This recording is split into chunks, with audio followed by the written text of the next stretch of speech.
Hello everyone, in this video I will be covering the entire Indian polity for the upcoming CBSE Direct Recruitment Quota examination, which will be held on January 31st, 2026 and February 1st, 2026.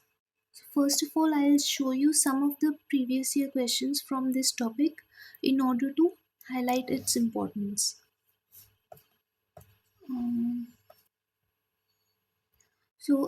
ये 2024-25 में भी एक direct recruitment हुआ था, उसके question papers are available on the CBSE website. ठीक है, from there I have taken screenshots of the Indian polity के क्वेश्चंस. तो ये अकाउंटेंट का एग्ज़ाम हुआ था, उसमें there was a question relating to the right to education act. उसके बाद अकाउंट्स ऑफिसर का हुआ था, उसमें भी there 3 questions. One was on habeas corpus, फिर मनी बिल पे था क्वेश्चन, फिर department related parliamentary standing committees पे था. उसके बाद में एक एग्ज़ाम तभी हुआ था assistant secretary academic skills and training में. उसमें there were many questions which were asked from Indian polity. ठीक है, so there were questions on right to administer educational institution. ठीक है, फंडामेंटल राइट पे, शेड्यूल्स पे पूछा था, म्यूनिसिपैलिटीज़ पे था, कौन से राइट्स रिपील हो गए कॉन्स्टिट्यूशन से उस पे था, DPSPs पे भी था, एंड प्रेसिडेंट पे था. उसके अलावा देवर क्वेश्चंस ऑन फेडरेशन ऑल्सो. ठीक है, एंड देन लोकसभा पे भी सवाल था. Apart from that proportional representation पे भी था. I have not included questions from जो सुपरिटेंडेंट और जूनियर अकाउंटेंट का एक एग्ज़ाम हुआ था इन 2025. I couldn't get access to that question paper, so I have not included those questions here. However, from this you can see that this is a very important topic. Indian polity is very important, and you cannot afford to leave this topic for the upcoming examination. Okay, so in this video I'll be completing the entire Indian polity syllabus within this single video. So now we will begin with Indian polity. I just wanted to first say that the aim of this video is a quick revision of the entire subject. Therefore, I won't be going into the detailed explanation of the concepts. I have assumed that you already have a general idea of the syllabus. ठीक है, जल्दी जल्दी we'll cover the entire syllabus और पूरा मैं एक एक concept बैठ के समझाऊंगी नहीं, because this is a revision video. ठीक है. So the first topic which we'll be studying is historical background of the Indian Constitution. तो हमें पता है कि जो ब्रिटिश रूल है it is divided into 2 periods. The first one was the company rule and the second one was the crown rule period. ठीक है, company rule lasted from 1773 till 1858 and the crown rule lasted from 1858 to 1947. So it had the company rule had started after the British was granted Diwani rights post its victory in the Battle of Buxar of 1764. ठीक है, and the crown rule had started after the revolt of 1857. तो एक बार company rule के we'll just look at all the acts. सबसे पहले I'll just tell you about the timeline. First of all, 1765 में the Diwani rights were granted to East India Company by Shah Alam, ठीक है, of Bengal. After that 1773 में the Regulating Act came into being. फिर 1781 में Act of Settlement. उसके बाद Pitt's India Act came into being in 1784. After that we had the Charter Act in 1813. Then 1833 में again Charter Act था और 1853 में भी last charter act was enacted. ठीक है, now let us move to the timeline for the crown rule. इसमें सबसे पहले 1858 में द रिवोल्ट ऑफ 1857 हुआ था. उसके बाद में गवर्नमेंट ऑफ इंडिया एक्ट आ गया था. ठीक है, फिर 1861, 1892 और 1909 में इंडियन काउंसिल एक्ट्स आए थे. 1919 में गवर्नमेंट ऑफ इंडिया एक्ट 1919 आया था. 1932 में कम्युनल अवार्ड, ठीक है, वो ऐसे ही दिया है इसमें। 1935 में government of India act of 1935 came into being, and the last one was the Indian Independence Act of 1947, ठीक है। Next we'll just look at these act थोड़ा briefly, जो भी important points है, from where the questions can be asked, we'll be covering all those points. So सबसे पहले we had the Regulating Act of 1773. So in this act, the Governor of Bengal was designated as the Governor General of Bengal. After that, governors of Madras and Bombay were made subordinate to the Governor General of Bengal. This is known. This act is considered to be the beginning of central administration in India. And the Court of Directors were required to report on its revenue, civil and military affairs in India. 1774 में the first Supreme Court of India at Fort Williams was established, and Warren Hastings was the first Governor General of Bengal. After this, the Pitt's India Act of 1784, उसमें dual system of government was established. यहाँ पे पहले बस court of directors थे who were required to report on the revenue, civil and military affairs in India. पर Pitt's India Act में दो bodies बना दिए गए. One was the court of directors and the other one was the board of control. ठीक है, the COD was responsible for the commercial functions, whereas the board of control was responsible for the political functions. तो आप ऐसे learn कर सकते हैं, board of control, control मतलब politics, politics में कंट्रोल करते हैं ना, ऐसे लर्न करने के लिए I am helping you via कुछ भी मैं मेंटल कनेक्शंस या लिंक्स या निमोनिक्स के through I will be helping you to learn these points, ठीक है। तो बोर्ड ऑफ कंट्रोल, कंट्रोल मतलब पॉलिटिक्स, तो पॉलिटिकल फंक्शन। नेक्स्ट है companies territories were called British possessions in India, ठीक है।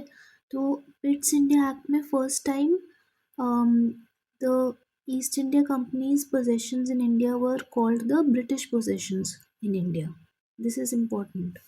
फिर board of control was empowered, thus giving British government supreme control over companies affairs, ठीक है।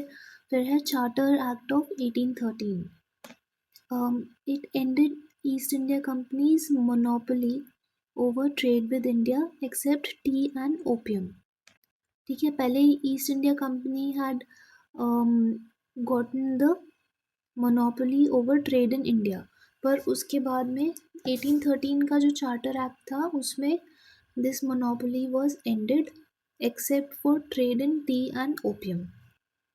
Next है there was financial provisions were made for promotion of science and literature in India under the Charter Act 1813.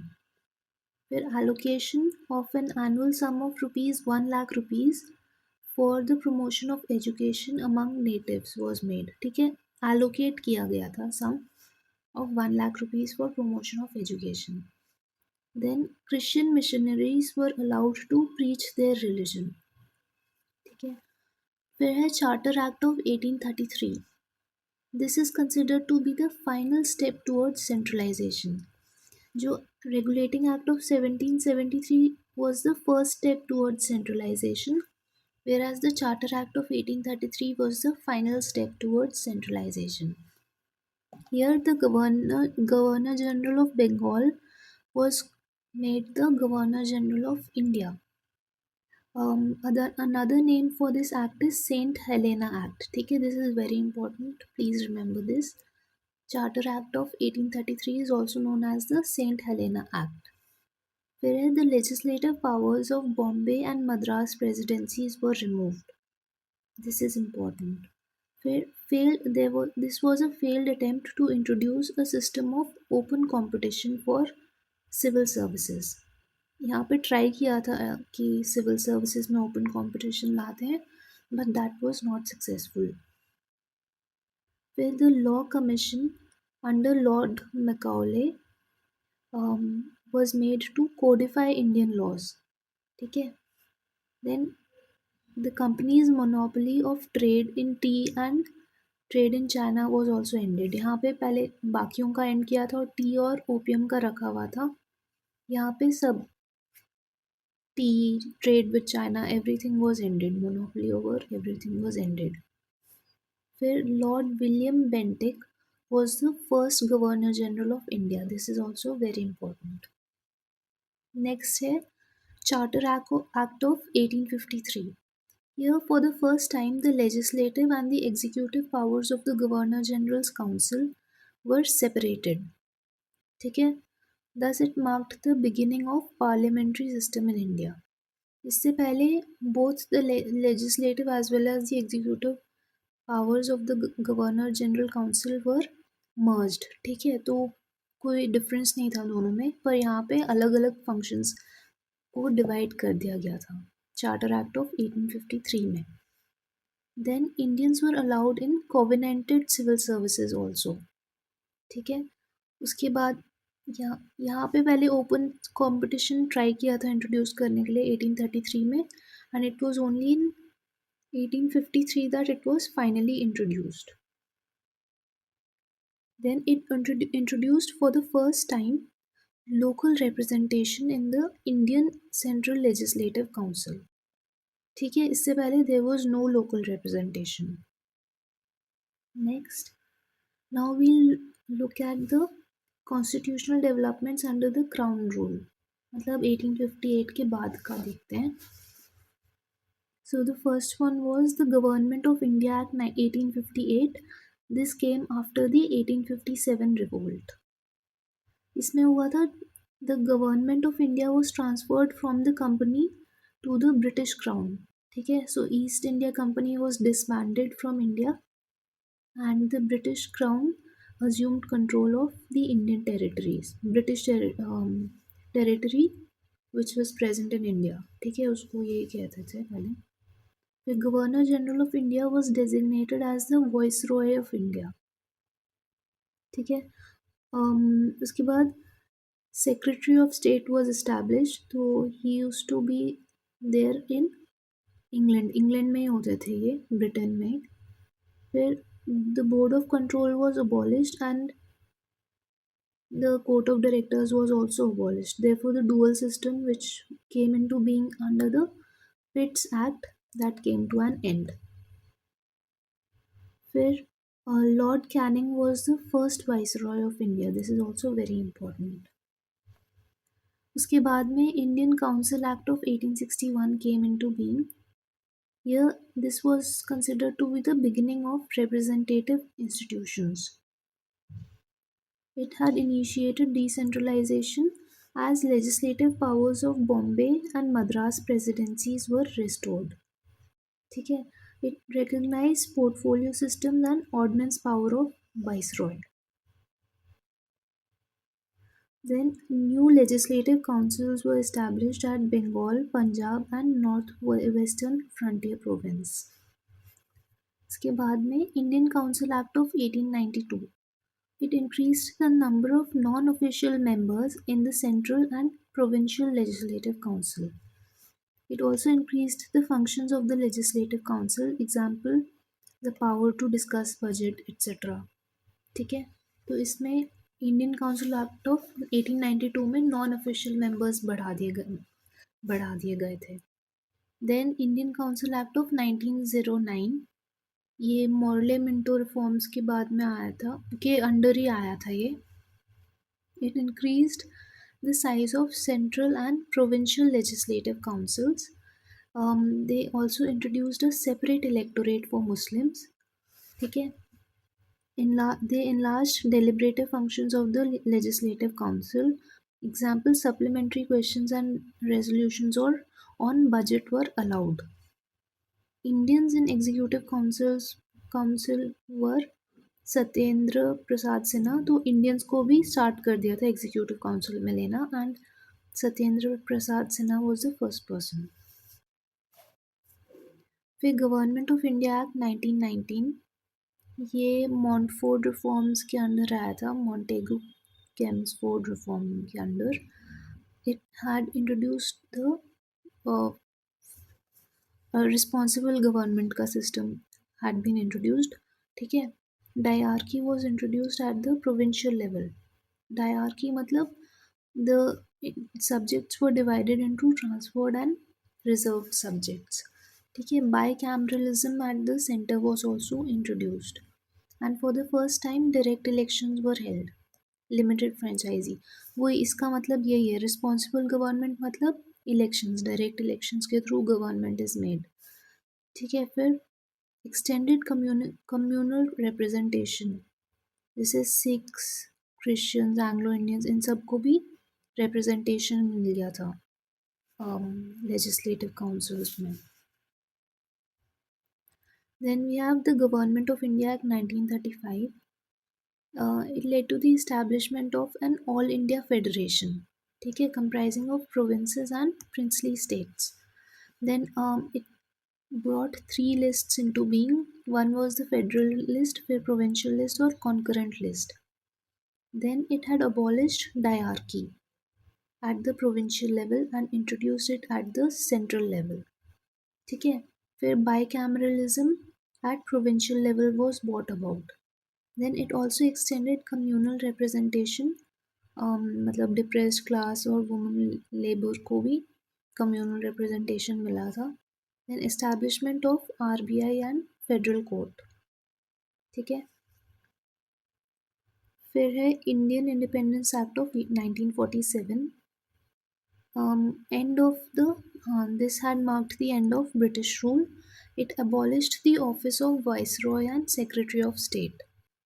ठीक है. फिर it empowered the constituent assemblies to frame and adopt constitutions. Princely states were given the freedom to join either the Dominion of India or Dominion of Pakistan or to remain independent. ठीक है. ये मैं की milestones बता देती हूँ आपको. First step of centralisation क्या था? Regulating act of 1773. Last step था charter act of 1833. First step of decentralization was the Council Act of 1861, and the last step of decentralization was the Government of India Act 1935. फिर the beginning of parliamentary system was under the Charter Act of 1853. ठीक है. सो जो ये वाला historical background वाला जो chapter है, this is also covered in the modern Indian history. ठीक है. So I will be coming up with a video for that also, और उसमें this will be covered properly.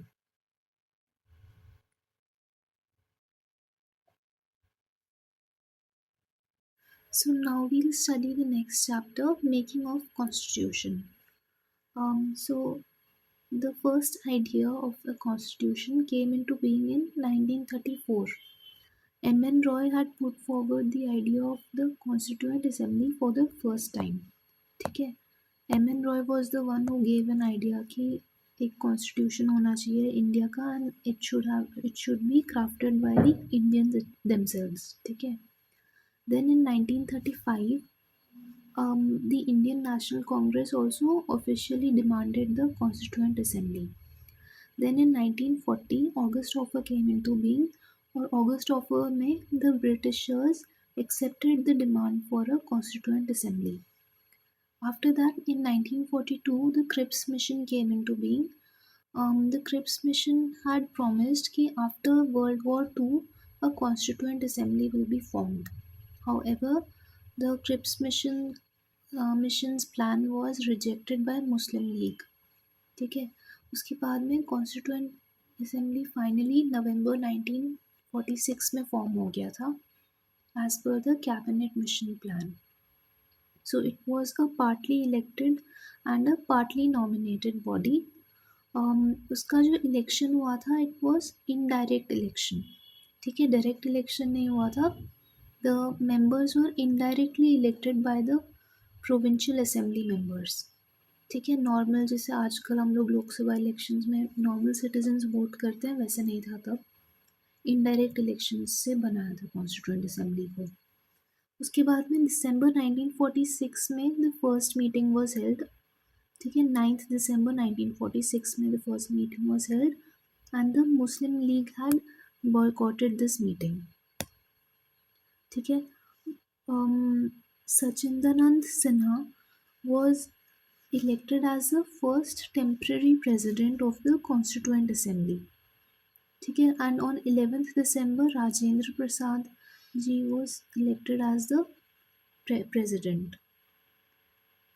Moreover, H.C. Mukherjee or V.T. Krishnamachari were elected as the vice presidents of the Constituent Assembly. ठीक है. फिर 13 दिसंबर 1946 को the objective resolution was moved by Jawaharlal Nehru. ठीक है. फिर 1947 में finally the constitutional assembly made the Indian independence act came into being. उसमें the constituent assembly was made a fully sovereign legislative body, मतलब फर्स्ट पार्लियामेंट बना दिया गया उसको. उससे पहले it was not fully sovereign, it was under the British crown. ठीक है. इंडियन इंडिपेंडेंस एक्ट के through it became fully sovereign. फिर the constituent assembly as a constituent body was chaired by Rajendra Prasad, but as a legislative body was chaired by G.V. Mavlankar. This is very important. ठीक है. क्या हुआ था, जो constituent assembly था, it was carrying out two roles. ठीक है. So first was the role of a constituent assembly. Constituent assembly मतलब वो असेंबली जो कॉन्स्टिट्यूशन ऑफ इंडिया बना रही थी. और जो दूसरा रोल था लेजिस्लेटिव बॉडी का. Legislative body is that body which makes the day to day laws, जो नॉर्मल लॉज बनाते हैं वो वाला बॉडी. तो दोनों roles were being played by the constituent assembly. However जो कॉन्स्टिट्यूएंट असेंबली का जो रोल था, वो वाली meetings were chaired by Rajendra Prasad ji. Whereas जब लेजिस्लेटिव बॉडी जैसे फंक्शन कर रहा था कॉन्स्टिट्यूएंट असेंबली, तब those meetings were chaired bye G.V. Mavalankar. ठीक है. उसके बाद में थोड़े से मेजर माइलस्टोन्स वर 22 जुलाई 1947 को the national flag of India was adopted. ठीक है. तो आप ऐसे लर्न कर सकते हैं कि अगस्त में हमें इंडिपेंडेंस मिली थी ना, तो एक महीने पहले ही the national flag was made, मतलब उसको अडॉप्ट कर लिया था हमने. फिर 15 अगस्त को इट वाज उसका फ्लैग होइस्टिंग हो गई थी. ठीक है. इसके बाद में मई 1949 में India became a member of the Commonwealth Nations. ठीक है. देन January 1950, 24th January 1950 को the national anthem, national song were adopted. ठीक है. And moreover, even Rajendra Prasad ji became the first president of independent India on 24th January 1950. This is very important. ठीक है. अब I'll tell you about the key committees which were involved in this, which were a part of the Constituent Assembly. The first one was the drafting committee. Drafting committee का main काम था to draft the Indian Constitution. ठीक है. तो this was headed by B.R. Ambedkar and उसमें ये सब members थे.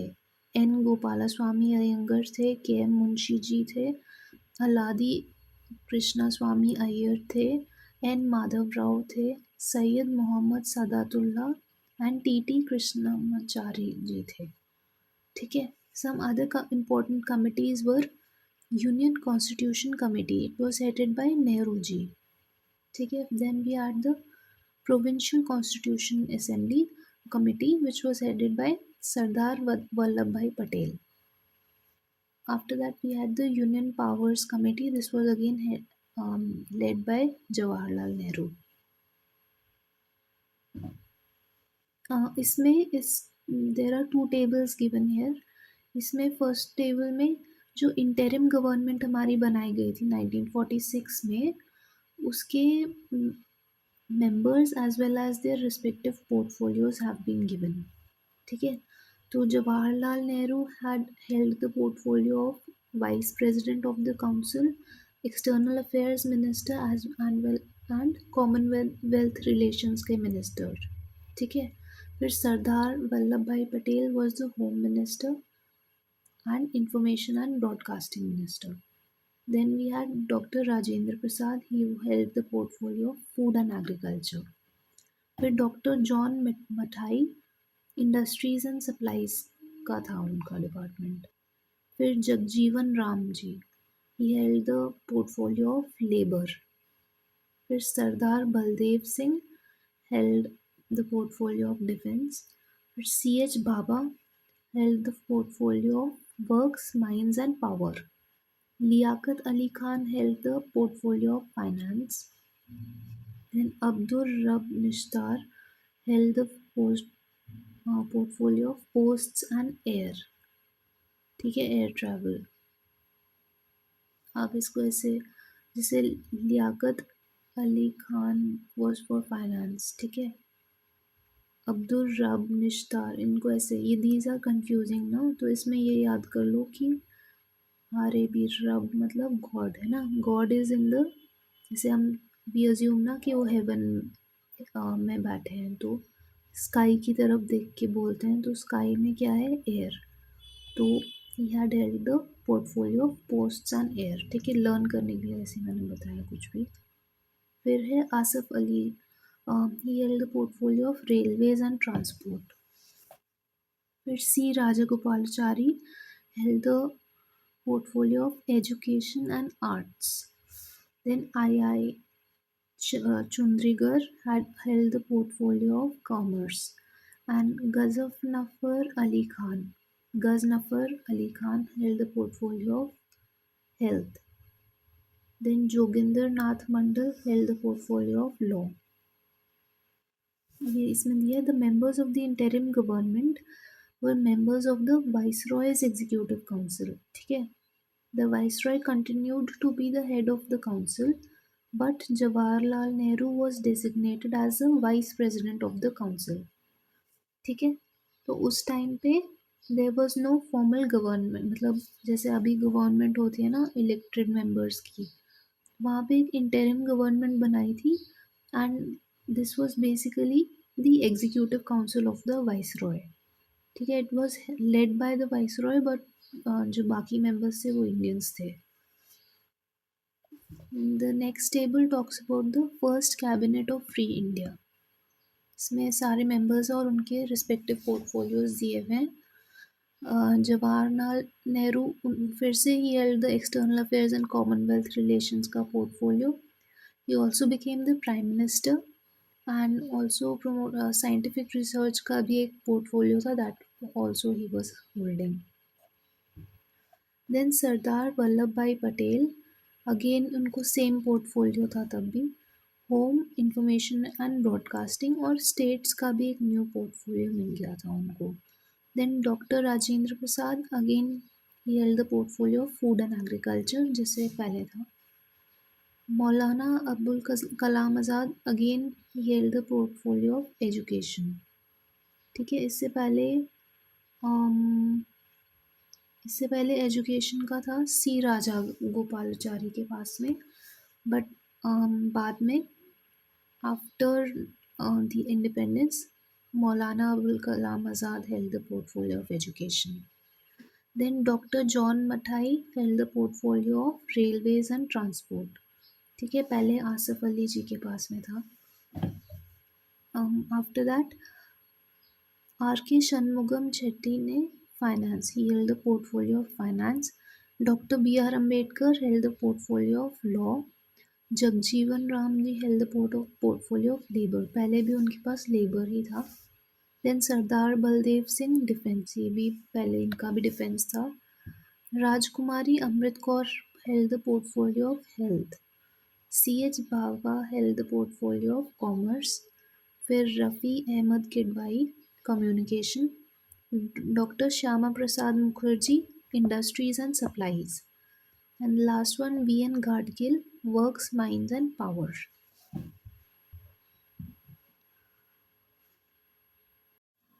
So the next chapter is the salient features of Indian Constitution. Some salient features are that it is the lengthiest written constitution. Okay, it has been drawn from various sources.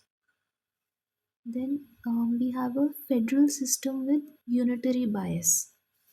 Okay, and then there's a blend of rigidity and flexibility. Rigidity मतलब कि एक तो constitutional amendment करना पड़ेगा if we want to change the constitution anyhow. We'll have to bring about a constitutional amendment. However, it is flexible since constitutional amendment is allowed, unlike in USA, जहाँ पे it is a very rigid constitution. After that, we have the concept of single citizenship. Unlike in USA में dual citizenship का concept होता है. उसके बाद में we have an integrated and independent judiciary. ठीक है, there is a single system of courts which enforce both the central laws as well as the state laws, unlike in USA. उसके बाद में um, we have a parliamentary form of government, ठीक है, wherein the executive is responsible to the legislature. ठीक है, फिर we also have universal adult franchisee.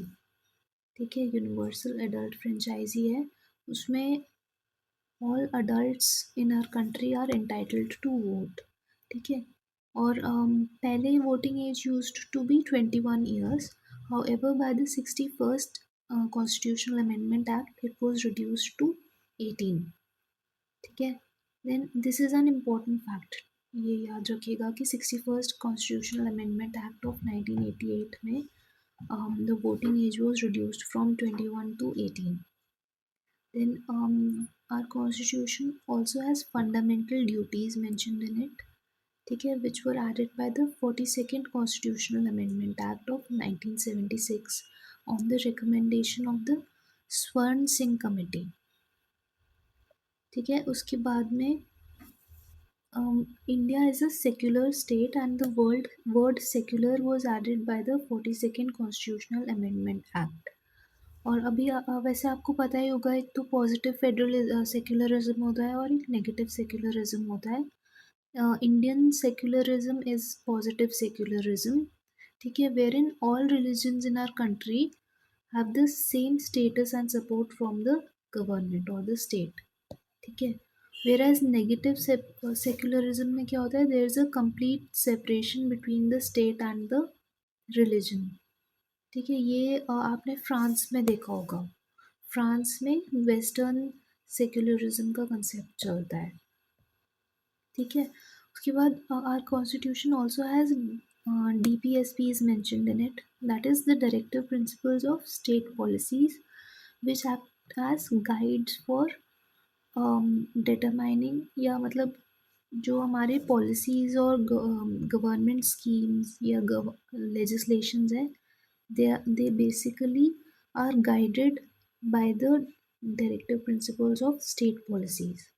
ठीक है, उसके जो भी objectives होते हैं, they aim to match the objectives of the DPSPs. ठीक है, so B.R. Ambedkar had also called the DPSPs as the novel features of our constitution. ठीक है, our constitution also has fundamental rights mentioned in it. So according to the Minerva Mills case of 1980, there should be a balance between both the fundamental rights and the directive principles of state policies. उसके बाद में since our constitution, या तो हमारा जो polity है, Indian polity is basically a federal system with a unitary bias. ठीक है, तो हम लोग we'll just look at some of the federal features as well as the non-federal features. Non-federal मतलब जो unitary features है ना, दोनों को we'll just have a look see. इस पे क्वेश्चन आ जाता है कई बार कि which of the following is a federal feature या which is a unitary feature out of the following options. तो इसमें federal features है two governments, मतलब government at the state level as well as the centre level. ठीक है, तो ये federal है. फिर डिवीजन ऑफ पावर्स है बिटवीन द, मतलब वर्टिकल डिवीजन भी है और हॉरिजॉन्टल डिवीजन भी है. वर्टिकल मतलब स्टेट्स और सेंट्रल गवर्नमेंट के बीच में there is a vertical division of power. आपने उनके बारे में पढ़ा होगा. स्टेट लिस्ट्स जो है हमारी शेड्यूल 7 के under, union list, state list and concurrent list. ठीक है, तो वही दिया है इस पे डिवीजन ऑफ पावर्स. Similarly, एक horizontal division of power also exists between the legislative, executive as well as the judiciary. ठीक है, तो ये this is also a federal feature. Then we have a written constitution. ठीक है, written constitution को federal क्यों मानते हैं? Because उसको changing it requires an amendment. ठीक है, constitutional amendment. और constitutional amendment can only be brought about when there is a मतलब स्पेशल मेजोरिटी वगैरह चाहिए होती है, और अपने विम्स एंड फैंसीज पे the government can not change the constitution. ठीक है, सो that is why it's a federal feature. इसके बाद में one more federal feature is the supremacy of the constitution. ठीक है, कॉन्स्टिट्यूशन इज सुप्रीम. फिर independent judiciary, this is also a federal feature.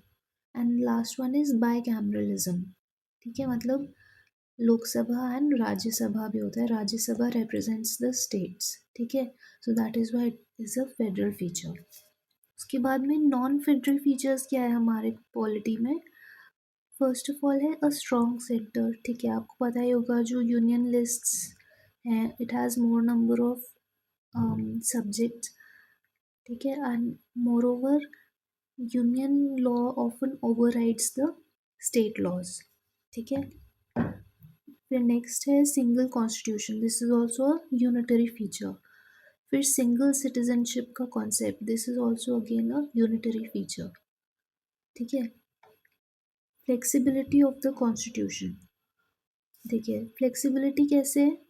Our constitution can be interpreted on various lines by the courts. ठीक है, हमारी जो judiciary है they can interpret it on various lines, so that ensures flexibility. Moreover, it is also amendable via constitutional amendments. So these are features of a non-federal government. Then we have integrated judiciary है. ठीक है, पूरा ही जैसे supreme court is common for the whole country. उसके बाद high courts are पूरे अलग अलग होते हैं, पर there is a common supreme court. That is why it is an integrated judiciary and this is a unitary feature और a non federal feature. Then we have appointment. The governor is appointed by the center and this is a unitary feature. फिर the presence of all India services. ठीक है, जो IAS officers, IPS officers and Indian Forest Service officers, IFOS officers, they form a part of the all India services. ठीक है, so they are present at the center as well as at the states. So that is also a unitary feature. Last है emergency provision. These are also non-federal features. Emergency provisions के अंदर दो type मतलब 3 type के होते हैं वैसे emergencies. एक होता है state emergency, then there is national emergency and the third one is the financial emergency. ठीक है, in all these three the center or the union gains a lot of powers as compared to the states. ठीक है, so that is again a non-federal feature. Next, we look at the sources of the constitution. ठीक है, तो यहाँ हमने पढ़ा था कि it has been drawn from various sources, therefore we will just look at some of the sources. सबसे पहले जो the biggest source of Indian constitution is considered to be the Government of India Act 1935. उसके अंदर हमने federal scheme लिया था, office of governor लिया था, जुडिशरी का जो सिस्टम था judicial integrated judiciary that was also acquired from this. फिर public service commissions, UPSC, state public service commissions, ये सब भी उसी के अंडर आता है. फिर emergency provisions also, then administrative details, all of these come from the government of India act 1935. उसके बाद में ब्रिटिश कॉन्स्टिट्यूशन से हमने लिया था parliamentary form of government, rule of law, legislative procedure, single citizenship, cabinet system, prerogative writs, parliamentary privileges and bicameralism. ठीक है, तो इतना सारा टाइप की चीज़ें, all of these come from the British constitution. ठीक है, उसके बाद में यूएस कॉन्स्टिट्यूशन से आ रहा है फंडामेंटल राइट्स का जो सिस्टम, उनका भी एक बिल ऑफ राइट्स होता है. ठीक है, उसी से we got inspired and adopted the fundamental rights. Then independence of judiciary is also US constitution का फीचर. फिर judicial review, impeachment of the president, removal of judges, post of vice president, all of these are taken from the US Constitution. फिर है Irish constitution से directive principles of state policy उससे लिए हैं. Nomination to Rajya Sabha, अच्छा राज्यसभा में there are 12 nominated members and this concept has been borrowed from the Irish constitution. फिर है method of election of president is also borrowed from the Irish constitution. In Canadian constitution से लिया था federation with a strong centre. ठीक है, that is federation with a unitary bias. This concept was taken from the Canadian constitution. Then vesting of residuary powers in the center, again Canadian constitution. फिर appointment of state governors, ये भी वहीं से लिया है. फिर advisory jurisdiction of Supreme Court is also Canadian constitution. Then we have the Australian constitution, वहाँ से हमने लिया था concurrent list का concept. ठीक है, freedom of trade, commerce and intercourse, and joint sitting of parliament. All of these have been taken from the Australian constitution.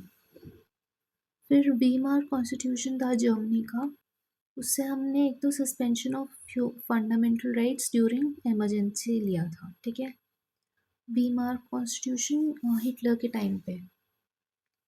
Then we have the Soviet constitution of USSR.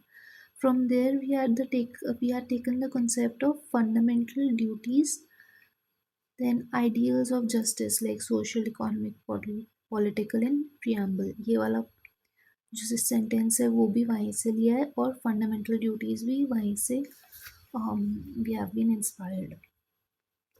Then we have the French Constitution, the concept of republic. Republic मतलब any government or any polity where the head is elected. ठीक है, जो हमारे president है he or she is indirectly elected, therefore we are known as a republic. तो same system is prevalent in France as well. इसके बाद ideas of liberty, equality, fraternity, these again have been taken from the French constitution. ठीक है, these ideals had become famous during the French Revolution.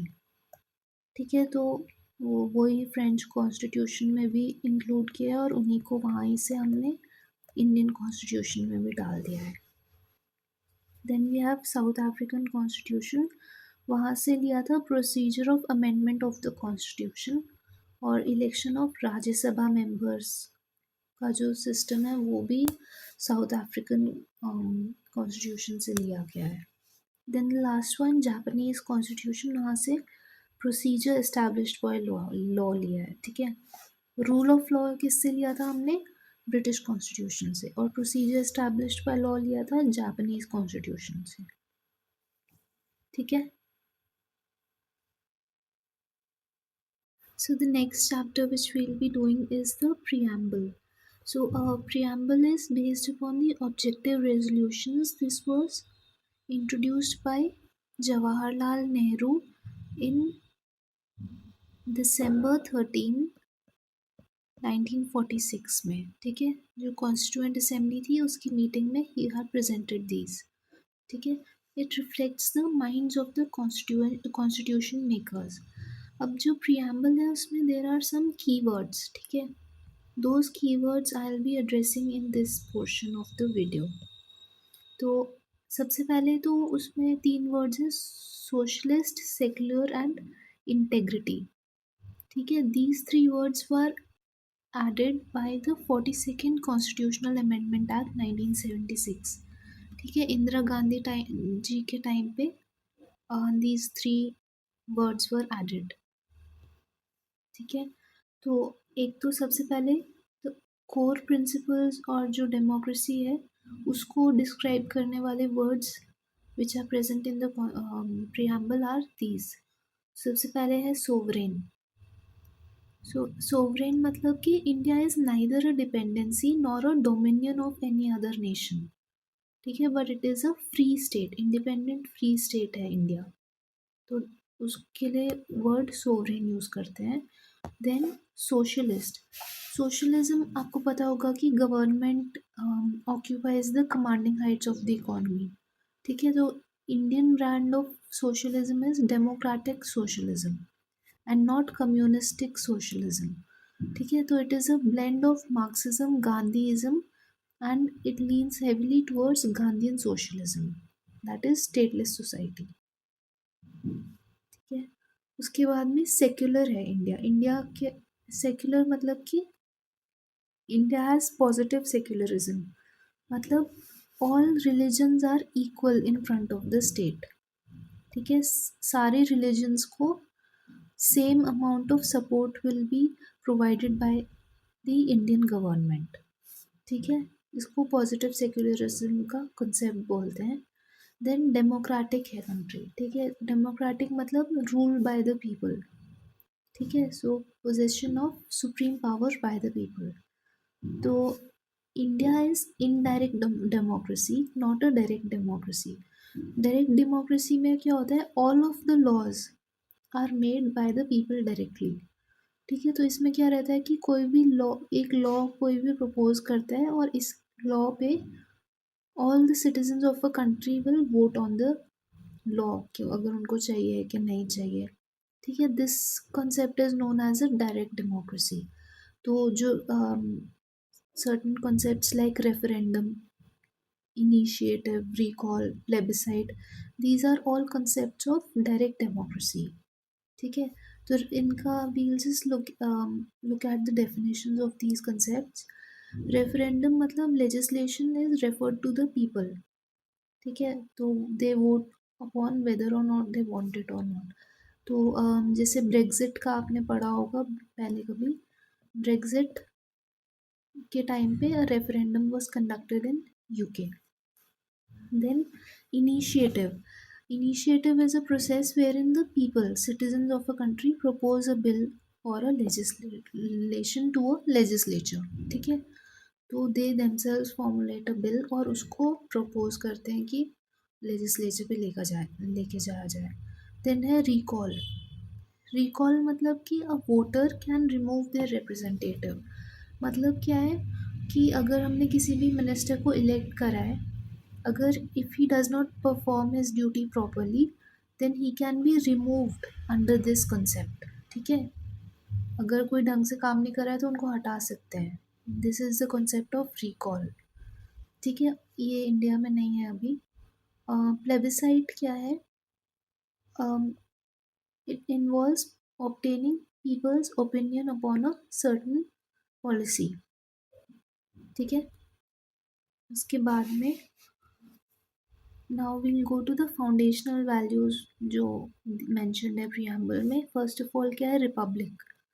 तो हमें पता है कि Republic मतलब कि इलेक्टेड हेड ऑफ स्टेट.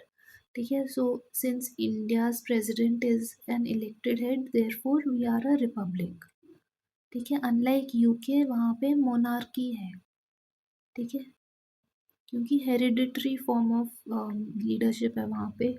पूरा जो क्राउन का सिस्टम है all of it is hereditary, therefore वहाँ पे monarchy और India is a republic. Then justice. Preamble has mentioned that justice, social, economical and political should be present in the country. ठीक है, so this concept has been taken from the Russian Revolution of 1917. Then we have liberty.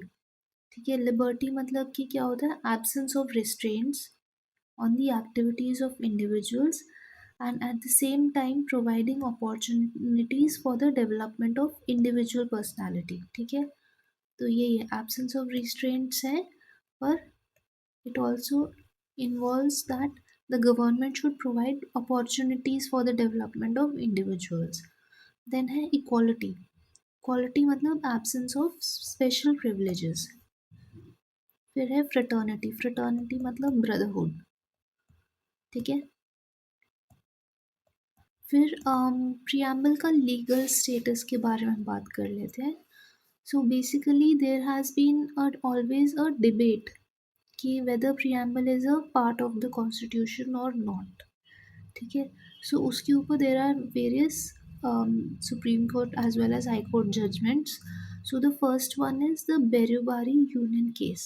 Under this case, the court had said that preamble is not a part of the constitution. ठीक है, 1960 का case है. This is very important. उसके बाद में Keshav Nanda Bharati case of 1973, इसमें बोल दिया था कि preamble is a part of constitution, ठीक है. फिर LIC ऑफ इंडिया केस था 1995 का. Please remember the years as well. तो इसमें अगेन बोला था कि it is an integral part of the constitution, ठीक है. Now we look at the nature of the preamble. So preamble is not a source of power and neither does it prohibit any use of powers of legislature, ठीक है. It is neither a source of power nor prohibition upon powers of legislature, ठीक है. Second क्या है, it is non justiciable. जैसे fundamental rights होते हैं ना, they are justiciable but preamble is not justiciable. फिर इनैक्टमेंट क्या हुआ था, it was enacted by the constituent assembly, ठीक है. और this was enacted after the rest of the constitution was already enacted. So that is all for this topic.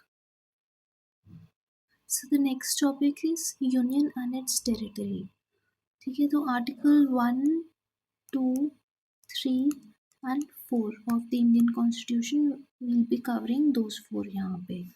So the article 1 of the Indian Constitution is India, that is Bharat, is a union of states, ठीक है. So union of states क्यों बोला है, because even though India is a federation but it is not a result of an agreement. Coming together federalism नहीं है हमारे में, ठीक है. कमिंग टुगेदर नहीं. कमिंग टुगेदर में क्या होता है, बहुत सारे states they come together and they sign an agreement कि हम लोग साथ में एक कंट्री के जैसे रहेंगे, ठीक है. USA में शायद ऐसा कुछ था, but this is not the case for India. That is why it is called a union of states. Moreover, states have no right to secede in India.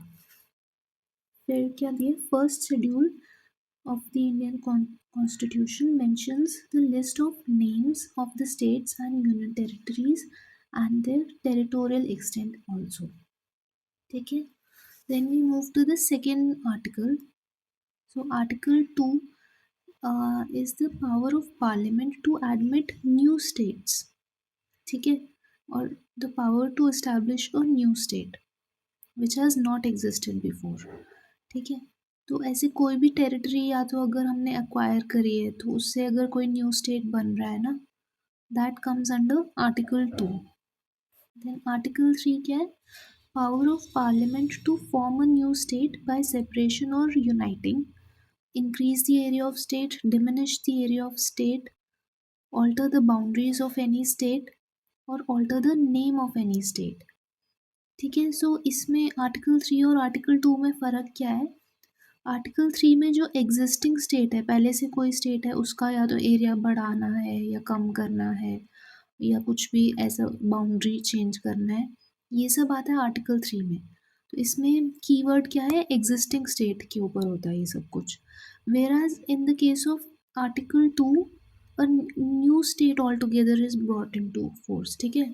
तो या तो कोई अगर हमने एक्वायर करा है टेरिटरी, जैसे सिक्किम आ गया था हमारे पास में, ठीक है, तो वो एक कम्प्लीटली न्यू एरिया है और उसके लिए एकदम न्यू स्टेट बनेगा, ठीक है. So that comes under article 2 वेराज existing areas come under article 3, ठीक है. उसके बाद में आर्टिकल 3 का प्रोसीजर दिया है कि the changes introduced are to be introduced only on the prior recommendation of the president. This is very important, ठीक है. इस पे MCQs बन जाते हैं. कि अगर कोई भी चेंज लाना है किसी स्टेट में, if you have to change the area or the boundaries or the name for that matter, you have to have a prior recommendation of the president. ठीक है, and the president has to refer the same to the state legislature concerned. ठीक है, so however the views of the state legislature are not binding on the parliament. ठीक है, so we'll move to the article 4. उसमें क्या लिखा है, the laws made under article 2 and article 3 are not to be considered as amendments under article 368. मतलब कि जो भी लॉज आर्टिकल 2 और आर्टिकल 3 के अंडर बनाए गए हैं, they will be passed by a simple majority and they are not an amendment under article 368 of the constitution. ठीक है, उसके बाद में we will be talking about some state reorganization commissions which were formed after independence. ठीक है, तो कई states में there were a lot of skirmishes going on, conflict काफ़ी सारा था क्योंकि एक तो लिंग्विस्टिक कल्चरल डिफरेंसेस काफ़ी थे. ठीक है, उसकी वजह से there was a lot of conflict and to solve that conflict the government of our country had formed various reorganization commissions, state reorganization commissions. तो इनका काम क्या था, इनको काम था कि बताना था कि किस बेसिस पे हमें स्टेट्स बनाने चाहिए अपने कंट्री में. ठीक है, so the first commission was the Dhar commission. Dhar commission को लिंग्विस्टिक प्रोविंसेस कमीशन भी बोलते हैं. According to them states should only be reorganised on the basis of administrative convenience. ठीक है, लिंग्विस्टिक बेसिस या कल्चरल बेसिस पे states should not be formed according to Dhar commission. फिर next committee आया था जेवीपी कमेटी. ठीक है, इसमें there were 3 members. One was Jawaharlal Nehru, the other one was Sardar Vallabh Bhai Patel and the third one was Pattabhi Sitaramayya. उन्होंने भी फिर से language as a basis of state को रिजेक्ट कर दिया. ठीक है, then the third commission which came up was the Fazal Ali commission. इनके मेंबर्स एक तो फजल अली जी थे, then K M Panikkar and H N Kunzru थे. They were the only commission who accepted language as a basis for state formation. ठीक है, however they rejected the theory of one language one state. ठीक है, तो अभी I'll tell you about the state formation timeline. ठीक है, जो भी states बने थे, when in which year they were formed. So first of all 1956 में Kerala, Andhra Pradesh and MP Madhya Pradesh were formed. तो फोर्टी श्री रामलू करके थे. He had led a fast unto death. ठीक है, इन आंध्र प्रदेश. ठीक है, so he was the reason why these commissions were appointed and after his death Andhra Pradesh was formed as a state. फिर 1960 में Maharashtra and Gujarat were form. पहले बस एक ही पूरा महाराष्ट्र गुजरात सब मिला के बॉम्बे प्रेसिडेंसी के नाम से जाना जाता था. It was in 1960 that Maharashtra and Gujarat were formed. Then 1961 में Dadra and Nagar Haveli was formed under the 10th constitutional amendment act. फिर 62 में Daman and Diu and Pondicherry were formed. फिर 1963 में नागालैंड वॉज फॉर्म्ड. ठीक है, फिर 66 में हरियाणा, देन 71 में हिमाचल प्रदेश, 74 में Sikkim via the 36th constitutional amendment act. फिर Mizoram, Arunachal Pradesh and Goa were formed in 1987. फिर 2000 में Chhattisgarh, Uttarakhand and Jharkhand were formed. 2014 में तेलंगाना और 2019 में अभी जम्मू कश्मीर और लद्दाख की यूनियन टेरिटरीज वर फॉर्म्ड. ठीक है, so the next chapter is on citizenship. ठीक है, so article 5 to 11 of the Indian Constitution deals with citizenship. First of all, it only identifies the persons who became citizens of India at commencement of the Constitution. ठीक है, उसके बाद का इसमें the constitution of India does not deal with the बाद वाले जो citizen थे. It does not deal with any problem of acquisition और loss of citizenship subsequent to its commencement. ठीक है, वही मैंने बोला. Empowers Parliament to enact a law on matters relating to citizenship. ठीक है, तो there are four categories of persons who became citizens of India at the commencement of the constitution. सबसे पहले वही थे जिनके पास डोमिसाइल था इंडिया का. ठीक है, आर्टिकल 5 डील्स विद दैट. फिर आर्टिकल 6 के अंदर क्या आता है? The persons who had migrated to India from Pakistan, they became citizens of India at the commencement of the constitution. ठीक है, फिर article 7 deals with the person who had migrated to Pakistan from India. ठीक है, इंडिया से पाकिस्तान चले गए थे पर फिर वापस आ गए. ठीक है, they returned to India for resettlement. Last क्या है? It covers the provisions relating to overseas Indians who may want to acquire Indian citizenship. ठीक है, उसके बाद में सिंस यहाँ पे लिखा है ना कि the constitution empowers the parliament to enact laws on matters relating to citizenship. Therefore, we had come up with the Citizenship Amendment Act in 1955. ठीक है, तो उसमें क्या था? सिटीजनशिप अमेंडमेंट एक्ट के अंदर there are basically two headings. First one is how to acquire Indian citizenship and the second one is how we lose Indian citizenship. तो acquire करने के लिए there were basically four methods. The first one was by birth. ठीक है, सो any children of foreign diplomats, children of enemy aliens, they cannot acquire citizenship through this route. ठीक है, बाकी कोई भी इंडिया में अगर बॉर्न हुआ है and if they apply for citizenship, they will get India's citizenship. Next है बाय डिसेंट. ठीक है, अगर ग्रैंड पेरेंट्स और फैमिली मेम्बर्स वहाँ के हैं then also you acquire Indian citizenship. फिर नेक्स्ट क्या है? By registration. ठीक है, so you have to live here for 7 years और सो, और उसके बाद में via registration you can become an Indian citizen. और लास्ट क्या है? By naturalization. ठीक है, और एक और मेथड रहता है जो फिफ्थ वाला है, that is by incorporation of territory. ये कभी कभी होता है if India acquires some other territory ना, जैसे सिक्किम का टेरिटरी आ गया था हमारे पास में. So even then the people who reside in that area, they become citizens of our country. ठीक है, अब जो दूसरा साइड क्या है इसका? लॉस ऑफ सिटीजनशिप कैसे होती है? सबसे पहले रिनाउंसिएशन के थ्रू, जैसे वॉलंटरली अगर if we give up the citizenship तब you lose citizenship. Then next one is by termination. ठीक है, और फिर the third one will be by deprivation, either fraud और डिसलॉयल्टी टू द कॉन्स्टिट्यूशन.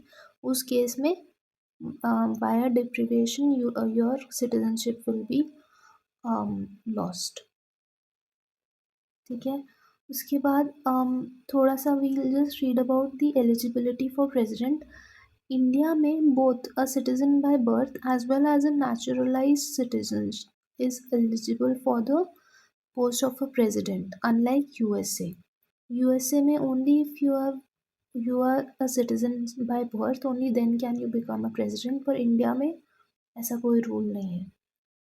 और मोर ओवर हमारे country में जो फंडामेंटल राइट्स हैं हमारे कॉन्स्टिट्यूशन में, they only some of them are available to non citizens. ठीक है, वो इसमें दिया है, वो I have covered that properly in fundamental rights वाला section. We'll read that over there. So the next chapter is on fundamental rights of India. So as we know, fundamental rights are justiciable in nature. मतलब courts जो हैं हमारे high court, supreme court और the subordinate courts, they can enforce the fundamental rights in case they are contravened. ठीक है, फिर there are basically 6 categories of fundamental rights. The first one is right to equality. मतलब article 14 से 18 तक जो सारे rights हैं वो इसमें आते हैं. Then we have the right to freedom 19 to 22 वाले. फिर right against exploitation 23 and 24. Right to freedom of religion ये 25 से 28 तक हैं. फिर cultural and educational rights 29 and 30. और फिर है राइट टू कॉन्स्टिट्यूशनल रेमेडीज. ठीक है, आर्टिकल 32. ठीक है. We also had a right to property article 31. However it was deleted by the 44th Constitutional Amendment Act and it is now a legal right under Article 300A. ठीक है, ये previous year question है CBSE का. एक तो ये भी है और एक यहाँ पे भी एक प्रीवियस ईयर क्वेश्चन है. ठीक है. नेक्स्ट है फीचर्स. देखो, our fundamental rights are not absolute but they are qualified. ठीक है. So therefore state can impose restrictions. जैसे even though we have right to equality but still reservation policies exist in our country because वो qualified restriction है. ठीक है. फिर है justiciable होते हैं ये सारे. They are available against the state as well as some private individuals too. Then क्या है, they are not sacrosanct. Therefore, Parliament can change the fundamental rights, but it will require a constitutional amendment to change the rights. Next, they can be suspended during the national emergency, except Article 20 and 21. So this is very important. Article 20 and Article 21 cannot be suspended during a national emergency. Then Article 19 can be suspended only in case of war or external aggression. जब इसके वजह से अगर कोई national emergency declare हुई है, war या external aggression, then Article 19 can be suspended but otherwise it cannot be. ठीक है. Now application of the fundamental rights is restricted during martial law. Martial law मतलब when the defense forces उनके under हमारा पूरा governance system आ जाता है. That is when martial law is said to be occurring. Now we will read the articles. सबसे पहले है article 12. It basically defines the state. ठीक है. तो इसमें क्या रहते हैं, government, parliament, state government, legislature, local authorities, statutory and non statutory authorities and private bodies working as state instruments. ठीक है. All of these are defined as state under Article 12. Then we have under Article 13 क्या दिया है, any law which is inconsistent with the fundamental rights will be null and void. ठीक है. तो कोई भी ऐसा लॉ जो फंडामेंटल राइट्स के अगेंस्ट जाता है that will not remain in force. फिर इसमें दिया है आर्टिकल 13 में डॉक्ट्रिन ऑफ जुडिशियल रिव्यू है ना, वो इम्प्लिसिटली मेंशन्ड है. ठीक है. बिकॉज इसके अंदर ये जो फर्स्ट वाला प्रिंसिपल है, इसके under the supreme court as well as the high court they can basically test whether a particular law contravenes the fundamental rights और नॉट. ठीक है. तो वो रिव्यू कर सकते हैं हर लॉ को. ठीक है. To ensure that any fundamental right is not opposed. ठीक है. So therefore the doctrine of judicial review is implicit under Article 13. Then we have under the Keshav Nanda Bharti case of 1973, any constitutional amendment can be challenged if it violates the fundamental rights. ठीक है. Next we'll read about the rights to equality, that is Article 14 to Article 18. Article 14 है equality before law and equal protection of law. ठीक है. तो ये अभी इसमें बहुत इंपॉर्टेंट कॉन्सेप्ट है. Equality before law is a British concept. ठीक है. तो रूल ऑफ लॉ ये सब एवी डाइसी ने दिया था and all of these are British concepts. Whereas equal protection of law is an American concept. ठीक है. ये पॉजिटिव एफर्मेटिव एक्शन का एक एग्जाम्पल है equal protection of law. Affirmative action में क्या होता है, we try to build a level playing field for everyone. तो जो रिजर्वेशन पॉलिसीज वगैरह हैं those come under this aspect, ठीक है। तो इसमें ट्रीट लाइक अलाइक ये सब कंसेप्ट इसमें आते हैं। So exceptions for article 14 are the president, members of parliament, MLAs, MLCs, that is members of legislative councils, and the foreign diplomats as well.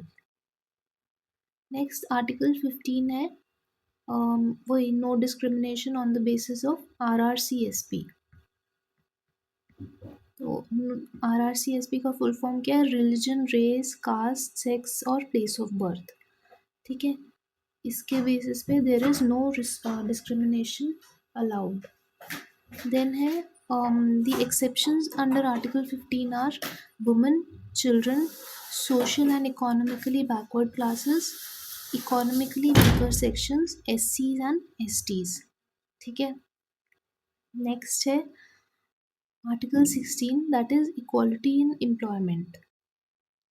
तो इसमें वही है कि no discrimination under state on these, देखो इसमें भी सेम वही same grounds हैं बट डिसेंट और रेसिडेंस, प्लेस ऑफ रेजिडेंस और ऐड कर दिया, ठीक है। बाकी वही RRCSP that is religion, race, caste, sex, place of birth, फिर डिसेंट भी ऐड कर दिया और प्लेस ऑफ रेजिडेंस भी ऐड कर दिया है। तो इसकी बेसिस पे there can be no discrimination in terms of public employment, ठीक है। However there are some exceptions, एक तो है रेजिडेंस और रिजर्वेशन फॉर बैकवर्ड क्लासेस। तो रेजिडेंस में आपने देखा होगा कि स्टेट्स यूजुअली जैसे हरियाणा वगैरह ने they have reserved a lot of seats for Haryanvi population itself in government jobs, ठीक है। Similarly there is also reservation for backward classes. Next है article 17 abolition of untouchability. So the word untouchability has not been defined in the constitution, ठीक है, and this right is also available against private individuals, ठीक है। Next है article 18 which relates to abolition of titles. तो इसमें हमें there are some exceptions, military and academic distinction या titles can apply, ठीक है। उसके अलावा जो सारे टाइटल्स हैं they are prohibited in our country, ठीक है। It also prohibits titles from foreign states. Moreover foreigners in India they need president's consent in order to apply some title against their name, ठीक है। Even जो एक और exception क्या है, जो नेशनल अवार्ड्स हैं जैसे भारत रत्न, पद्म विभूषण, ये सब दे आर ऑल्सो अपहेल्ड, ठीक है। उनको भी you can put them after your name, ठीक है। फिर है राइट टू फ्रीडम आर्टिकल 19। तो इसमें 6 राइट्स आ जाते हैं। इसमें एक तो है right to freedom of speech and expression, फिर है फ्रीडम फॉर पीसफुल असेंबली, फिर है freedom for forming associations, unions, cooperations etcetera, freedom for moving freely throughout the territory of the country, फिर freedom to reside and settle anywhere in the country, और last क्या है, freedom to practise any profession, ठीक है। ये sub article 19 के under आते हैं। Then we'll move to article 20 से लेके 28 तक we'll see. First of all article 20 है protection in respect of conviction and, अच्छा सबसे पहले आर्टिकल 20 और 22 को साथ में बोल देते हैं, protection in respect of conviction and detention, ठीक है। तो आर्टिकल 20 में क्या है, protection in respect of conviction of offences, ठीक है। तो अगर किसी कोई ऑफेंस किसी ने करा है तो उसका जो कन्विक्शन जो होगा उसके अंडर उसको जो राइट्स मिलते हैं those are covered under article 20, ठीक है। और आर्टिकल 22 में क्या है, अरेस्ट डिटेंशन के लिए राइट्स हैं, protection against arrest and detention, ठीक है। तो इसमें कन्विक्शन है कि कन्विक्शन मतलब आपने कर दिया है कोई क्राइम और उसके बाद आपके पास क्या राइट्स हैं, और अरेस्ट एंड डिटेंशन में क्या है कि ज़रूरी नहीं कि क्राइम आपने किया है, but if you are arrested on some suspicion by the police then what rights do you have, those are covered under article 22। ठीक है, तो आर्टिकल 20 में क्या है, there is the concept of no ex post facto law. ठीक है, मतलब कि क्या होता है, no person shall be convicted for any offence except for violation of law in force at the time of commission of crime. मतलब क्या हुआ कि ऐसे कोई लॉ था, जैसे मैंने कोई क्राइम करा है जनवरी फर्स्ट को, जनवरी फर्स्ट ऑफ 2026 को कोई क्राइम कर दिया, मैंने क्राइम नहीं करा, मैंने कोई एक्टिविटी करी। ठीक है, फिर उसके बाद में जनवरी सेकेंड को गवर्नमेंट ने एक लॉ लाया under which this activity is a criminal activity या इलीगल है। ठीक है, हाउएवर द गवर्नमेंट, अभी फिर जनवरी थर्ड को मेरे को ट्रायल के लिए लेके जाते हैं कोर्ट में, तो क्या होगा, दे can not convict me under this offence because जब मैंने ये एक्टिविटी करा था तब वो इलीगल नहीं था। ठीक है, सो कोई भी एक्स पोस्ट फैक्टो लॉ पे दीज विल नॉट अप्लाई। ठीक है, no person shall be convicted for any offence except for violation of law in force at the time of commission of the crime. जब crime करा है तब अगर कोई ये इलीगल था अगर चीज़, only then will you be convicted, बाद पहले कन्विक्ट नहीं कर सकते हम लोग। ठीक है, बाद में नहीं कर सकते कि बाद में अगर हम बोल दें कि नहीं ये गलत एक्टिविटी है, बाद में कोई लॉ आ गया तो इसे रेट्रोस्पेक्टिवली नहीं होगा। ठीक है, now not subjected to penalty greater than the prescribed penalties. ठीक है, ये नेचुरल है। फिर है no double jeopardy, this is also very important. मतलब क्या, no person shall be prosecuted and punished for the same offence more than once. ऐसे नहीं कि बार बार सेम ऑफेंस के लिए पनिशमेंट मिले जा रही है। ठीक है, एक ही बार मिलेगी। फिर नो सेल्फ इंक्रिमिनेशन, मतलब कि none of the accused will be compelled to be a witness against himself. ठीक है, this extends to both oral and documentary evidence, मतलब मेरे को अपने आप के अगेंस्ट कभी भी विटनेस नहीं बनना पड़ेगा। There will be no self incrimination. Next है एक्सेप्शंस क्या है, there is compulsory production of material objects, thumb impression, specimen, signature, blood specimen. अच्छा, ये सब क्रिमिनल प्रोसीडिंग्स में अलाउड है। However oral and documentary evidence मेरे को नहीं देना पड़ेगा because there is the concept of no self incrimination. ठीक है, फिर आर्टिकल 22 पे जाते हैं, protection against arrest and detention. So it grants protection to persons under both kinds of detention, punitive and preventive detention. ठीक है, दो टाइप के डिटेंशन होते हैं, एक तो प्यूनिटिव होता है कि कुछ किया है और there is some suspicion that I have done something, then if a person is arrested that is known as punitive detention. और एक होता है प्रिवेंटिव, कि जैसे अगर कोई इंडिविजुअल है उसका हिस्ट्री है कोई क्राइम करने का। ठीक है, so in case of certain circumstances उसको पहले से ही जेल में पकड़ के डाल देते हैं। जैसे अगर कोई इंडिविजुअल है उसका टेररिस्ट एक्टिविटी या ऐसे करने की कोई पुराना देर इज सम रिकॉर्ड और हिस्ट्री, देन अगर कोई बड़ा वीआईपी मूवमेंट हो रहा है किसी स्टेट में किसी रीजन में, then that person will be preventively detained by the police, might be preventively detained by the police के ये कुछ गलत सलत ना कर दे जब कोई वीआईपी आ रहा है तो। ठीक है, उसको प्रिवेंटिव डिटेंशन बोलते हैं। प्यूनिटिव डिटेंशन वही अभी दिया है, उसमें क्या क्या राइट्स हैं, right to be informed on the grounds of the arrest, of the grounds of the arrest, the right to consult and be defended by a legal practitioner, then right to be produced before a magistrate within 24 hours। ठीक है, फिर exceptions क्या है, this these rights are not available to any enemy alien or under preventive detention। preventive detention में भी ये rights available नहीं है एंड इवन enemy aliens को भी नहीं available ये rights। देन है प्रिवेंटिव डिटेंशन के बारे में बात हो रही है। सेफ गार्ड्स क्या है, इफ़ मोर देन 3 months के लिए प्रिवेंटिवली डिटेन करना है किसी को, then they have their case should be referred to an advisory board.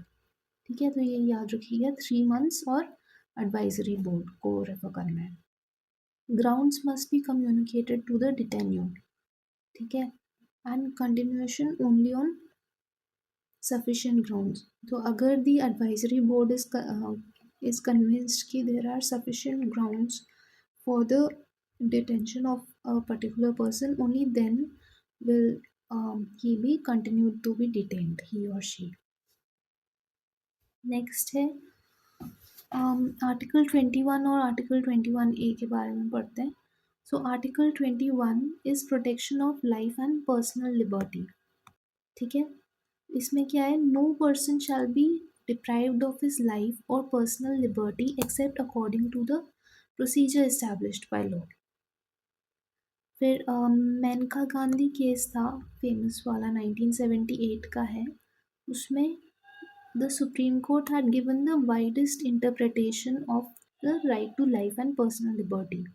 ठीक है, so according to the Supreme Court, the right to life and personal liberty can be deprived only by a procedure which is reasonable, fair and just. ठीक है, Supreme Court had introduced the American expression due process of law. तो ये सवाल बहुत common है, काफ़ी exams में पूछा जाता है कि ड्यू प्रोसेस ऑफ लॉ का जो प्रिंसिपल है, it was introduced under which case by the supreme court. तो इसका आंसर है मेनका गांधी केस 1978, ठीक है. नेक्स्ट है the article 21 includes many rights such as right to marry, right to privacy, ठीक है, even environmental rights, right to food, ये सब इसके अंडर आते हैं, ठीक है. नेक्स्ट है right to education. So right to education article 21A के अंडर आता है and this was introduced by the 86th constitutional amendment act of 2002, ठीक है. This is very important. This is a previous year question of the CBSE, ठीक है. फिर free and compulsory education to all children between 6 to 14 years of age. ये right to education basically guarantees free and compulsory education to all children between 6 to 14 years of age. It is also included in the DPSPs under Article 45 और fundamental duties में भी included है article 51A में, ठीक है. फिर next है right against exploitation. तो सबसे पहले है article 23 prohibition of trafficking in human beings and forced labour, ठीक है. तो इसमें क्या हो रहता है, basically it is available against both the state as well as the private individuals, ठीक है. So it permits the state to impose compulsory service for public purposes. वैसे तो ट्रैफिकिंग और फोर्स्ड लेबर अलाउड नहीं है, however there is an exception forced labour का. The government can impose compulsory service for various public purposes like military के लिए compulsory military service impose कर सकता है, या compulsory social service can also be impose by the government, ठीक है. Next है article 24 prohibition on employment of children. तो this under this act, employment of children below the age of 14 years in any factory, mine or other hazardous activities is prohibited, ठीक है. does not prohibit their employment in any harmless or innocent work. जैसे film industry वगैरह, they also employ a lot of child actors, so since that is considered to be harmless, so it is allowed. Next है उसी का continuation है, ठीक है, we have read this. Next है rights to freedom of religion. So article 25 to 28, इसमें क्या रहेगा, rights of individual religion. Exceptions क्या है, does not include the right to convert another person to one's own religion, ठीक है. Article 25 की बात हो रही है कि it gives rights to any individual to follow any particular religion, however it does not include the right to convert some other person to one's own religion, ठीक है. फ्रीडम ऑफ प्रोफेशन, प्रोपगेशन, ये सब है हमारे पास, however किसी को ज़बरदस्ती convert करने का राइट नहीं है, दूसरे रिलीजन में कन्वर्ट करने का। नेक्स्ट है freedom to manage religious affairs. Freedom to manage religious affairs, तो ये क्या था, rights of religious groups to establish and maintain institutions for religious and charitable purposes. ठीक है, फिर manage its own affairs in matters of religion. Next है acquire movable and immovable property, then administer such property in accordance with law. ठीक है, ये सब rights these are given under article 26, that is freedom to manage religious affairs. Then we have freedom from taxation for promotion of religion. ठीक है, तो under this act no person shall be compelled to pay any taxes for promotion और maintenance of any particular religion. ठीक है, however there is some exception that a fee can be levied for any services provided by any religion. ठीक है, जैसे मेरे को पता नहीं पर शायद हज का भी कोई सेस या ड्यूटी कस्टम्स सेस होता है शायद। All of this can be levied, how fee can be levied. I don't think the example which I just gave is correct. ठीक है, तो उसको आप भूल जाओ, बट इसमें वही दिया है कि fees can be levied, however taxes के लिए कोई भी गवर्नमेंट हमें कंपेल नहीं कर सकता कि ये वाला टैक्स दो and this tax will be used for promotion of any particular religion, so that will be completely wrong. Next है article 28, no religious instruction in certain educational institutions. ठीक है, so under this article no religious instruction shall be provided in any educational institution which is maintained out of state funds.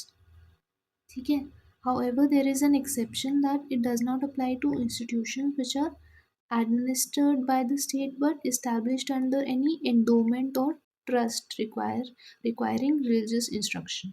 तो कोई अगर religious endowment या trust के under बना है कोई एजुकेशनल इंस्टीट्यूशन तो they are allowed to give religious instruction. However अगर स्टेट फंड से चल रहा है कोई तो they are not allowed to give religious instruction.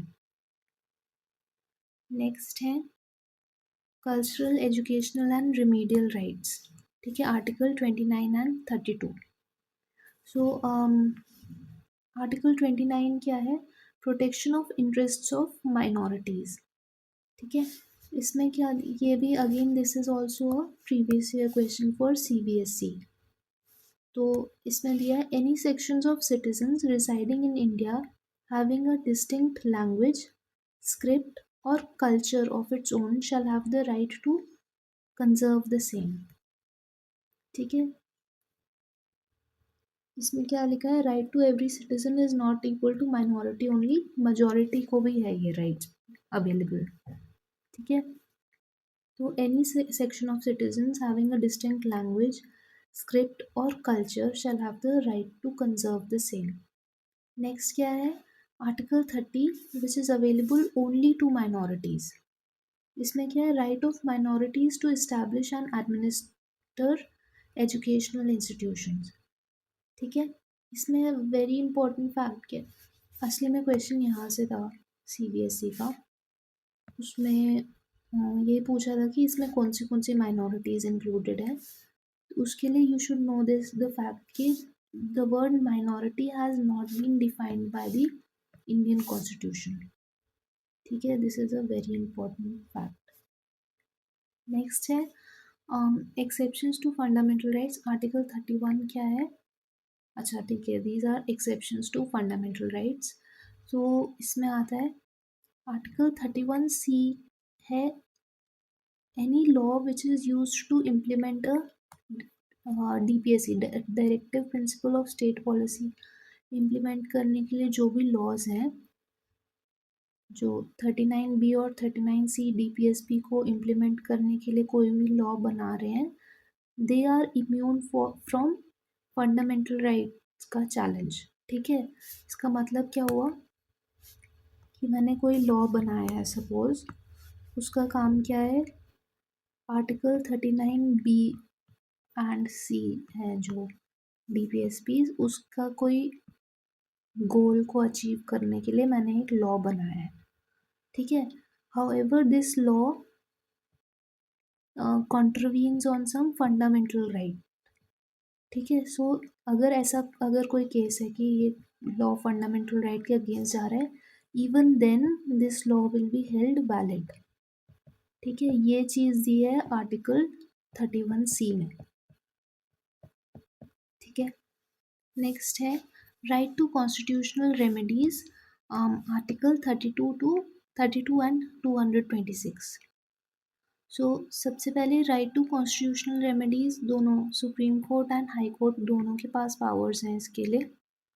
Under this right, अगर कोई भी फंडामेंटल राइट हमारा कॉन्ट्रवीन हो रहा है, कोई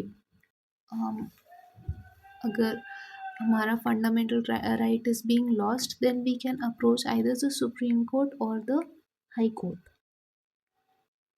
तो पर्पस क्या है, it is used only for, हाँ ठीक है, इसके बारे में बता देती हूँ। Article 32 is for supreme court and article 226 is for high court.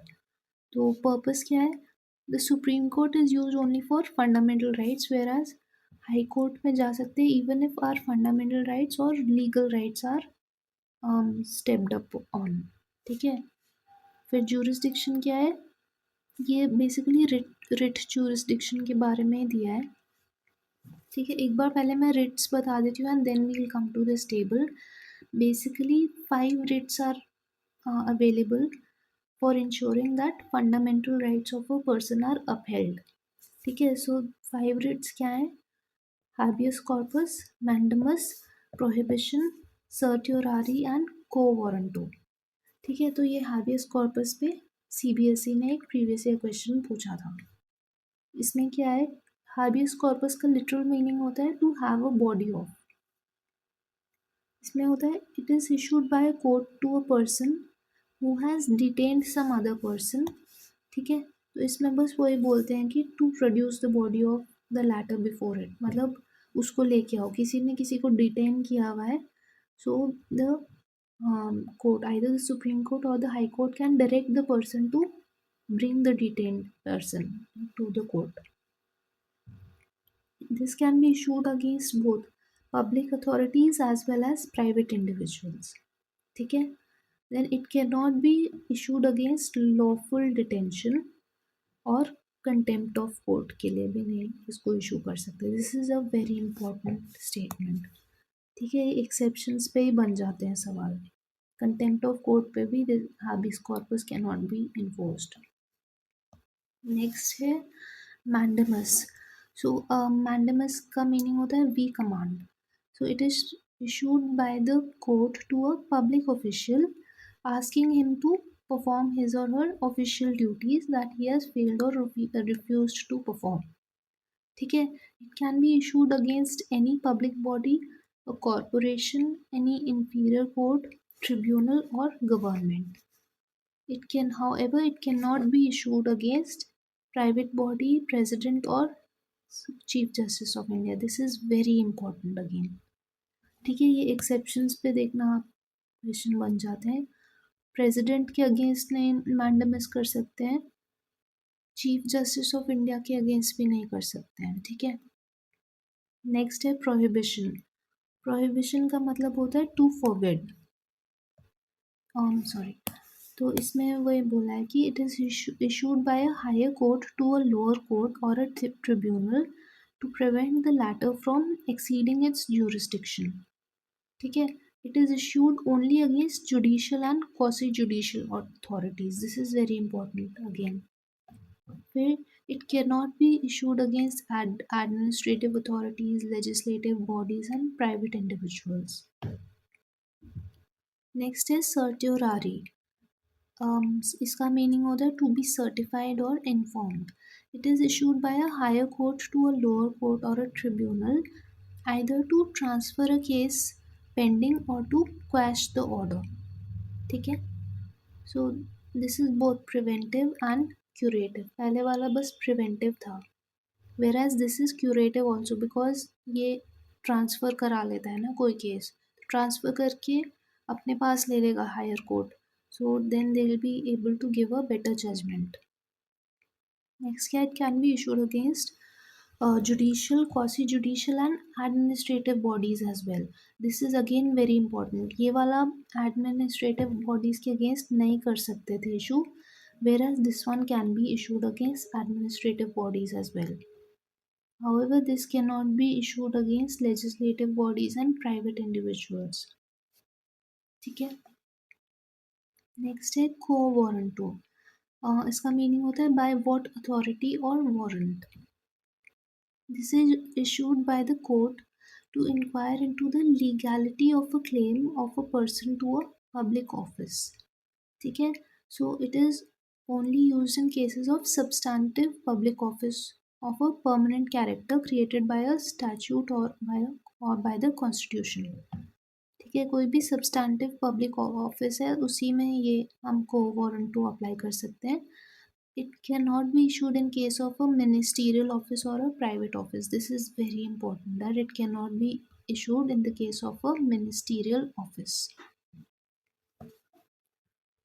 तो ये पांचों writs हो गए हैं. अब ये we'll go back to this table. So these writs can be applied in the following court. Supreme court में ये 5 writs लग सकते हैं for enforcement of fundamental rights, whereas high court में these फंडामेंटल राइट्स के इन्फोर्समेंट के लिए भी और लीगल राइट्स के इन्फोर्समेंट के लिए भी the writs can be applied. ठीक है. Supreme court has a narrow writ jurisdiction, whereas the high court has a broader writ jurisdiction. वही क्योंकि यहाँ बस फंडामेंटल राइट्स पे है, यहाँ दोनों laws and fundamental rights both पे है. फिर टेरिटोरियल jurisdiction क्या है. सुप्रीम कोर्ट का तो पूरा ऑल इंडिया jurisdiction होता है, whereas हाई कोर्ट का territory coincides with the territory of the state. Discretion क्या है. Supreme court cannot refuse to exercise writ jurisdiction, whereas high court can refuse. ठीक है. this is again a very important statement. ठीक है. Supreme court cannot refuse writ jurisdiction, whereas high court can refuse a writ jurisdiction. Next है हाँ ये पहले citizenship वाले topic में भी थोड़ा सा हमने देखा था. There are certain fundamental rights which are available only to citizens and not to foreigners. ठीक है. We'll just look at those fundamental rights. So the first column है for fundamental rights available only to citizens and not to foreigners. तो इसमें आता है एक तो article 15 है that is available only to the citizens. Again article 16 that is employment के लिए. ठीक है. वो भी ओनली सिटीजन्स को अवेलेबल है. देन है जो आर्टिकल 19 है right to freedom that is again available only to citizens. फिर आर्टिकल 29 दैट इज़ जो कल्चरल राइट्स है ना, protection of language script and culture of minorities, that is also available to citizens only.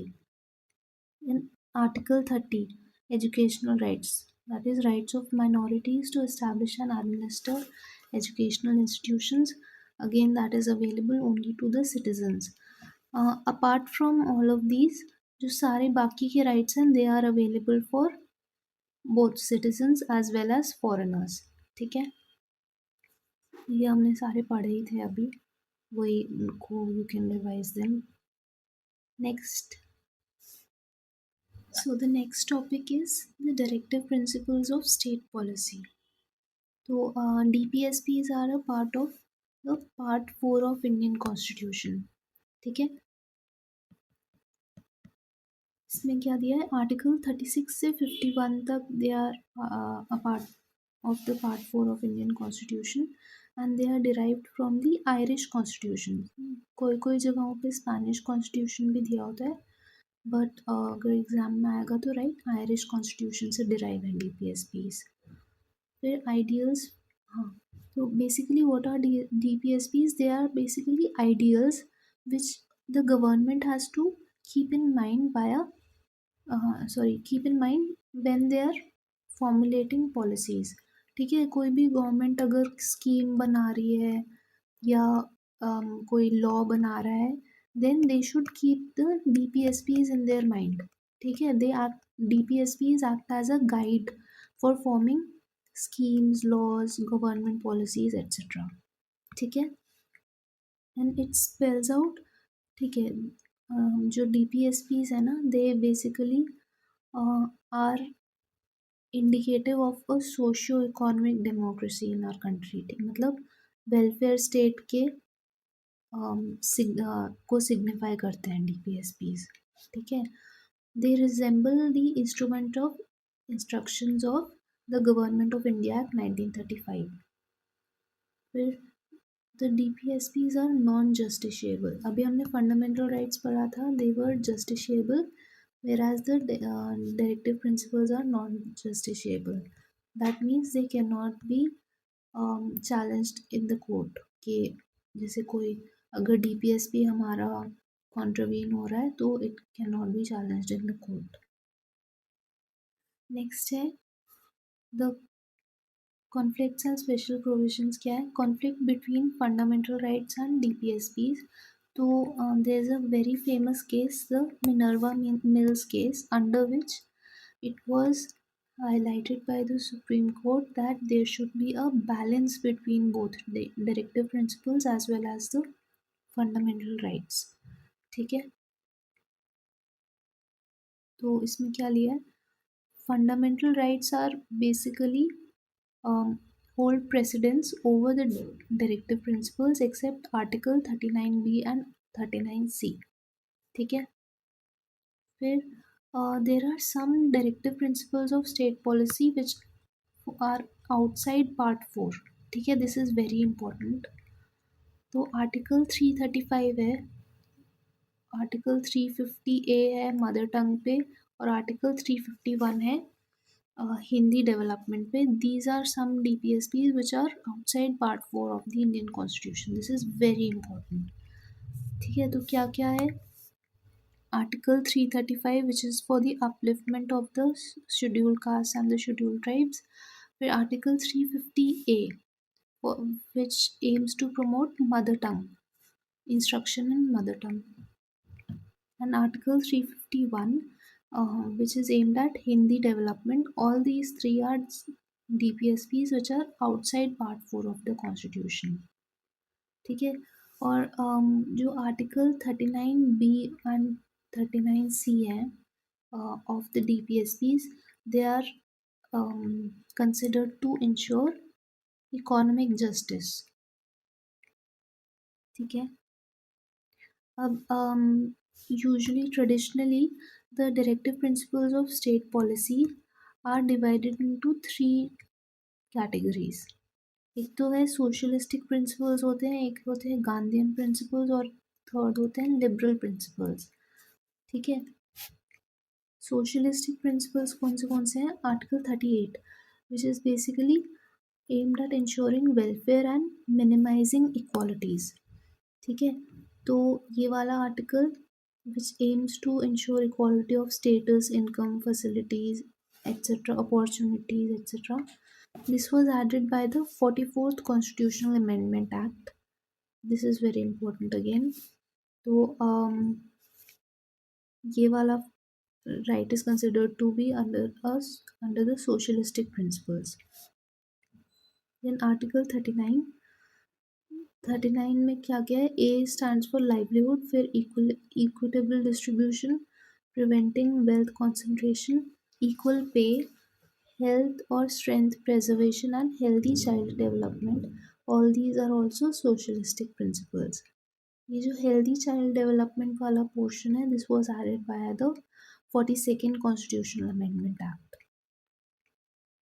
Next है 39A which is relating to the free legal aid and aid to the poor। This was added by the 42nd Constitutional Amendment Act। फिर है 41 Article 41 which is right to work, education and public assistance।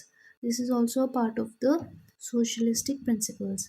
Then we have Article 42 which involves humane work conditions and maternity relief, This is also again a part of the socialistic principles.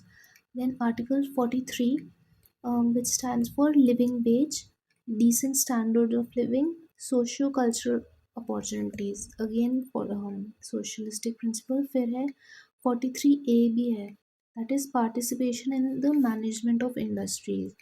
This was introduced via the 42nd Constitutional Amendment Act. ठीक है, फिर आता है article 47. This is regarding raising the nutrition and living standard and improving the public health of the citizens. ठीक है, उसके बाद we'll study about the Gandhian principles. First क्या है article 40, which which basically highlights the need for creation of village panchayats. ठीक है, तो Gandhian principal है. फिर 43 में कॉटेज इंडस्ट्रीज का इस्टेब्लिशमेंट और प्रमोशन. फिर आर्टिकल 43B, कोऑपरेटिव सोसाइटीज का promotion. This was added by the 97th constitutional amendment act of 2011. ठीक है, this is again important. This is also a Gandhian principle. Then Article 46, which is regarding the promotion of weaker sections of the society. That is also a Gandhian principle. फिर 47 है prohibition of liquor and intoxicating drugs. वो भी इसमें included है. और last क्या है prohibition of the slaughter of cows and draught cattle. That is also included in the DPSPs. Next है liberal principles. Liberal principles में first one is Article 44, which is the Uniform Civil Code. इसका मतलब क्या है? All of the personal laws of various religions should be codified by the parliament or the any legislative body. ठीक है, तो वही UCC का मतलब यही होता है. Then है Article 45. It refers to early childhood care and education until age 6. ठीक है. Next है Article 48, Organization of Agriculture and Animal Husbandry. फिर 48A, which stands for protect, improve, empowerment, safeguard forest and wildlife under 42nd Constitutional Amendment Act. Then we have Article 49, that refers to that involves protection of monuments and objects of national importance. ठीक है, फिर 50 है separation of judiciary from the executive. और last one क्या है 51, promotion of international peace and security. All of these are a part of the liberal principles. ठीक है, ये सारे आर्टिकल्स फिर से दिए हैं टेबल में. We have read all of those about. ठीक है, you can have a look see. So the next topic is regarding the fundamental duties. They are a part of the Article 51A of the Indian Constitution and Part 4A of the Constitution. ठीक है, they were added by the 42nd Constitutional Amendment Act of 1976. ठीक है, on the recommendation of the Swaran Singh Committee. ठीक है. So there are basically 10 fundamental duties. These are inspired by the USSR Constitution. और Japanese Constitution में it is the only democratic constitution which has listed duties for the citizens. ठीक है, this is an important fact. तो हमें both USSR as well as Japanese Constitution inspired the inclusion of fundamental duties in our constitution. Next, the 11th fundamental duty was added via the 86th Constitutional Amendment Act 2002, जिससे right to education was added as a fundamental right as well as a DPSP as well as a fundamental duty also. Now these fundamental duties are confined only to the citizens, ठीक है, and they are non-justiciable. Therefore, no legislative process has been provided to enforce fundamental duties. So, I'll just give you a quick overview of all the fundamental duties. The first one is to respect the national flag, anthem, and abide by the Constitution. Then, cherish and follow the noble ideas which inspired our freedom struggle. C है to uphold and protect sovereignty, unity and integrity of India. Then to defend country and render national service when called upon to do so. Then to promote spirit of common brotherhood and harmony. फिर है value and preserve the rich heritage of our composite culture. फिर है protect and improve the natural environment and to have compassion for living creatures. फिर to develop scientific temper, humanism and spirit of inquiry. And to safeguard public property and to abjure violence. Then we have to strive towards excellence in all spheres of life. और last क्या है to provide opportunities for education to their child between the age of 6 to 14 years. ठीक है, these are all the fundamental duties. Now the next topic is the basic structure of the constitution. तो basic structure of the constitution basically एक judicial principal है according to विच हमारा जो पूरा constitution है it can be amended under article 368. However, judiciary ने बोला है कि जो कॉन्स्टिट्यूशन है उसका एक सोल है. ठीक है, सोल या उसका बेसिक कोर है, कोर प्रिंसिपल्स हैं, those can not be amended. ठीक है, बाकी पूरा you can amend the entire constitution, however उसका सोल शुड नॉट चेंज. ठीक है, and who determines this basic structure? The judiciary itself determines as to what constitutes a part of the basic structure. ठीक है, तो हम उसका थोड़ा सा हिस्ट्री देख लेते हैं. शंकरी प्रसाद केस ऑफ 1951, उसमें power to amend the constitution under article 368 also includes power to amend fundamental rights, ये बोला गया था. ठीक है, and the word law in Article 13 includes only ordinary law and not constitutional amendment acts. ठीक है, ये शंकरी प्रसाद केस में बोला था. उसके बाद गोलकनाथ केस में constitutional amendment act is also law with the meaning of article 13. Article 13 के अंडर ही आता है कॉन्स्टिट्यूशनल अमेंडमेंट, ये बोला था गोलकनाथ केस में. In parliament can not take away any fundamental rights, ऐसे भी कहा था. और फिर 24th constitutional amendment of 1971 came as a response and then parliament can take away any fundamental right under article 368, ऐसे भी बोला था. फिर केशव नंद भारती केस आया 1973 का. It overruled the Golaknath judgement and upheld the validity of the 24th constitutional amendment act. ठीक है, ये असली में हाँ ठीक है, this had happened and it laid down the doctrine of basic structure. ठीक है, so this is very important. The doctrine of basic structure was laid down in the Keshavananda Bharati case judgment. उसके बाद में the Minerva Mills case took place in 1980. Under this, judicial review was declared to be a part of the basic structure. ठीक है, तो इसमें जैसे बोला था कि 42nd कॉन्स्टिट्यूशनल अमेंडमेंट में कि no amendment can be question in any court, so that was overturned. ठीक है, अभी basic structure of the constitution में these are the main points. Apart from this there is a table given in Laxmikanth, उसमें elements of basic structure दिए हैं कि हर case में कौन से parts are included in the basic structure. ठीक है, तो I have added the table at the end of this document, तो उसको थोड़ा सा देख लेते हैं हम लोग.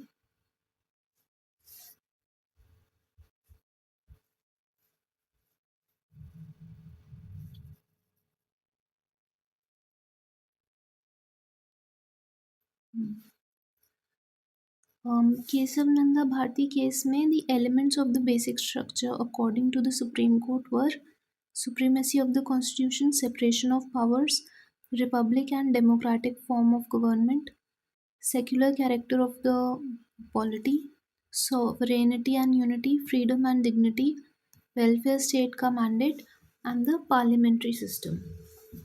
नेक्स्ट था इंदिरा नेहरू गांधी केस 1975 में. Sovereign democratic republic was included as an element of basic structure. Equality of status and opportunity was included. Secularism and freedom of conscience. Government of laws. Judicial review. Free and fair elections. उसके बाद में Minerva mills case में of 1980 limited power of parliament to amend को बोला था कि this is a part of the basic structure. फिर judicial review was declared to be a part of the basic structure. फिर harmony between fundamental rights and directive principles. फिर next ये चार cases थे. Central coalfields limited case, Bhim Singh ji case, SP Sampath Kumar case और E संबामूर्ति case. इन सब में effective access to justice was considered to be a basic part of basic structure. welfare state, rule of law and judicial review. ठीक है. इसमें वही फिर से वही सब बताया है कि इंदिरा नेहरू गांधी केस में India as a sovereign democrat, this is a repetition. ठीक है, ऊपर वाले टेबल का ये रेपिटेशन है. India as a sovereign democratic republic is a part of the basic structure. ठीक है, तो this is a repetition of the above. Next है Delhi judicial service association case 1991. इसमें powers of the Supreme Court under Article 32, 136, 144 and 142 were considered to be a part of the basic structure. ठीक है. उसके बाद में Indira Sawhney case, this is also famous case under इसको it is also known as the Mandal case. ठीक है, under this the rule of law was declared as a part of a basic structure. फिर Kumar Padma Prasad case 1992. इसमें independence of judiciary was declared to be a part of the basic structure. फिर Kihoto Hollohan case 93, anti defection के ऊपर था ये. According to this, free and fair election as well as sovereign democratic republic structure both were part of a basic structure. फिर Raghunath Rao case था, principle of equality और unity and integrity of country, इन दोनों को बेसिक स्ट्रक्चर का part बताया था उसमें. एस आर बोमाई केस में 1994 का है. Federalism, secularism, democracy, unity and integrity, social justice and judicial review, all of these were considered to be a part of the basic structure. फिर है L Chandra Kumar case of 1997. Under this, the powers of the High Court under Article 226 and 227 were considered to be a part of the basic structure. ठीक है. फिर Indira Sawhney case number 2000 में हुआ था. इसमें principal of equality was declared to be a part of the basic structure. उसके बाद में ऑल इंडिया जजेस association case of 2002. Under this the independent judicial system was considered to be a part of the basic structure. फिर Kuldeep Nair case में democracy और free and fair elections को भी बोला था. फिर एम नागराज केस 2006 का है. इसमें प्रिंसिपल ऑफ इक्वालिटी को बोल दिया था कि बेसिक स्ट्रक्चर का पार्ट है. आई आर खोलो केस में 2007 का जो है,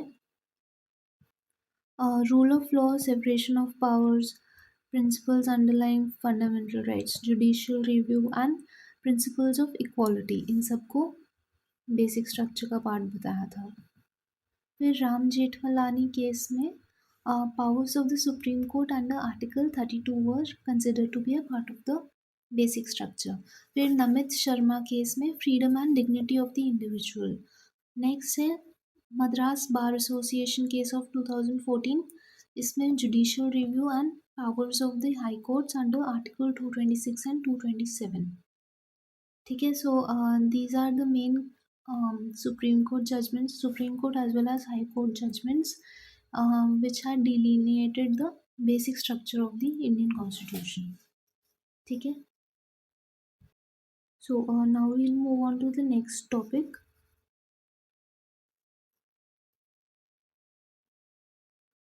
So the next topic is regarding the amendments of the Constitution.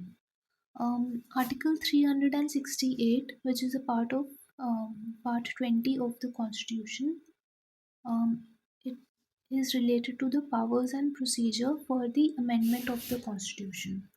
ठीक है, तो इसमें बस बोला है कि Kesavananda Bharati case of 1973. According to it, Parliament cannot amend the provisions which form the part of the basic structure of the Constitution. ठीक है, प्रोसीजर क्या है अमेंडमेंट का? It can be initiated in either of the two houses. This is important.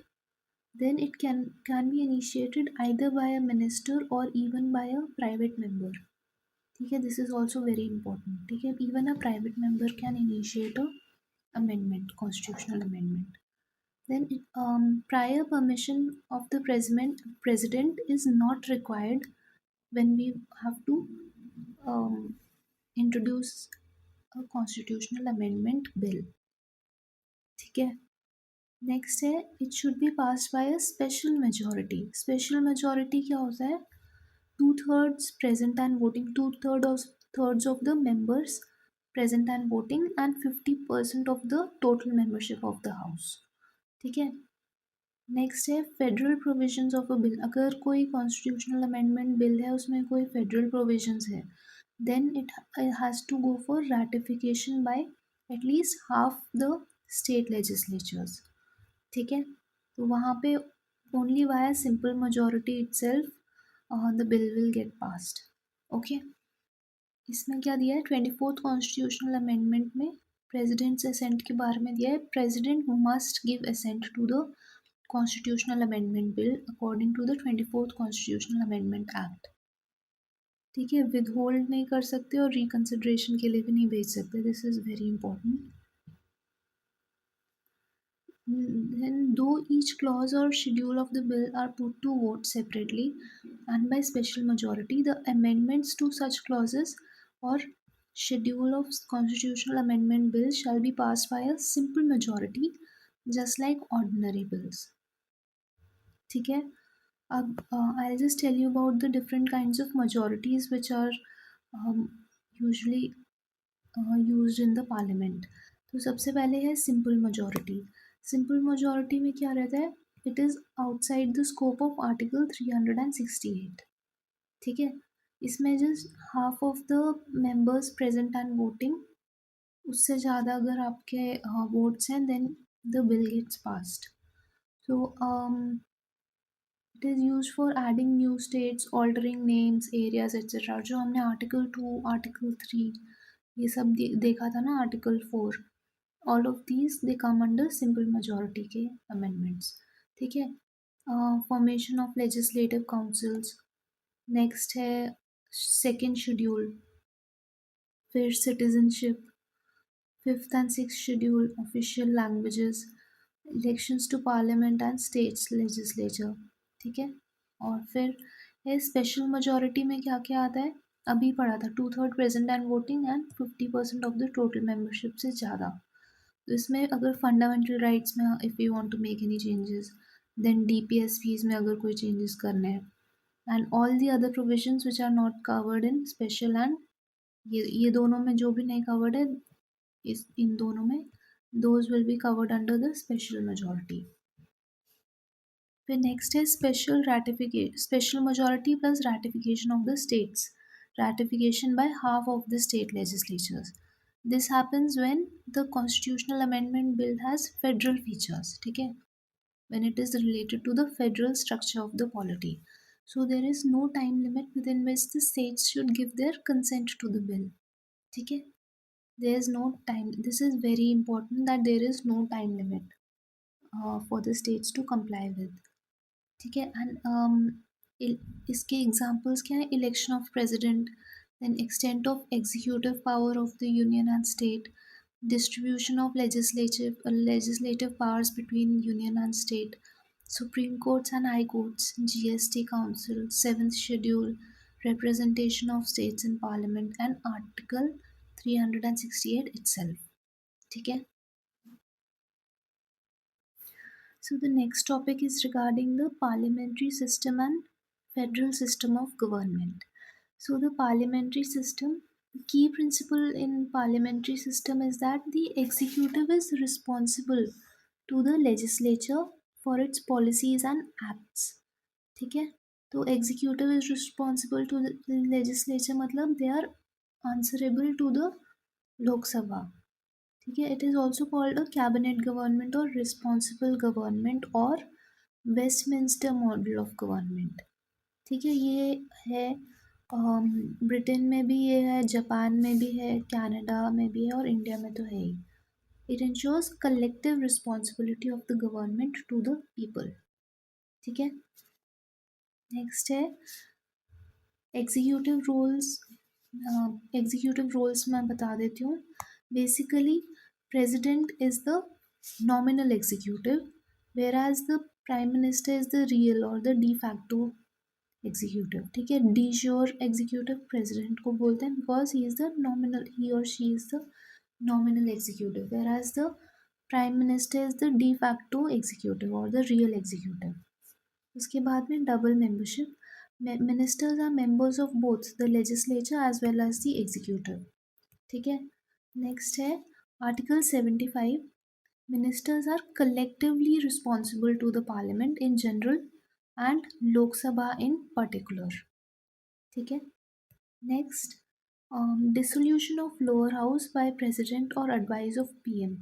ठीक है, अगर dissolve करना है लोकसभा को, so it can be done by the president only on the advice of the prime minister. ठीक है, next है कि ministers usually take the oath of secrecy. फिर फीचर्स क्या है,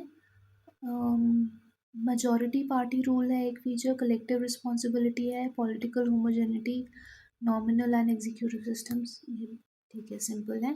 मेरिट्स एंड डीमेरिट्स क्या है, देखिए रेडी ऑल्टरनेटिव गवर्नमेंट, हमारे जो ऑपोजिशन होती है that is a ready alternative government. फिर क्या है, रिस्पॉन्सिबल गवर्नमेंट रहता है, ये सही है, this is a part of the merits. फिर अनस्टेबल है, दिस इज़ अ डीमेरिट. ठीक है, बिकॉज अनस्टेबल है क्योंकि specially in कोalition politics the government can easily lose power if it is unable to um, show it if it is unable, जैसे अगर no confidence motion pass हो गया गलती से लोकसभा में तो it can lose power. So that is why it creates an unstable government. फिर है there is no continuity in policies. हाँ, ये भी सही है. ठीक है, नेक्स्ट इंडिया और ब्रिटेन को कंपेयर किया हुआ है. India has a republican system in place. ठीक है, unlike Britain where monarchy exists, so they have a monarchical system. Parliament is not supreme in case of India, constitution is supreme, whereas in Britain parliamentary is supreme. ठीक है, parliamentary supremacy होती है वहाँ पे. Then prime minister can be a member of either of the two houses. ठीक है, तो अभी जैसे नरेंद्र मोदी जी हैं, he is a part of the Lok Sabha, whereas the earlier prime minister Dr. Manmohan Singh ji, he was a part of the Rajya Sabha. ठीक है, so they can either be part of they can be a part of either of the two houses. Whereas in Britain, the prime minister must be a member of the lower house necessarily. ठीक है, next है India में there is no concept of a shadow cabinet, whereas shadow cabinet which is formed by the opposition party exists in Britain. Next, non-members can become a minister but must be elected within 6 months. However, only MPs can become ministers in Britain. ठीक है, next अभी federal system के बारे में देख लेते हैं. So federal, the Constitution of India provides for a federal system of government. ठीक है, and Indian federal system is based upon the Canadian model, wherein there is a strong center.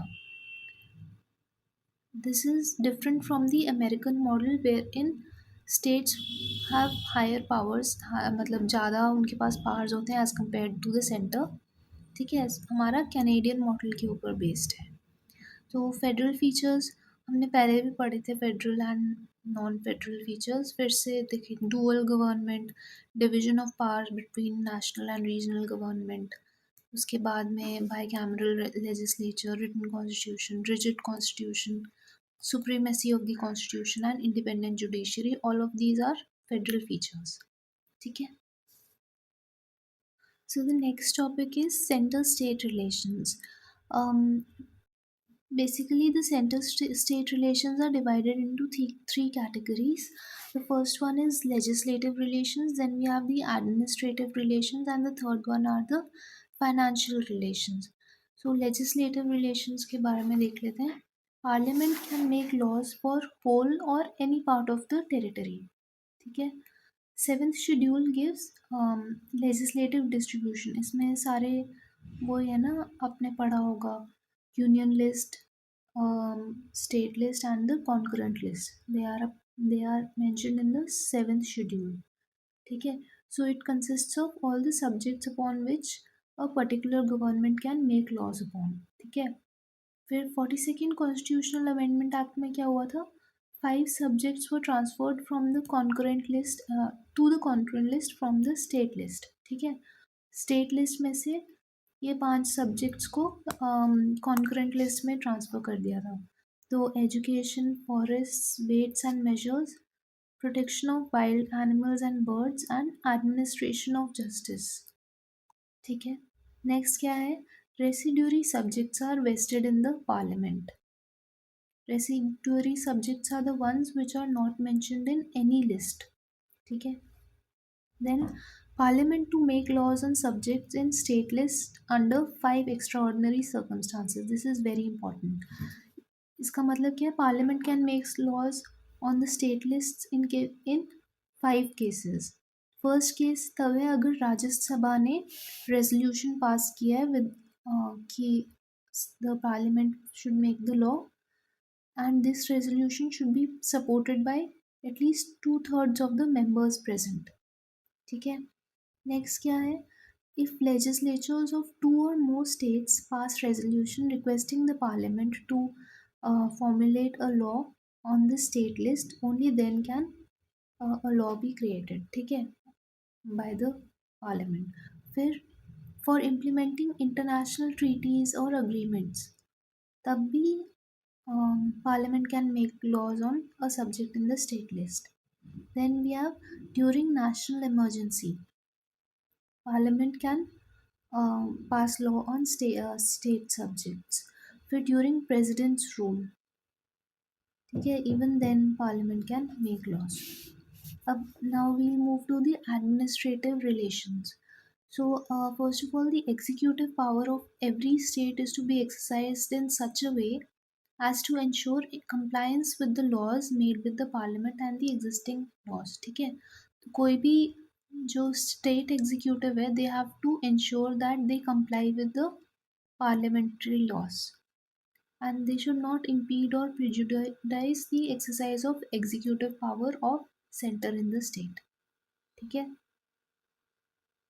Next है Article 365 states that where any state has failed to comply to any directions given by the center, President's rule can be imposed in the state under Article 356. तो देखिए, president rule कौन से part article में दिया है, article 356 में. फिर article 365 में क्या दिया है, अगर if the state is unable to comply to directions given by the state, अगर बाय द सेंटर ने कुछ डायरेक्शंस दिए हैं स्टेट को और वो उससे कंप्लाई नहीं कर पा रहा है, then president's rule can be imposed in that state. Next, president may, with the consent of the state government, entrust to that government any of the executive functions of the center. ठीक है. तो executive functions को delegate कर सकता है centre. Article 312 में क्या है, Constitution authorizes the Parliament to create new all India services on the basis of a Rajya Sabha resolution to that effect. ठीक है. If Rajya Sabha passes a resolution, then it can create a new all India service. अभी all India services क्या क्या है, एक तो Indian administrative service है, Indian police service है और इंडियन फॉरेस्ट सर्विस। ठीक है, all these three are all India services. Next है जजेस of state high court are appointed by the president in consultation with the chief justice of India and the governor of that state. ठीक है, next है financial relations. So, power to levy taxes on subjects mentioned in the union list is with the parliament। ठीक है, this is natural normal चीज़ लिखी है। State list पे जो भी सब्जेक्ट्स हैं उन पे टैक्सेस स्टेट लेजिस्लेचर लीवाई कर सकता है। And residuary power of taxation किसके पास है? पार्लियामेंट के पास। फिर grants and aids to the state are known as statutory grants। ठीक है, it empowers the parliaments to make grants to the states which are in need of financial assistance। ठीक है, तो ये आर्टिकल 275 के अंदर है, that parliament can make grants to states who are in need of financial assistance। फिर discretionary grant article 282 के अंदर आता है, it empowers the center and the states to make any grants for any public purpose। Next है 101 constitutional amendment act of 2016 में आता है, GST council was formed under this. ठीक है, article 279। Next commissions and committees related to centre state relations. तो सबसे पहले एक तो है administrative reforms commission, first ARC वो 1966 में बनी थी। उसके बाद में राजमन्नर कमेटी 1969 में बनी थी। ठीक है, और उसके बाद में we have the Sarkaria commission, ये 1983 में बना था। और पुंची कमीशन भी बोलते हैं, दिस वाज फॉर्म्ड इन 2007। ठीक है, next we'll talk about the interstate relations। So first of all, constitutional bodies for maintaining interstate relations are as follows। देखिए, article 262 of the Indian Constitution talks about interstate water disputes। ठीक है, तो according to it the adjudication of interstate water disputes can be done by parliamentary laws। ठीक है, तो parliament will make a law for adjudication of interstate water disputes. फिर next है article 263 में क्या दिया है? इंटरस्टेट काउंसिल के बारे में दिया है। उसके according a president can establish an interstate council and it also defines the natures and duties of an interstate council. ठीक है, नेक्स्ट है इस्टेब्लिशमेंट ऑफ, अच्छा, इंटरस्टेट काउंसिल कब इस्टेब्लिश हुई थी? By recommendation of the Sarkaria commission, the Janata Dal government which was headed by VP Singh had established an interstate council in 1990। ठीक है, next है स्टैट्यूटरी बॉडीज, ये कॉन्स्टिट्यूशनल बॉडीज की बात हो गई। ठीक है, इसके बाद में I talk about the statutory bodies। ठीक है, before that I'll tell you about the interstate council which was formed under the VP Singh government in 1990। तो इंटरस्टेट काउंसिल का कॉम्पोजिशन ये होता है, prime minister is generally the chairman. ठीक है, उसके बाद में it consists of CMs of all the states, CMs of union territories, administrators of union territories without legislature. जैसे यूटीज विद लेजिस्लेचर कौन से रहेंगे? दिल्ली, ठीक है, Pondicherry and even Jammu and Kashmir. Then administrators of UTs without legislatures like Ladakh और भी Andaman Nicobar etcetera. Then we have governors of states under president rule as well. ठीक है, apart from these we also have 6 central cabinet ministers who have been nominated by the prime minister including the home minister। ठीक है, ये हो गया interstate council का composition. अभी मैं I be talking about the statutory bodies और the non constitutional bodies which are related to interstate relations. So the first one is the zonal councils. ठीक है, तो zonal councils are statutory in nature and they were basically mentioned in the State Reorganization Act of 1956। ठीक है, and it basically divides the country into 5 zones: north, south, east, west and central zone। ठीक है। उसके बाद zonal council के members ये सब होते हैं। देखिए, home minister is generally the chairman, CMs of all state रहेंगे, to in that zone, two other ministers from each state in that zone, ठीक है, and administrator of each UT in that zone. So each CM acts as a vice chairman of the council by rotation. ठीक है, ये 5 zone की बात कर लिया हमने, north, south, east, west and central. However north east council जो है ना, that is a separate body altogether. It is a statutory body. It was created by a separate act, which is known as the Northeast Council Act of 1971. ठीक है, it consist of एक तो 7 sisters हैं जो, वो वाले states सारे, plus Sikkim. ठीक है, all of them come under this. ठीक है, so I have attached a table relating to the zonal councils of India. um, अगर I will just show you the table right now. 56.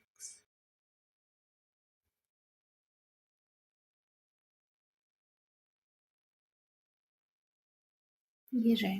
देखिए, northern zonal council जो है, उसका headquarters आ रहा है new Delhi. ठीक है.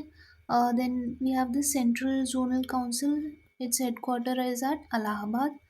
ईस्टर्न का कोलकाता पे है, वेस्टर्न का मुंबई, एंड सदर्न का है चेन्नई में. ठीक है. तो मेंबर्स कौन कौन से हैं इसमें? नॉर्दर्न जोनल काउंसिल में we have Himachal Pradesh, Haryana, Punjab, Rajasthan, Delhi, Chandigarh, Jammu Kashmir and Ladakh. ठीक है. देन सेंट्रल में UP, Uttarakhand, Chhattisgarh, MP. Eastern में Bihar, Jharkhand, west Bengal and Orissa. Western में Gujarat, Maharashtra, Goa, Dadra and Nagar Haveli and Daman and Diu. And last one, southern zonal council, उसमें आंध्र, तेलंगाना, कर्नाटका, केरला, तमिलनाडु एंड पुडुचेरी. ठीक है. So this is all for inter state relations. This is an important topic.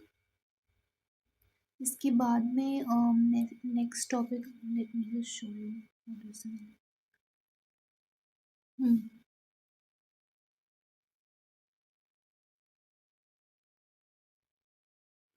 So the next topic is regarding the emergency provisions. So basically there are three types of emergencies which can be imposed in our country. First one is the national emergency, second है presidential rule, and the third one is financial emergency. ठीक है. The national emergency is imposed as a part of the Article 352. Presidential rule is imposed under Article 356. And the last one, financial emergency, is imposed under Article 360. ठीक है. इनके थोड़े से features पढ़ लेते हैं. First of all, national emergency में it is approved by the it has to be approved by the parliament within 1 month of its imposition via a special majority. ठीक है. एक्सटेंशन का क्या है? Lok Sabha can be extended for 1 year at a time for infinite time during a national emergency. Extension cannot continue beyond 6 months after it has ceased to operate, after the emergency has ceased to operate. ठीक है. And then parliament may extend the tenure of state assemblies. ठीक है. Revocation के बारे में, president can revoke it without parliament's approval. ठीक है. Now, in case parliament's approval is needed, तब Lok Sabha with a simple majority, and Rajya Sabha का तो ज़रूरत भी नहीं है, they can revoke it. ठीक है. However, 1/10 of the members have to give a notice to the speaker or the president if the house is not in session, and then the vote can be arranged. ठीक है.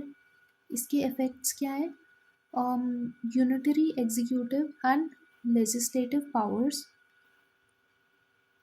देखिए, इसमें असली में होता क्या है? Parliament gets the power to override state legislation. ठीक है. That is one of the biggest things which happens during a national emergency. Then president can also make ordinances on the state subjects as well. ठीक है. और according to the 42nd Constitutional Amendment Act, it is applicable to all states, not only to the states under national emergency. ठीक है, ऐसा नहीं है कि only जो नेशनल इमरजेंसी के अंडर स्टेट्स है उन्हीं में the president can make ordinances, but rather on all the states. Next है life of the Lok Sabha or state legislative assembly during the national emergency.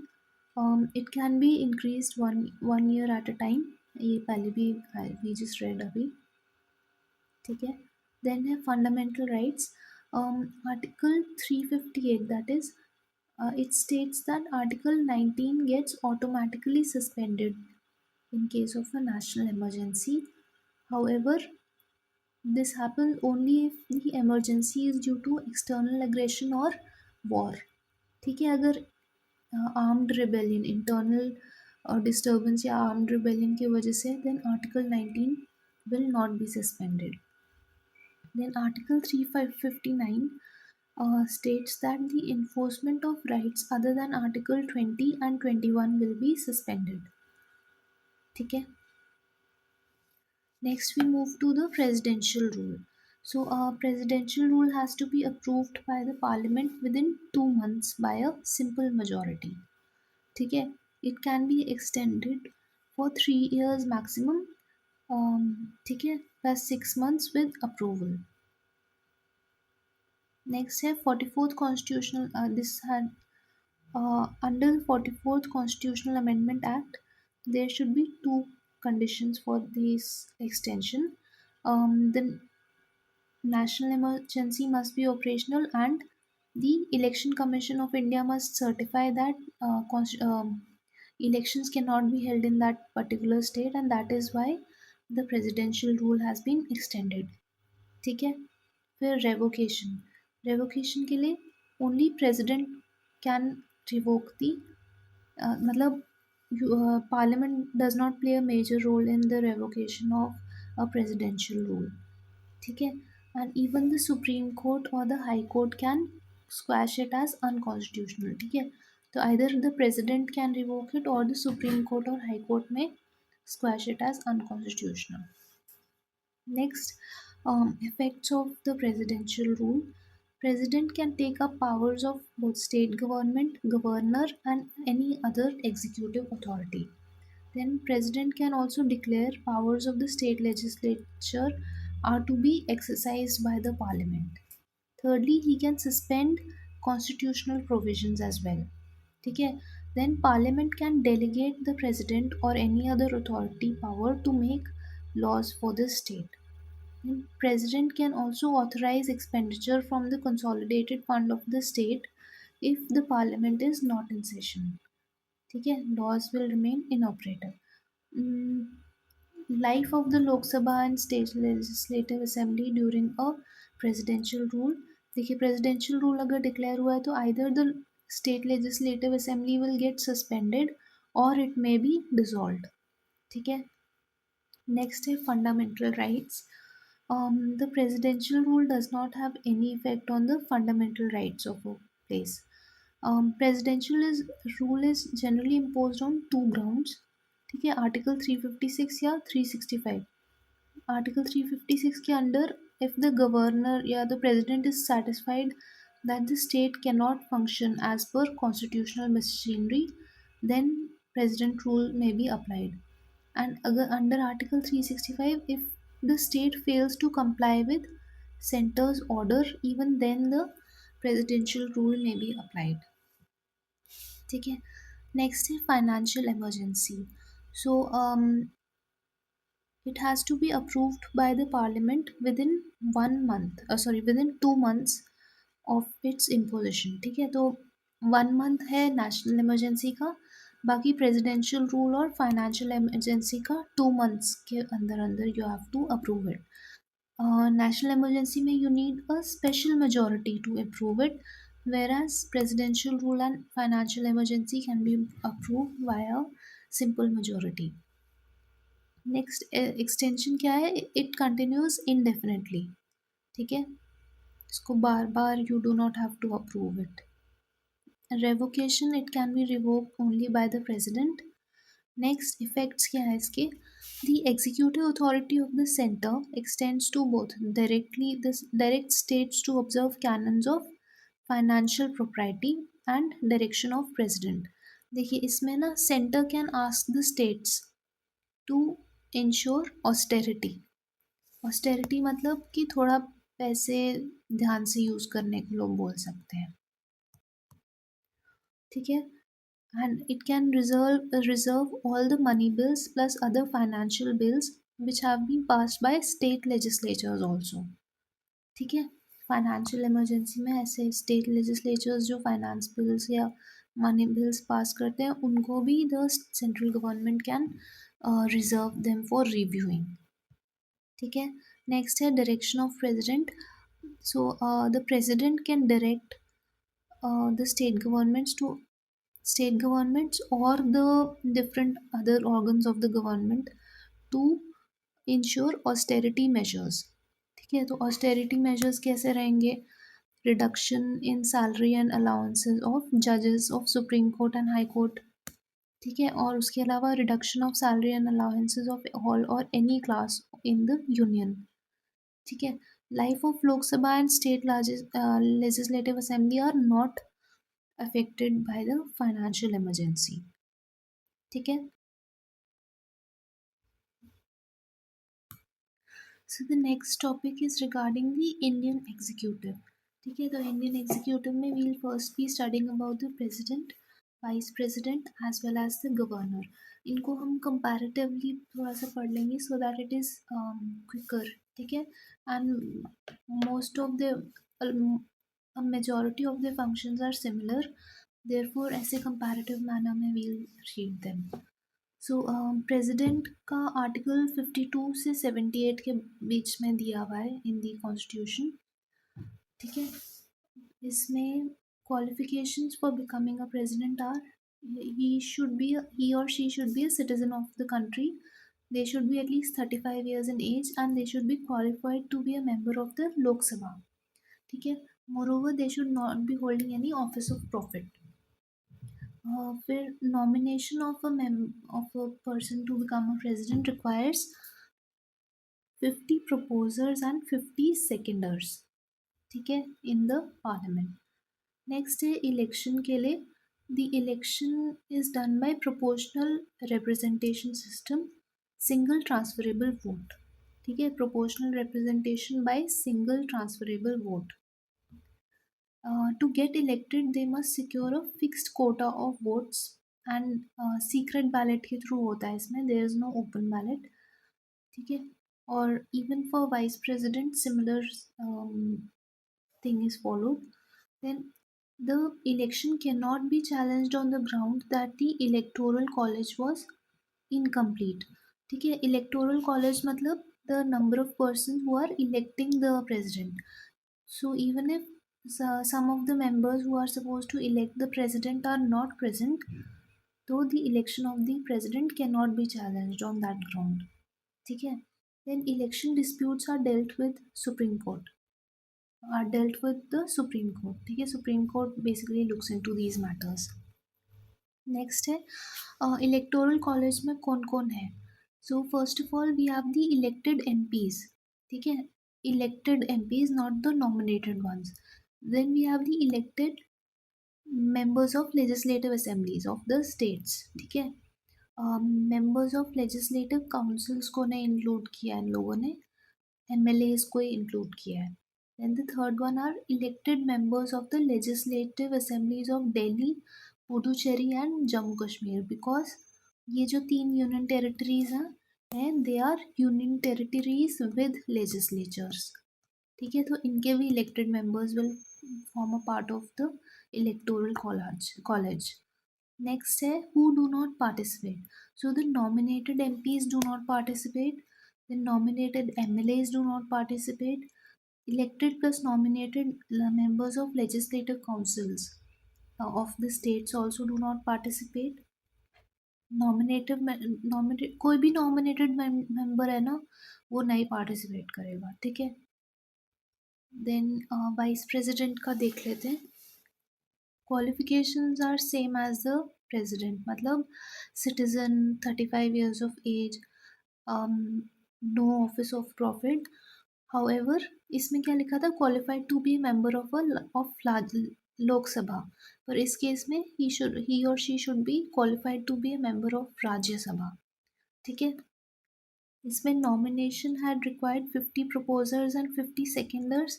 इसमें they require only 20 proposers and 20 seconders. Then the electoral college.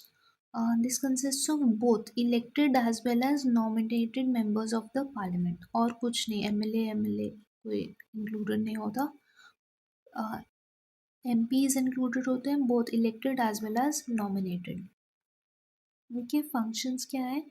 He is the ex officio chairman of Rajya Sabha. ठीक है.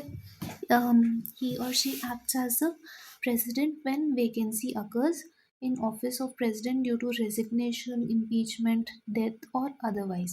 So for maximum 6 months, the vice president can act as the president. ठीक है. While acting as the president, he or she won't perform the duties of the office of chairman of Rajya Sabha. ठीक है. And then they'll also be receiving the allowances and salaries of the president. Next है terms and removal. Term इनका 5 years का रहता है and they are eligible for re-election any number of times. There is no limit on re-election. ठीक है. Now the resignation letter should be given to the president. ठीक है. And president का अगर resign करना हो then he'll give it to the vice president. फिर removal का मेथड क्या है? Via formal impeachment. Sorry, president के लिए फॉर्मल इम्पीचमेंट होता है. वाइस प्रेसिडेंट में there is no formal impeachment required. ठीक है.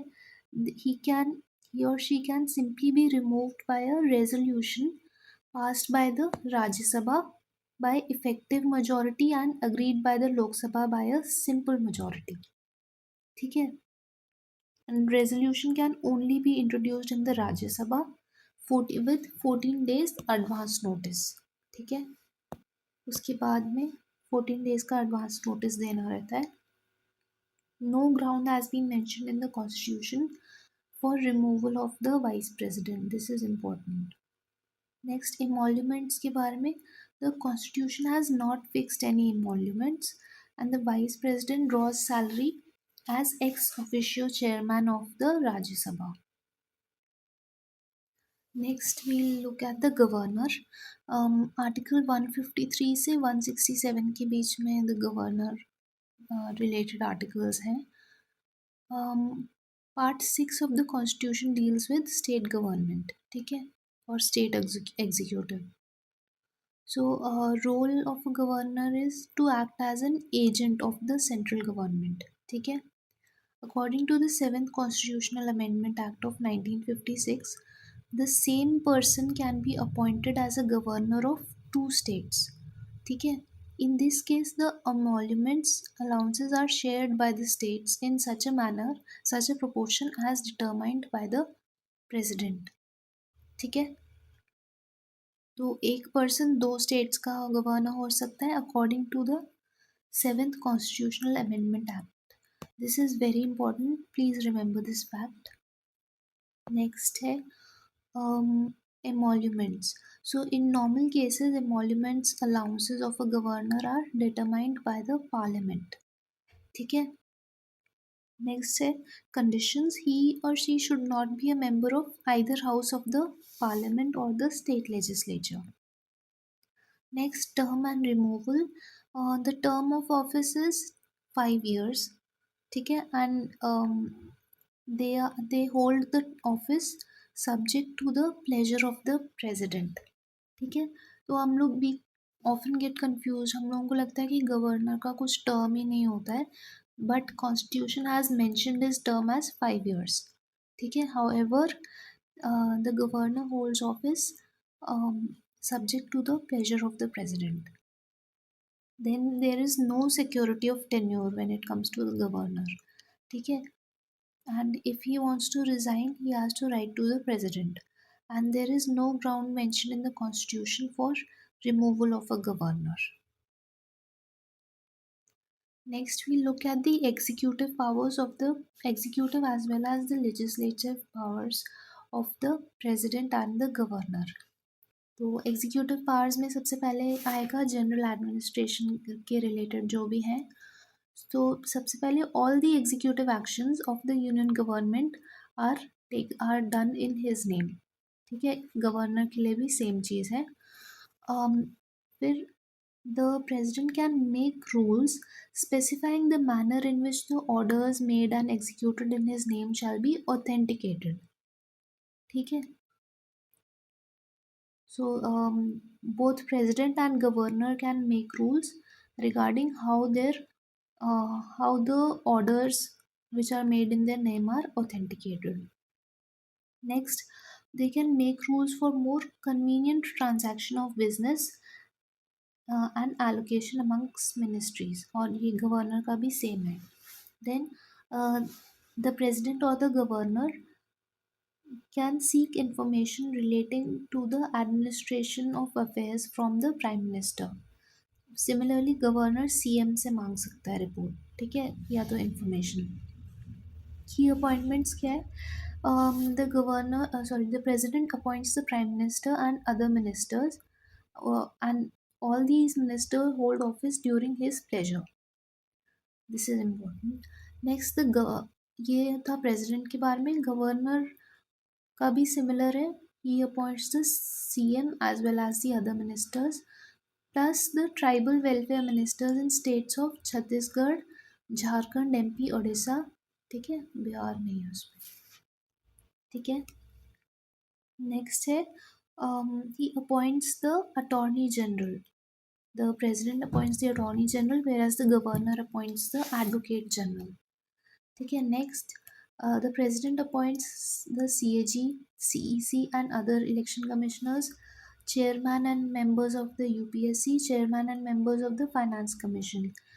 Governor with respect to the state election commission, SPSC, SFC similar powers हैं उसके, बस state election commission वगैरह के लोगों को अपॉइंट करता है. State election commissioner can be removed only in manner and grounds as a judge of a high court. ठीक है. And chairman and members of the SPSC are removed only by the president and not the governor. This is very important. ये थोड़ा सा confusing है. ठीक है, इसमें हमें लगता है कि अगर उसने गवर्नर ने अपॉइंट करा है तो he will be the one who will remove it, पर ऐसा नहीं है. जो स्टेट इलेक्शन कमिश्नर है they can be removed only by the high court. ठीक है. नहीं, they can be removed on grounds which are similar to that of a जज ऑफ अ हाई कोर्ट. ठीक है. And the members of State Public Service Commission can be removed only by the president and not the governor. This is very important. ठीक है. Next है other appointments and powers. So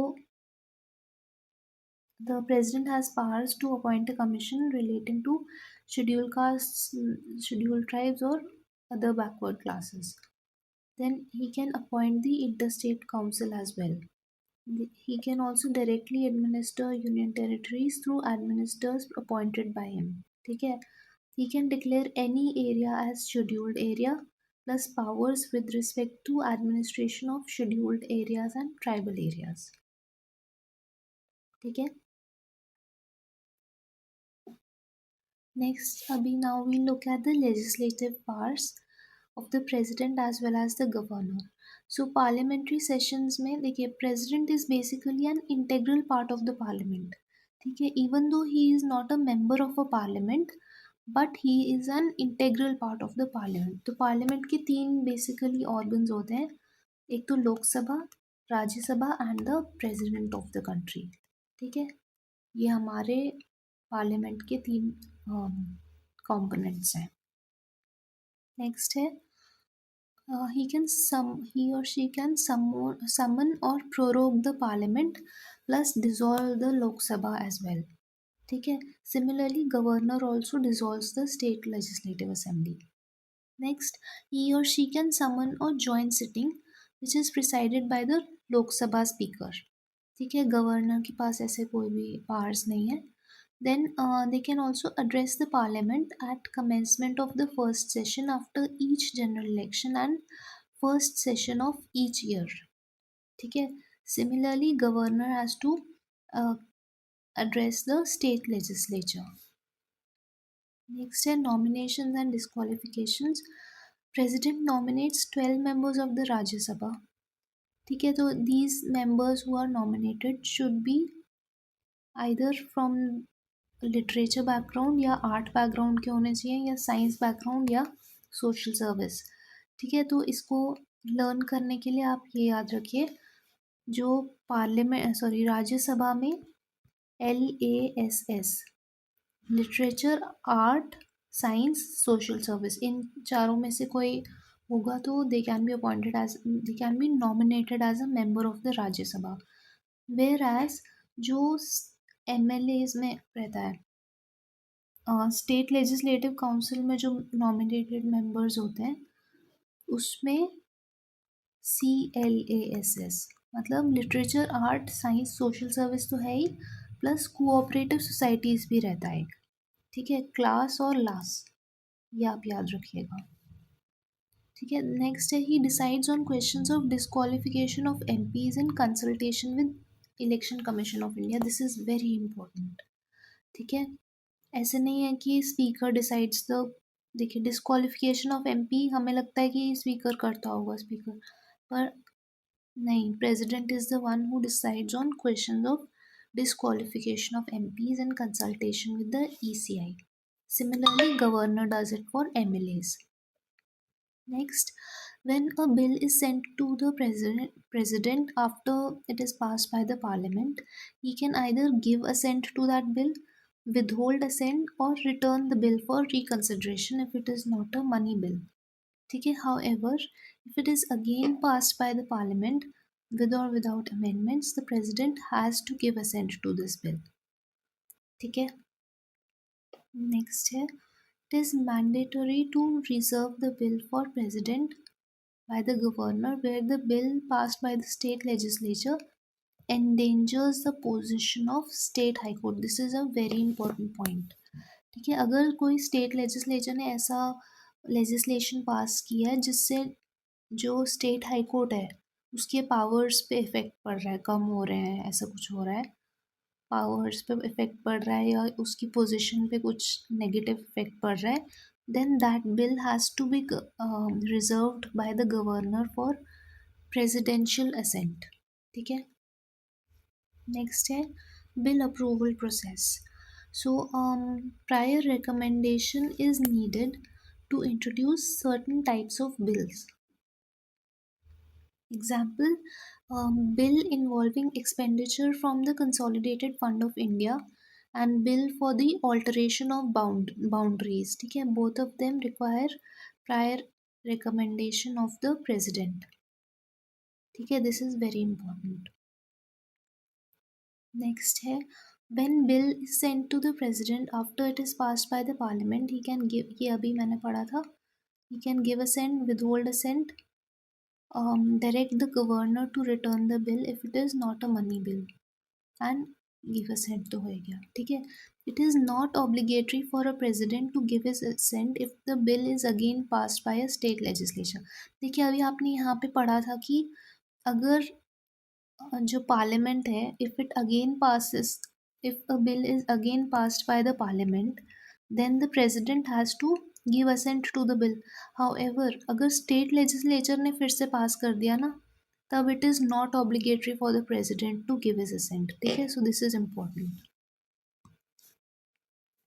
Next है, it is mandatory to reserve the bill for president where the bill, ये तो अभी पढ़ा था, this is a repetition. अगर हाई कोर्ट के पावर्स का कुछ भी एंडेंजर हो रहा है उसकी position, then that bill has to be reserve for presidential assent.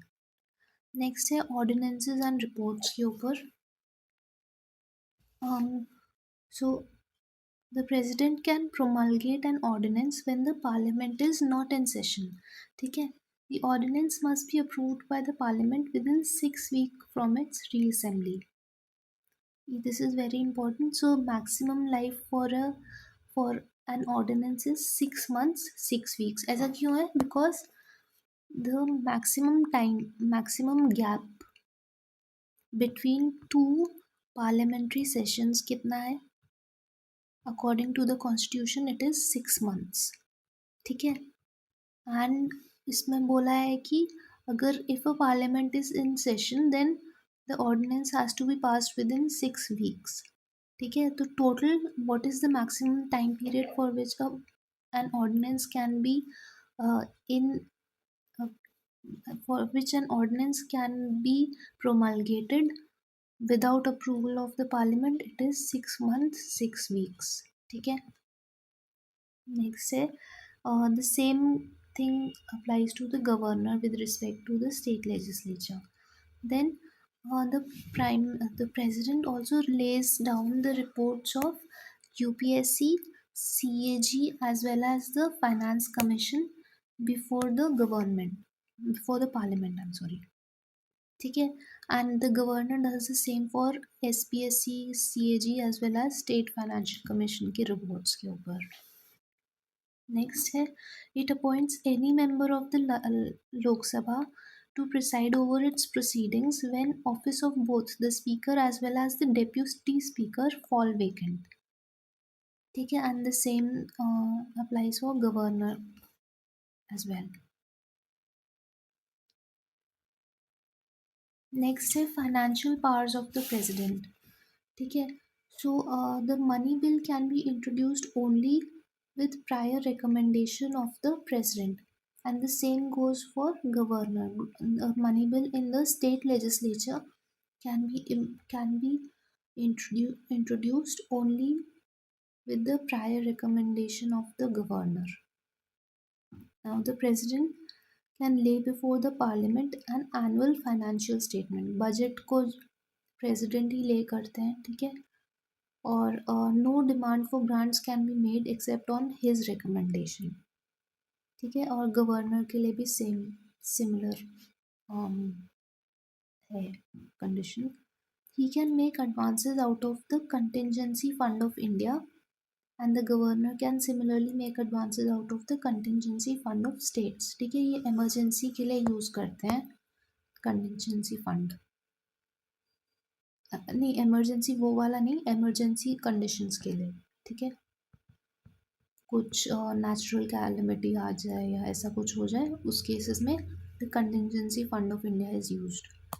Next है constitute a finance commission after every 5 years to recommend the distribution between center and the states.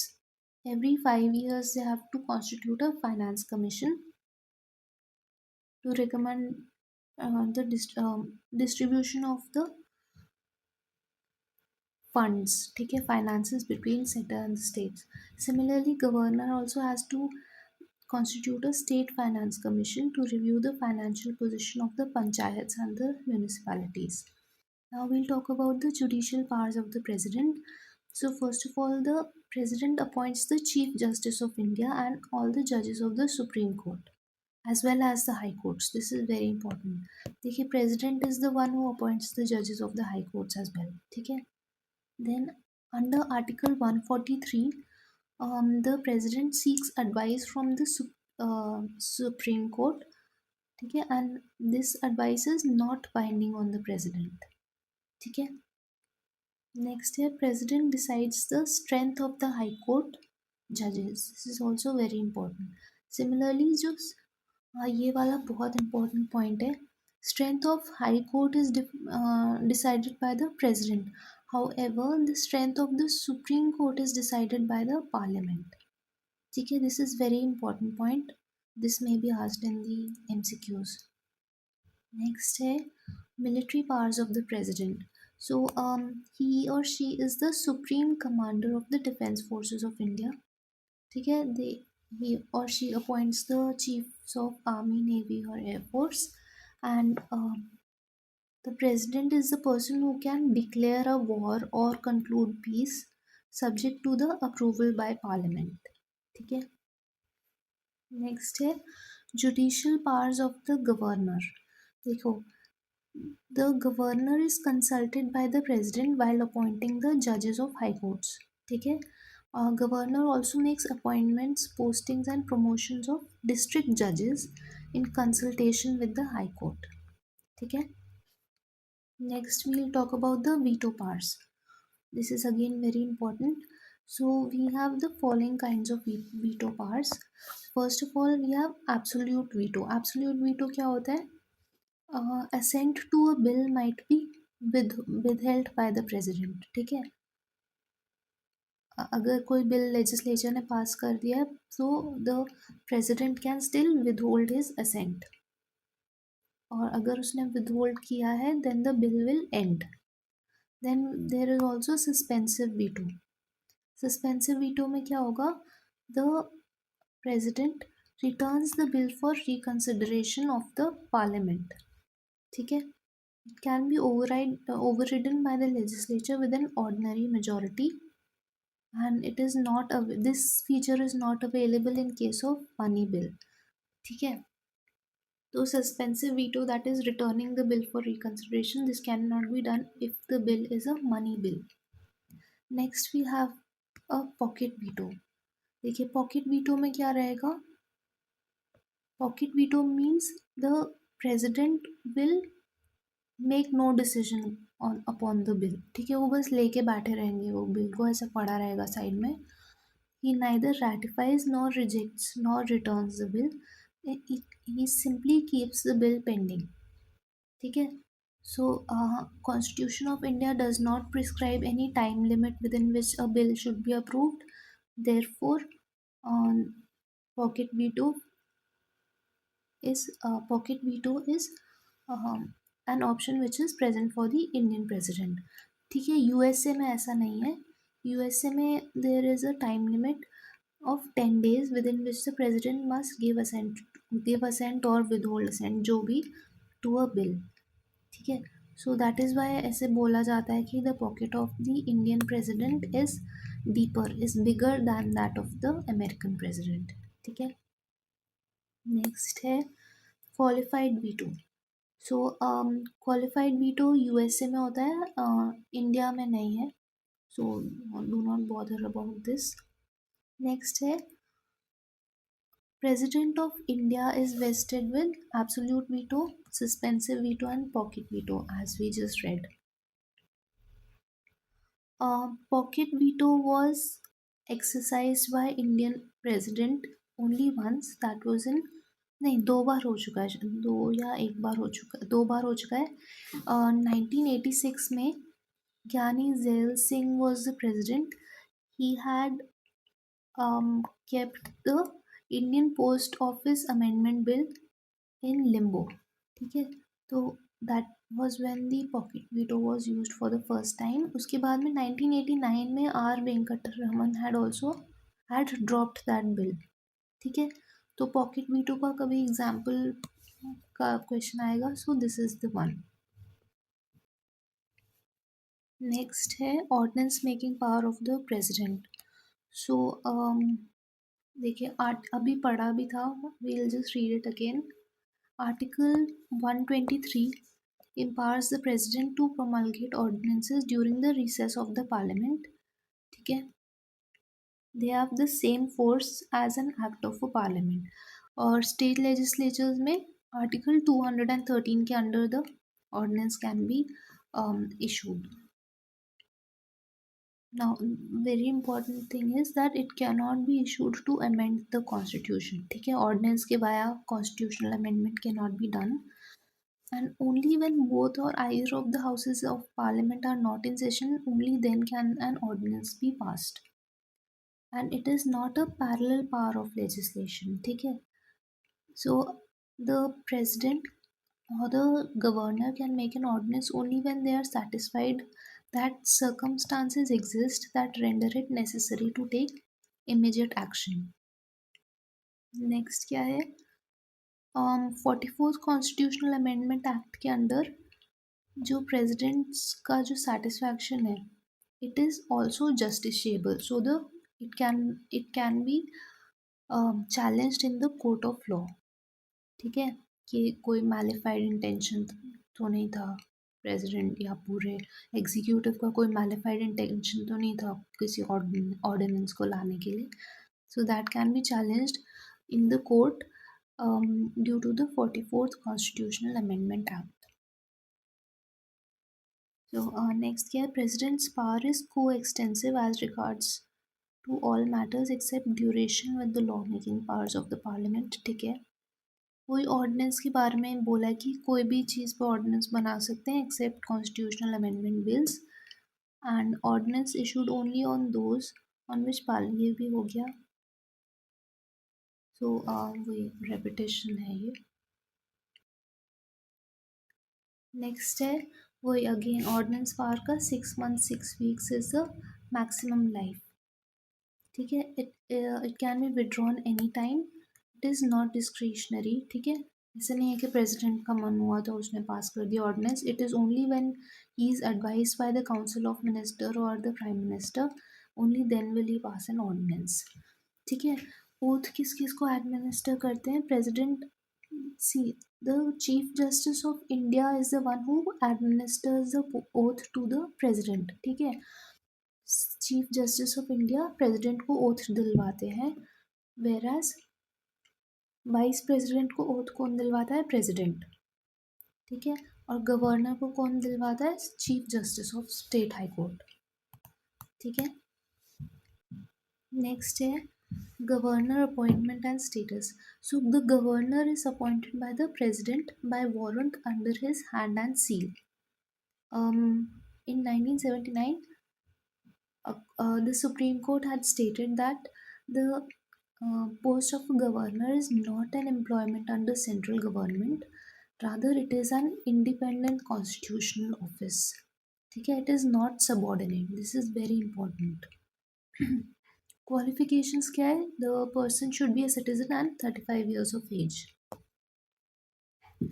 There are two conventions basically which were usually followed, अभी भी कभी कभी करते हैं, while appointing a governor. First of all, the governor should be an outsider. ठीक है, governor of a state should be an outsider, same state का domicile नहीं होना चाहिए.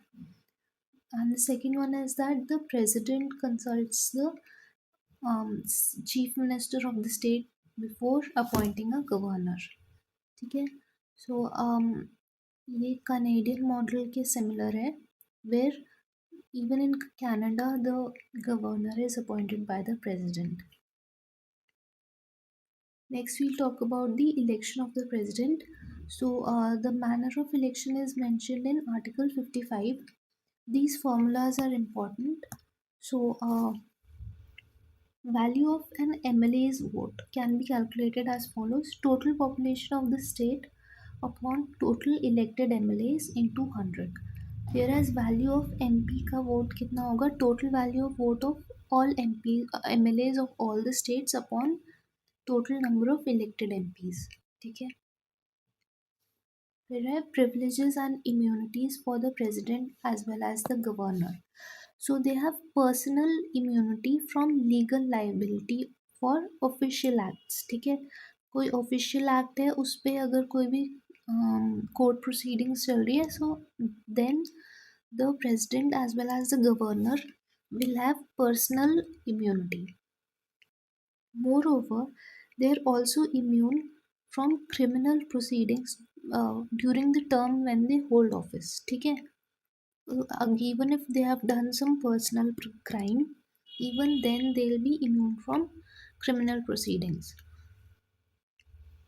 और जो civil proceedings हैं उसके लिए they will be given 2 months notice before any such proceedings are instituted. ठीक है, criminal तो कर ही नहीं सकते हैं उनके against while they are in office, और अगर civil करने हैं civil proceedings तो 2 months का notice देना पड़ेगा.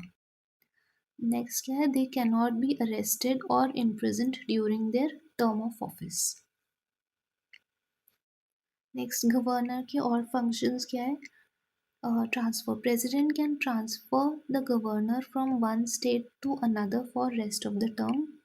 Next, the chief justice of concerned state high court can be appointed to discharge functions in governor's absence. This is very important. ठीक है, प्रेसिडेंट के केस में तो vice president is the one who takes up the duties, है ना, अगर कोई vacancy है तो. And if the vice president is also not present, then the chief justice of high court, sorry, India will take up the seat. ठीक है, temporarily. Whereas in case of the governor, state government में, if the governor is absent, then the chief justice of the state high court will be appointed for discharging the functions of the governor. Next है president's impeachment. So the grounds for impeachment is violation of the constitution. ठीक है, ये वैसे define नहीं किया constitution में, बस इतना ही लिखा है कि they can be impeached if they violate the constitution. Next है Indian president is eligible for reelection, whereas USA के जो प्रेसिडेंट होते हैं they are only eligible for 2 terms. ठीक है, फिर चार्जेस क्या है, they can be initiated by either of the houses. अगर इम्पीचमेंट करना है तो कोई भी house can initiate the proceedings. However, the proceedings should be signed by 1/4 of the members and 14 days notice should be given before these proceedings are carried out. ठीक है, majority कितनी चाहिए, 2/3 of the total membership of the house is required to impeach the president. ठीक है, and president also has the right to appear at the investigation.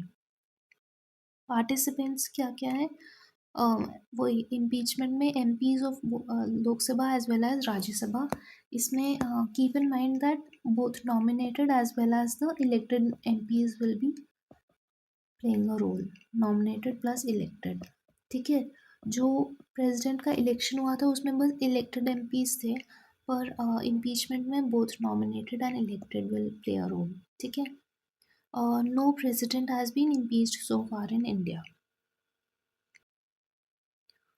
ठीक है, next है constitutional powers of president versus the governors.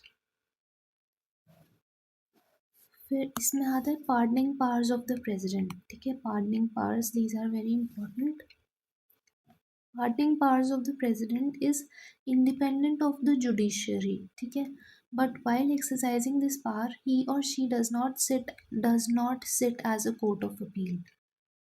This is only an executive power. This is very important. तो ये कोई भी judicial function नहीं है उनका. This is an executive power and they are not sitting as a court of appeal. और 5 types of pardoning powers होते हैं. फर्स्ट ऑफ ऑल क्या है, पार्डन है. पहले तो पार्डन में इट कम्प्लीटली इज ऑल्सो, मतलब कोई भी जो कन्विक्ट है उस पर कोई भी नो एलिगेशन रिमेन्स. ठीक है, कोई भी कन्विक्शन बचता ही नहीं है उनका. completely absolves the convict from all sentence or punishment. Next है commutation. So commutation means changing the form of the punishment to a lighter punishment. जैसे अगर रिग्रेस इम्प्रिजनमेंट दिया हुआ है तो उसको नॉर्मल इम्प्रिजनमेंट में कन्वर्ट कर दिया ना अगर, तो that is known as commutation. ठीक है, नेक्स्ट है रेमिशन. रेमिशन मतलब reducing the period of the sentence. जैसे अगर 14 ईयर्स के लिए था जेल तो 7 ईयर्स कर दिया तो that is remission. Next respite. That means awarding lesser sentence in place of one originally awarded due to physical disability, pregnancy etcetera. ठीक है, again similar to above but इसमें there is a reason. The main reason is physical disability. Next है reprieve. Reprieve मतलब stay of the execution of sentence. जैसे अगर death penalty है तो उस पर स्टे लगा देते हैं पहले ही, तो स्टे लगा के then they appeal in the supreme court और वेरेवर. ठीक है, स्टे लगाने के लिए रिप्रीव बोलते हैं. नेक्स्ट है constitutional position of the president. So the president is the head of the state but not of the executive. ठीक है, he represents the states but does not rule it. He is the symbol of the nation. Article 53 के according executive power of the union are vested in the president. Then Article 74 के under the Council of Ministers with the Prime Minister aid and advise the President who acts in accordance with such advice.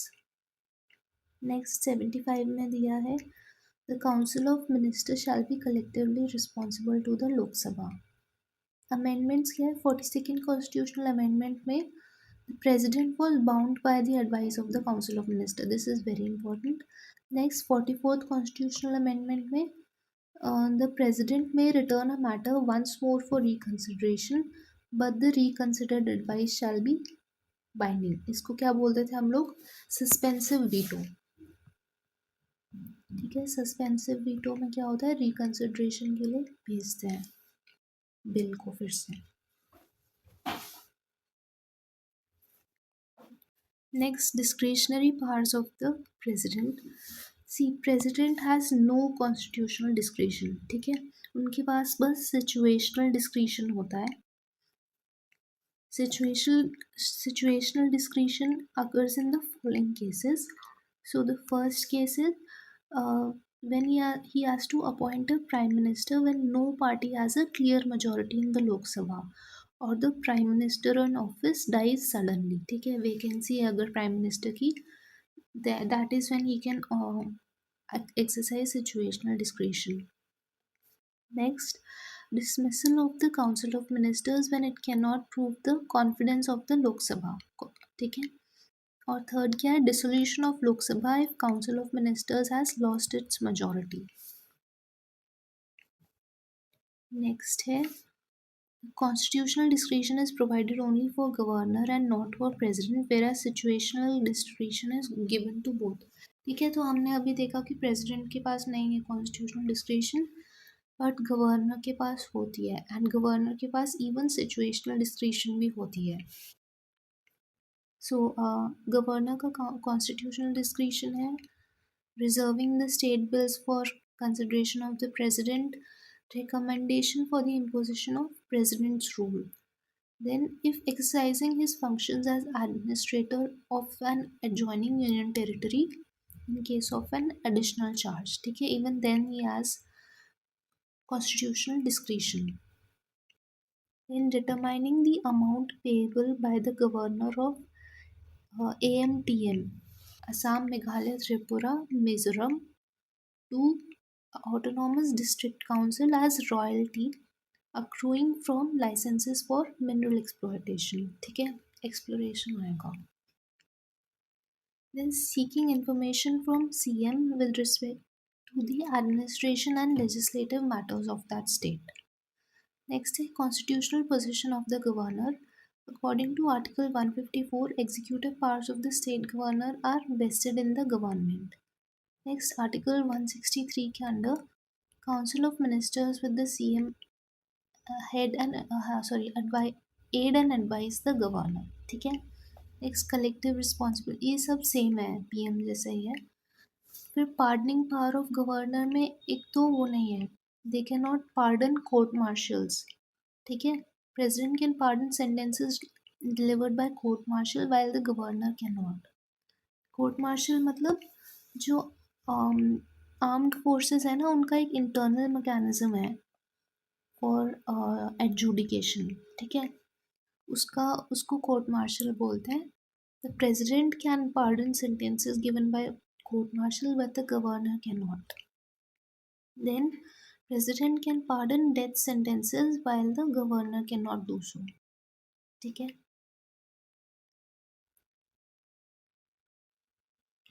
so the next question is the next topic is regarding Prime Minister and the Council of Ministers. So the Prime Minister, Article 75 deals with the selection and appointment of the Prime Minister. इसमें क्या है, Constitution has not specified any specific procedure for the selection of the Prime Minister. ठीक है, PM is only appointed by the President, बस इतना ही mentioned है. President has to appoint the leader of majority party in Lok Sabha. ठीक है, and when no majority party exists, then the president can apply his situational discretion, जिसके बारे में अभी we had just read.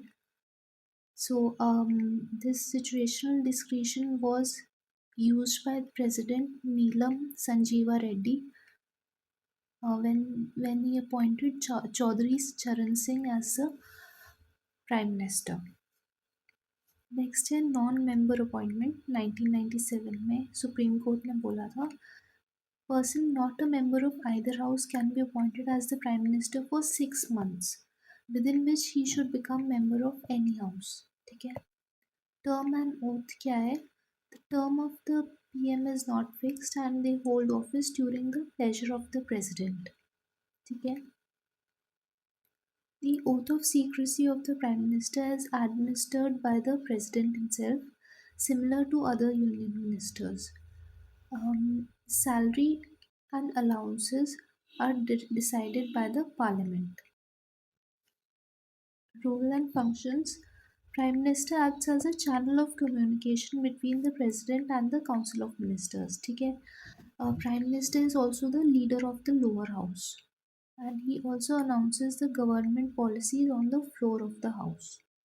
ठीक है. Dissolution में resignation or death of a prime minister automatically dissolves the council of ministers. ठीक है. Next, Article 74 deals with the composition and role of the council of ministers. So the council of ministers aid and advise the president. The president has to act in accordance with the advice tendered by the council of ministers. ठीक है. The advice tendered by the ministers cannot be inquired in any court. This is very important. Next is State Council of Ministers. Article 163 में दिया है. Council of Ministers with ये वही same है बस the Council of Ministers with the CM aid and advise the governor. ठीक है. Except when he acts in his discretion. ठीक है. Appointment and size क्या है? The Council of Minister on advice of the Prime Minister appoints the the Council of Minister is appointed by the by the President on advice of the Prime Minister. ठीक है. Total number of Council of Ministers plus the Prime Minister should not exceed 15% of the total members of Lok Sabha. This is a very important metric. ठीक है. तो कितने members कितने council of ministers हो सकते हैं 15% of the total members of Lok Sabha. ठीक है. फिर this was brought about in 91st constitutional amendment act 2003 का. नेक्स्ट है tenure and responsibility. So council of minister holds office during the pleasure of the president. ठीक है. When the Lok Sabha passes a no confidence motion against the Council of Ministers, all the ministers, including those who are members of the Rajya Sabha, have to resign. देखो collective responsibility का principle आता है in play. Then state ministers के बारे में Article 164 में दिया है. The other ministers shall be appointed on advice of the chief minister by the governor. Disqualification. If members of either the house are disqualified on grounds of defection, then they are also disqualified to be appointed as the ministers. ठीक है. तो अगर 10th schedule that is anti defection law के अंदर if a member is disqualified then he is also disqualified from being a minister.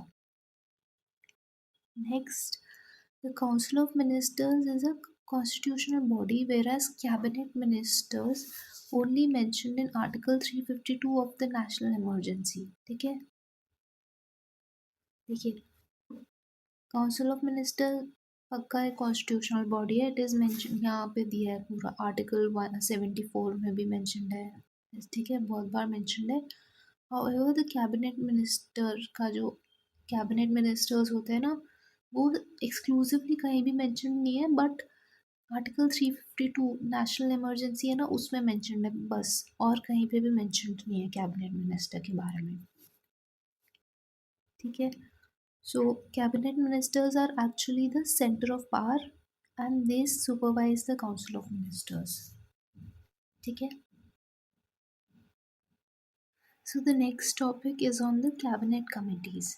So cabinet committees are considered to be an extra constitutional body. ठीक है, they were provided by the rules of business. Rules of the business of house होते हैं ना, उसके under they are mentioned and they are not mentioned in the Constitution of India. ठीक है, cabinet ministers are mentioned in the Constitution under Article 352 और cabinet committee नहीं mentioned है. ठीक है, they are set up by the prime minister as per the requirements. ठीक है, now cabinet committees which are chaired by the prime minister are Appointments Committee, Economic Affairs Committee, Political Affairs Committee, Security Committee, Investment and Growth Committee and Skill Development Committee. ठीक है, ये सब all of these are chaired by the Prime Minister. Now there are some cabinet committees which are chaired by the Home Minister. So they are the Parliamentary Affairs Committee and the Cabinet Committee on Accommodation. ठीक है. Now, the cabinet committees are basically an organizational device to reduce the enormous workload of the cabinet. ठीक है, the cabinet can review the decisions made by the cabinet committee.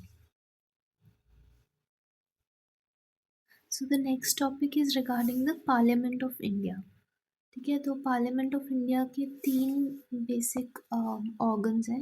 एक तो राज्यसभा है, then we have the Lok Sabha Sabha and the third one is the president. ठीक है, तीन organs of the parliament are Rajya Sabha, Lok Sabha and the president. ठीक है, now we'll read about the Rajya Sabha. Maximum strength of the Rajya Sabha is 250. 238 members are indirectly elected from the states and the union territories, whereas 10 members are nominated by the president from persons from literature, art, science या social services. Last अभी पहले भी मैंने पढ़ाया था. Fourth schedule of the constitution deals with the allocation of seats to the states and union territories in the Rajya Sabha. ठीक है, फिर क्या दिया, members elected by elected members of the state legislative assembly through proportional representation single transferable vote system. ठीक है, इसके members ऐसे elect होते हैं. स्टेट लेजिस्लेटिव असेंबलीज है ना, जो विधानसभा वगैरह, उनके जो इलेक्टेड मेंबर्स हैं दे elect the members of the Rajya Sabha through proportional representation single transferable vote system. Then the seats allotted on basis of population. ठीक है, therefore it varies from state to state. Members of union territories are which are indirectly elected by an electoral college. ठीक है, they are the ones who form a part of the Rajya Sabha. ठीक है, तो उसमें out of the 8 union territories only the 3 territory Delhi, Puducherry and Jammu Kashmir have representation in Rajya Sabha. ठीक है, the others are too small. तो वहाँ पे ऐसा नहीं होता है कि उनके जो ये इन तीनों का जो लेजिस्लेचर है वो इनडायरेक्टली इलेक्ट नहीं करता है राज्यसभा मेंबर्स को. इंस्टेड वहाँ पे एक इलेक्टोरल कॉलेज होता है. ठीक है, they are the ones who elect the members of the who will represent the union territory in Rajya Sabha. ठीक है, नेक्स्ट है नॉट सब्जेक्ट टू, हाँ, Rajya Sabha is not subject to dissolution. वहाँ पे each member has a term of 6 years. ठीक है, and 1/3 of the members retire every 2 years. ठीक है, next we'll read about the Lok Sabha. The maximum strength of Lok Sabha is 552. So there are 530 members who belong to states and 20 members who belong to union territories. पहले 2 members Anglo Indian nominated members हुआ करते थे. However, after the 104th Constitutional Amendment Act, this was removed. ठीक है, सो 104th Constitutional Amendment Act ने 2 चीज़ें करी थी. एक तो जो एंग्लो इंडियन मेंबर होता था, nominated member in Lok Sabha, that was stopped. And secondly the reservation for the SC/STs was extended by 10 years. Next है elections based on universal adult franchise. ठीक है, सो ये तो सिंपल है. देन एज, हाँ, जो वोटर्स की एज है that is 18 years, earlier it was 21 years, but via the 61st Constitutional Amendment Act of 1988 the age was reduced. फिर टेरिटोरियल कॉन्स्टिट्यूएंसीज का क्या है, each state is allotted the number of seats in Lok Sabha, ठीक है. So ratio between that number and its population is same for all states, and it however this principle does not apply to states below the population of 6 million. ठीक है, तो इसमें क्या लिखा है कि हर स्टेट का, जैसे एमपी है और जो एमपी और फिर राजस्थान है, ठीक है, इनको सपोज 5 सीट्स अलॉट करिए, इसको 6 सीट्स अलॉट करिए. So the ratio between this number two the population of MP will be equal to the ratio of the number of seats given to Rajasthan um, with the population of Rajasthan. ठीक है, ये दिया हुआ है इसमें. Then क्या है, not a continuing chamber, automatically dissolves after 5 years. ठीक है, उसके बाद में it can be extended during national emergency 1 year at a time for any length of time. However, it cannot continue beyond 6 months after the emergency ceases to operate. ठीक है.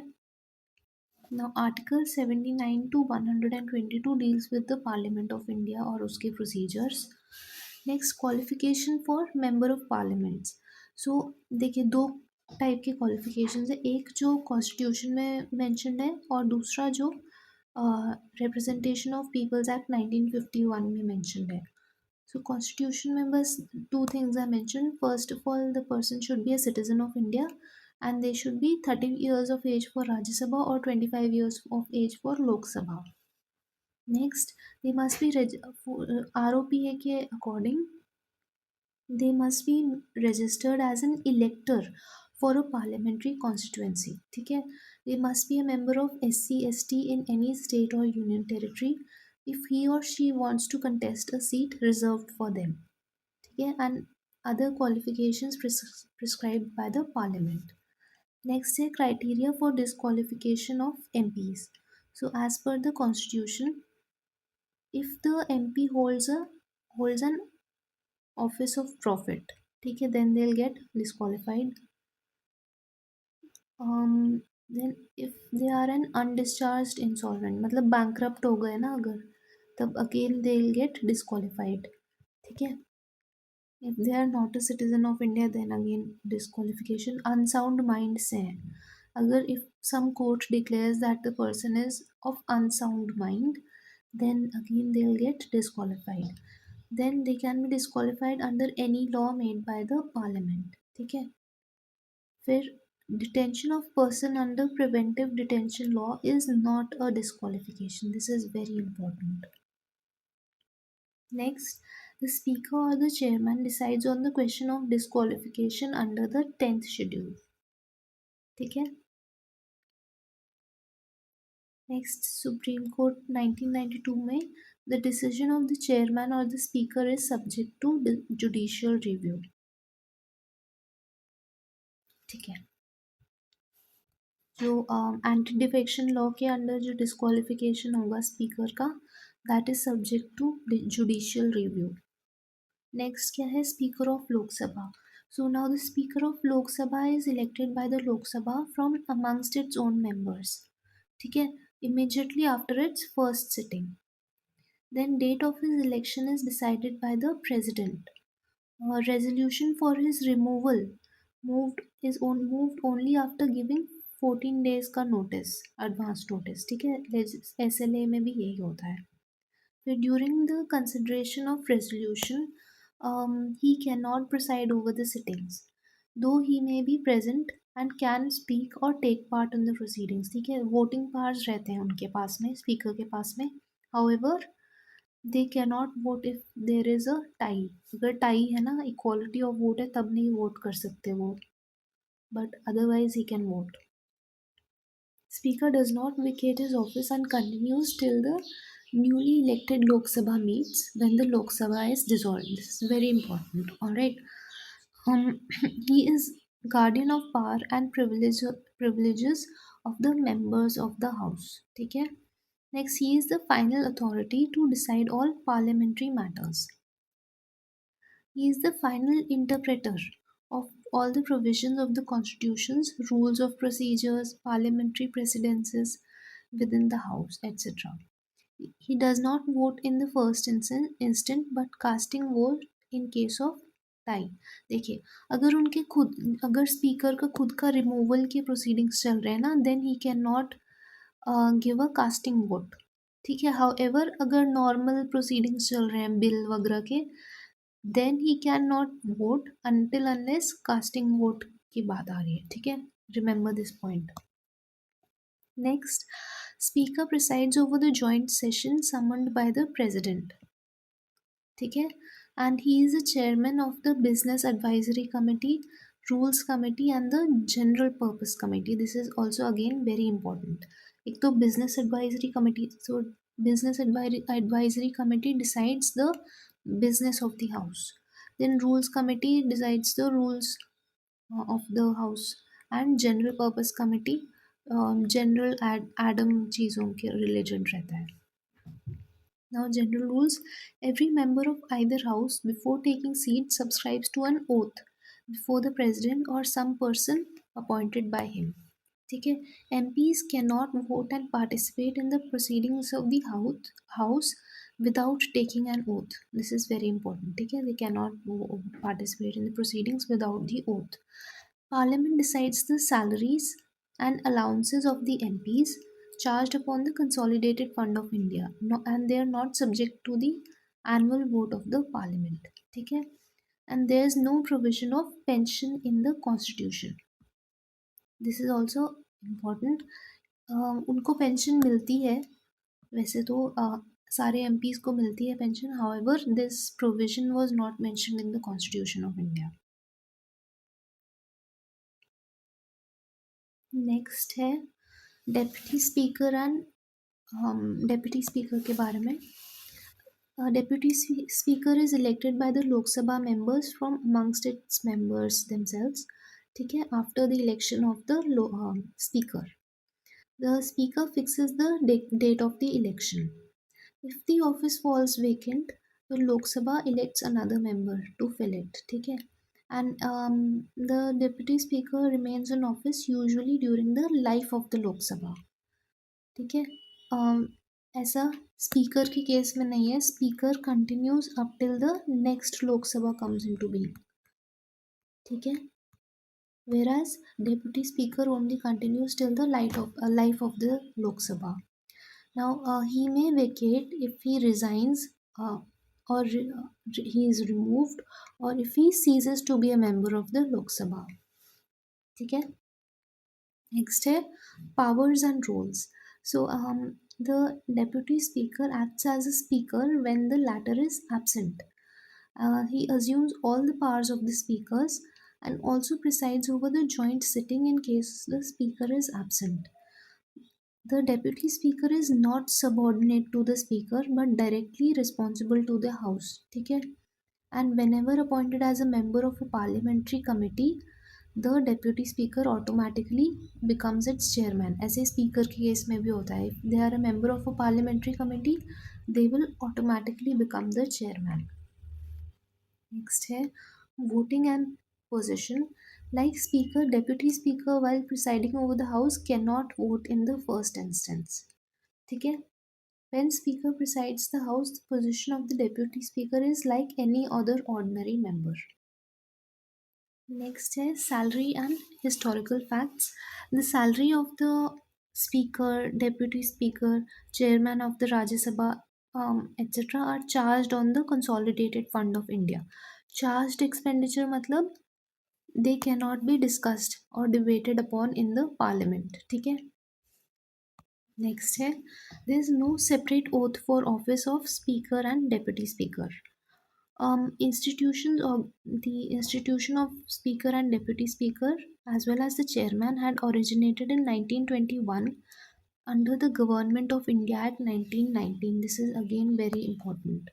ठीक है. 1921 में ये स्टार्ट हुआ था स्पीकर का पोजीशन और तब उसको प्रेसिडेंट या डेप्यूटी प्रेसिडेंट बोला जाता था.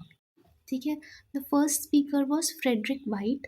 The first deputy speaker was Sachchidananda Sinha. Again very important facts. ठीक है. Next, the first Indian and the first elected Speaker of the Central Legislative Assembly was Vittal Bhai G. Patel. ठीक है. First speaker and deputy speaker in Lok Sabha was जीवी मावलंकर. ये आप याद रखिएगा कि 1925 में the first Indian speaker of the Central Legislative Assembly was Vittal Bhai J. Patel, whereas the first speaker and the deputy speaker of the Lok Sabha, ठीक है, in 1946 was G.V. Mavlankar, and Annatha Sayanam Iyengar was the deputy speaker.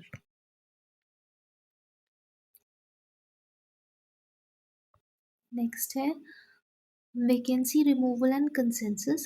Up to the 10th Lok Sabha, speaker and deputy speaker used to be from the ruling party themselves. However, since the 11th Lok Sabha, एक convention बनाया गया based upon consensus that the speaker should be from the ruling party whereas the deputy speaker should be from the opposition party. ठीक है. So if the office of both the speaker as well as the deputy speaker is vacant, then speakers duties are performed by members of the house as president may appoint.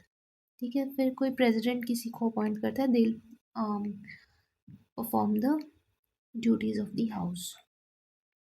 Next है speaker pro tem के बारे में है.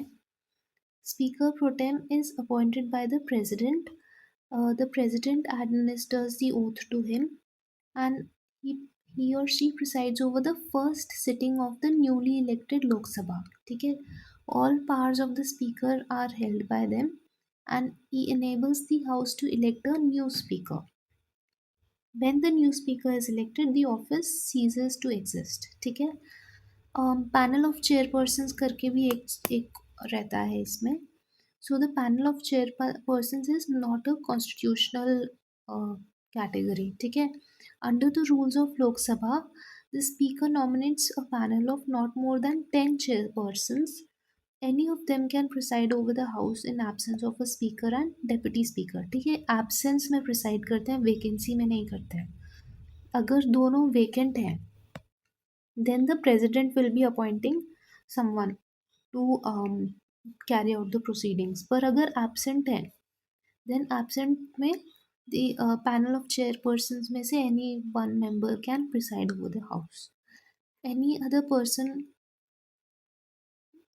may be determined by the house to act as a speaker when the panel member is also not present. Members of the panel cannot preside when office of the speaker or deputy speaker is vacant. देखा, ये this is an important fact.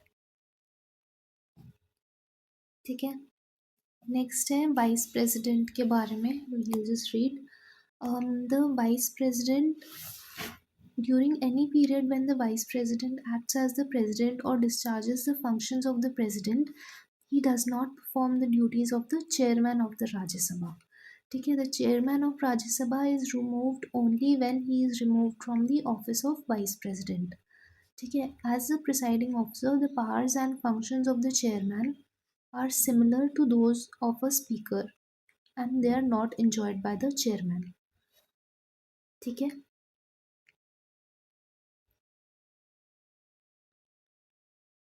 Next, इसमें कुछ problem है statement में. चलो ठीक है, I'll just let you know. There's some problem with this statement. Then, unlike speaker who is a member of the house, chairman is not a member of the house. ठीक है. Like speaker, chairman also cannot vote in the first instance, but only casting vote रहता है उनके पास में. However, he cannot preside over the house when a resolution for his removal is under consideration. ठीक है. Deputy chairman of the Rajya Sabha. This is very important that even though he is not a member of the Rajya Sabha, still he gets a casting vote. ठीक है. Next क्या है. Deputy chairman of the Rajya Sabha is elected by the Rajya Sabha from amongst its members. ठीक है. Then panel of vice chairpersons of Rajya Sabha Under the rules of Rajya Sabha, they are nominated by the chairman, same as as how it is done in Lok Sabha. ठीक है, deputy chairman भी Rajya Sabha members ही करते हैं elect. Now, special powers of the speaker and secretary. So, the speaker decides whether a bill is a money bill or not, and his decision is final. ठीक है. The speaker presides over joint sittings. Secretariat रहता है parliament में. Each house of the parliament has separate secretarial staff. ठीक है. The recruitment and service conditions are regulated by the parliament. Basically इनका काम क्या रहता है? To ensure the day-to-day proceedings of the parliament go about smoothly. ठीक है, तो एडम काम रहता है उनका पूरा. ठीक है. सेक्रेटरी जनरल के बारे में we'll read. The Secretary General is a permanent officer who heads the secretariat of each house. ठीक है, they are appointed by the presiding officer of the house. This is very important. He is a permanent officer, and he heads the secretariat of that house. और इसमें उनका जो seniority रहता है, I think it is equivalent to a cabinet secretary or something. I'm not very sure. I'll let you know. I'll check it and let you know. ठीक है. Leaders and whip के बारे में देख लेते हैं. Leader of the house, prime minister is the leader of the house if he is the member of that house. ठीक है. अगर नहीं है लोकसभा के member prime minister, then he will nominate some member to act as the member of as the leader of the Lok Sabha. ठीक है. Leader of opposition क्या है? Leader of the largest opposition party having not less than 1/10 of the seats of the total strength of the house. ठीक है. सो Ivor Jennings का जो नहीं, ये कुछ भी डू नॉट रीड दिस. ठीक है. उसके बाद में office of whip. See, the office of whip is not mentioned in the constitution and it is not mentioned in the rules of house either. ठीक है. ये basically एक convention है. So every political party, whether ruling or opposition, has its own whip in the parliament. ठीक है. And they are generally appointed by the political party. whip का काम क्या होता है? It is to ensure discipline amongst the party members. ठीक है. Discipline और एक कंसिस्टेंट जो पोजीशन है ना, वो इंश्योर करने के लिए एक विप रहता है. So the whip basically ensures that the party members जो रहेंगे उनको किस चीज़ पे वोट करना है और क्या वोट करना है, that all of that is controlled by the whip of that party. Next है सेशंस एंड एडजर्नमेंट. ठीक है. Adjournment versus prorogation. ठीक है. देखिए, sessions of the parliament, president is the one who summons each house from time to time. ठीक है. President है जो ऑफिशियली समन करते हैं पार्लियामेंट को. And the maximum time gap between two sessions of the parliament can not be more than 6 months. ठीक है. फिर एडजर्नमेंट एंड प्रोरोगेशन के बीच में we just see the difference. Adjournment मतलब टर्मिनेटिंग अ सिटिंग. ठीक है. जैसे आज का कोई सिटिंग है, उसको टर्मिनेट करने के लिए एडजर्नमेंट मोशन मतलब एडजर्नमेंट करते हैं. Whereas prorogation terminates both the sitting as well as the entire session. ठीक है. The adjournment is done by the presiding officer, whereas the prorogation is done by the president. Adjournment does not affect the bills or any other business. ठीक है. Where and even prorogation से कुछ भी bills या business पे there is no effect. However अगर dissolution है, ठीक है, तो जो भी पेंडिंग नोटिसेस हैं दे आर जनरली लैप्स्ड. ठीक है. वही प्रोरोगेशन में भी यही होता है. जो पेंडिंग नोटिस प्रोरोगेशन में भी जो भी पेंडिंग नोटिसेस रहेंगे they will get lapsed on, they lapse on prorogation. ठीक है. All pending notices other than introduction of bills will lapse on prorogation, and only in case of dissolution does all pending notices other than introduction lapse. फिर lapsing of bill का, we'll just learn a simple trick. Bill lapse कब होगा? अगर पुराने लोकसभा ने उस bill को touch किया देन इट विल लैप्स। ठीक है, अगर प्रेसिडेंट ने टच किया है उस बिल को then it will not lapse. And last one, if it is pending in the Rajya Sabha और लोकसभा में नहीं है pending then again it will not lapse. ठीक है, तो अगर लोकसभा ने कुछ भी टच कर दिया इट विल लैप्स। नेक्स्ट है language in parliament. So according to the constitution both Hindi and English will be the languages which can be used in the parliament. The presiding officer can also permit a member to address the house in his own mother tongue. ठीक है, quorum कितना होता है? The minimum number of members which are needed for conducting business of a house. ठीक है, तो according to the constitution 1/10 of the total number of the house forms the quorum of the house. ठीक है, तो लोकसभा में it is 55 whereas Rajya Sabha में 25. तो अगर 55 members are present in the Lok Sabha on a particular day then proceedings of the house can be carried out. ठीक है, then lame duck session क्या है? It refers to the last session of the existing Lok Sabha. ठीक है, after a new Lok Sabha has been elected. So those members of the existing Lok Sabha who could not get re-elected to the new Lok Sabha are known as the lame ducks. ठीक है, next है every minister. ठीक है, attorney general के बारे में। हाँ, every minister and attorney general of India has a right to speak in the proceedings of any house. ठीक है, दोनों हाउस में जाके वो बोल सकते हैं एंड जॉइंट सिटिंग में भी बोल सकते हैं। The Attorney General is not entitled to vote. ठीक है, whereas the minister can vote only in the house of which he is a member. ठीक है, now we look at the devices of parliamentary proceedings. So first of all we have the question hour. So the question hour is the first hour of every parliamentary sitting.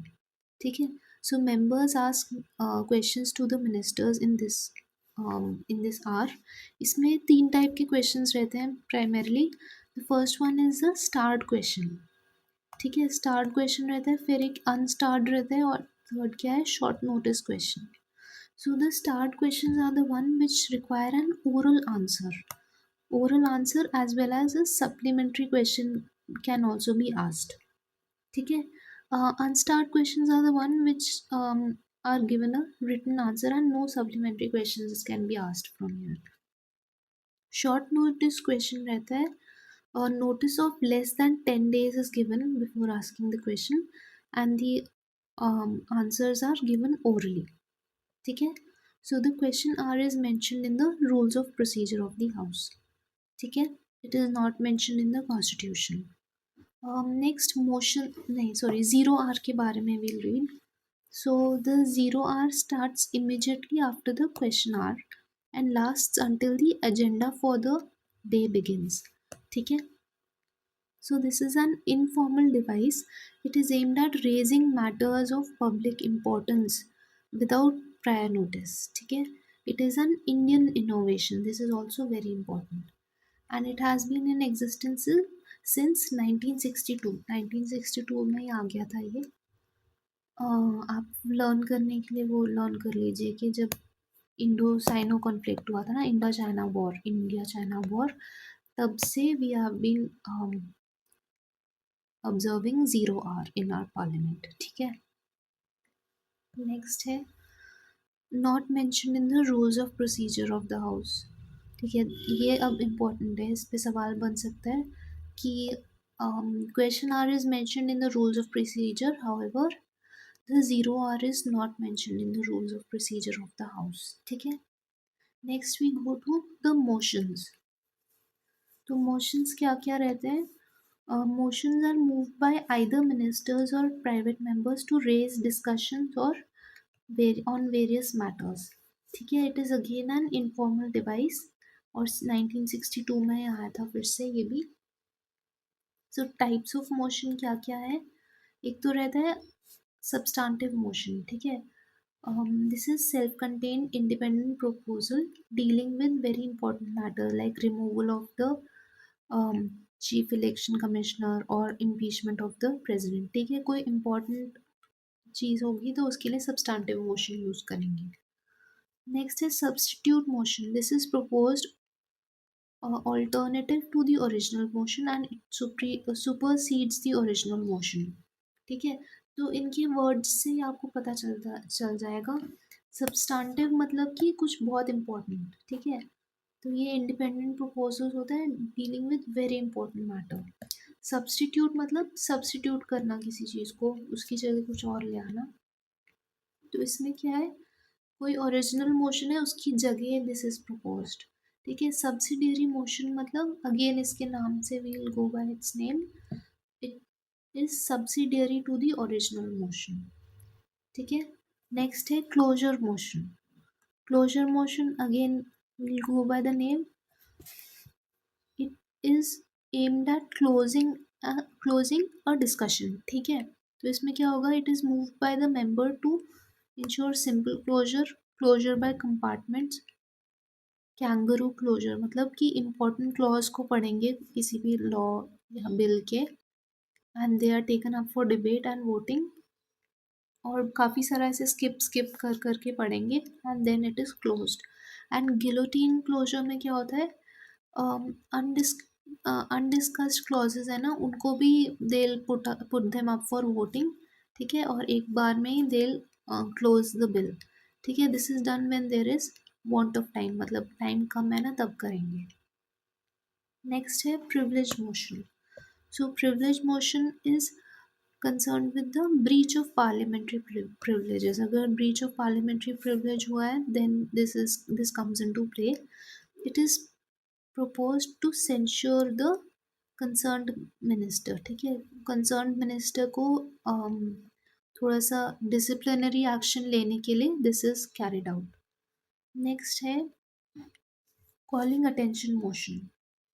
ठीक है, calling attention motion में क्या रहेगा, it is introduced by a member to call attention of a minister to a matter of urgent public importance. ठीक है, so this is again an Indian innovation और 1954 से आ रहा है ये, and this is mentioned in the rules of procedure of the house. Next है adjournment motion. सो ये अभी कॉलिंग अटेंशन में भी सेम अर्जेंट पब्लिक इम्पोर्टेंस के लिए होता है एंड adjournment मोशन में भी अर्जेंट पब्लिक इम्पोर्टेंस के लिए होता है. ठीक है, however this is an extraordinary device. ठीक है, it needs 50 members का support in order to be admitted and Rajya Sabha में it cannot be introduced. ठीक है, नेक्स्ट है सेंश्योर मोशन एंड उसी से we will compare this with the no confidence motion as well.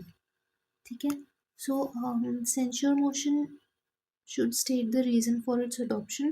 It can be moved against an individual minister or a group of minister or the entire council of ministers. ठीक है, this is basically aimed at ensuring that it is aimed at holding the council of ministers responsible for specific policies and actions. ठीक है, उन्होंने कुछ गलत कर दिया है तो in order to hold them responsible this is carried out. ठीक है, if it is passed in the Lok Sabha the council of ministers need not resign. ठीक है, however no confidence motion में क्या है, there is no need to state a reason, बस ऐसे ही कर सकते हैं. It is only against the entire council of ministers. इसमें कोई एक भी मिनिस्टर के अगेंस्ट भी कर सकते हैं, इसमें पूरे COM के अगेंस्ट होगा. It is move for ascertaining the confidence of the Lok Sabha in council of ministers. If it is passed the council of ministers must resign. ठीक है, दिस इज़ वेरी इंपॉर्टेंट. इस केस में even if it is passed the council of ministers need not resign. ठीक है, इसमें resign करना पड़ता है. And since this is a very important motion therefore it needs the support of 50 members to be admitted. ठीक है, and only Lok Sabha can pass it. ठीक है, ये थोड़े similar हैं to adjournment motion. नेक्स्ट है motion of thanks. So the motion of thanks, the first session after each general election, that is plus the first session of every fiscal year, is addressed by the president and it is discussed in both the houses. Once the president addresses the parliament, उसके बाद में the motion of thanks is carried out. ठीक है. Next है the Rajya Sabha has restricted power. नहीं, ये बाद में पढ़ेंगे. ठीक है, अभी we'll talk about the bills. ठीक है, तो दो टाइप के बिल्स होते हैं, पब्लिक और गवर्नमेंट बिल्स या प्राइवेट मेंबर्स बिल्स. तो पब्लिक और government bills are introduced by the ministers. ठीक है, और private members bill are introduced by any other MP. या तो सेम रूलिंग पार्टी का भी हो सकता है, नॉन रूलिंग पार्टी का भी हो सकता है, but they should not be a minister. ठीक है, एनी अदर एमपी. नेक्स्ट है it reflects the policies of the government or the ruling party, and the private members bill reflects the stand of the opposition. ठीक है, the public bills have a greater chance of being approved since the government is in power in the Lok Sabha, whereas the private members bill have a lesser chance. Public bill का जो rejection है, it amounts to the expression of want of parliamentary confidence in the government and may lead to resignation of the government. This is very important. और private members bill अगर reject हो भी गया तो there is no implication as such. ठीक है. Next है it requires 7 days notice for introduction, whereas a private members bill requires a 1 month introduction notice. ठीक है. फिर अभी we'll talk about the money bills. So money bill is any bill which consist of provisions mentioned in under Article 110. ठीक है, only of provisions mentioned under Article 110. ठीक है, उसके अलावा अगर 2-3 और provisions डाल दिए then it will no longer be a money bill. The bill is a money bill or not is a decision of the speaker. ठीक है, and it is final and cannot be questioned in any court of law. ठीक है, it can only be introduced in the Lok Sabha. ये लिखा होना चाहिए है sir. Every such bill is considered to be a government bill. Only ministers can introduce a money bill. ठीक है, it can only be introduced with the prior recommendation of the president. ठीक है, उसके बाद में Rajya Sabha has restricted powers with respect to money bills. It cannot reject or amend the money bill. It can only give recommendations and Lok Sabha is not bound by these recommendations. ठीक है, and they must return the money bill within 14 days to the Lok Sabha. Next है types of bills. ठीक है, तो there are basically 4 types of bills. The first one is an ordinary bill.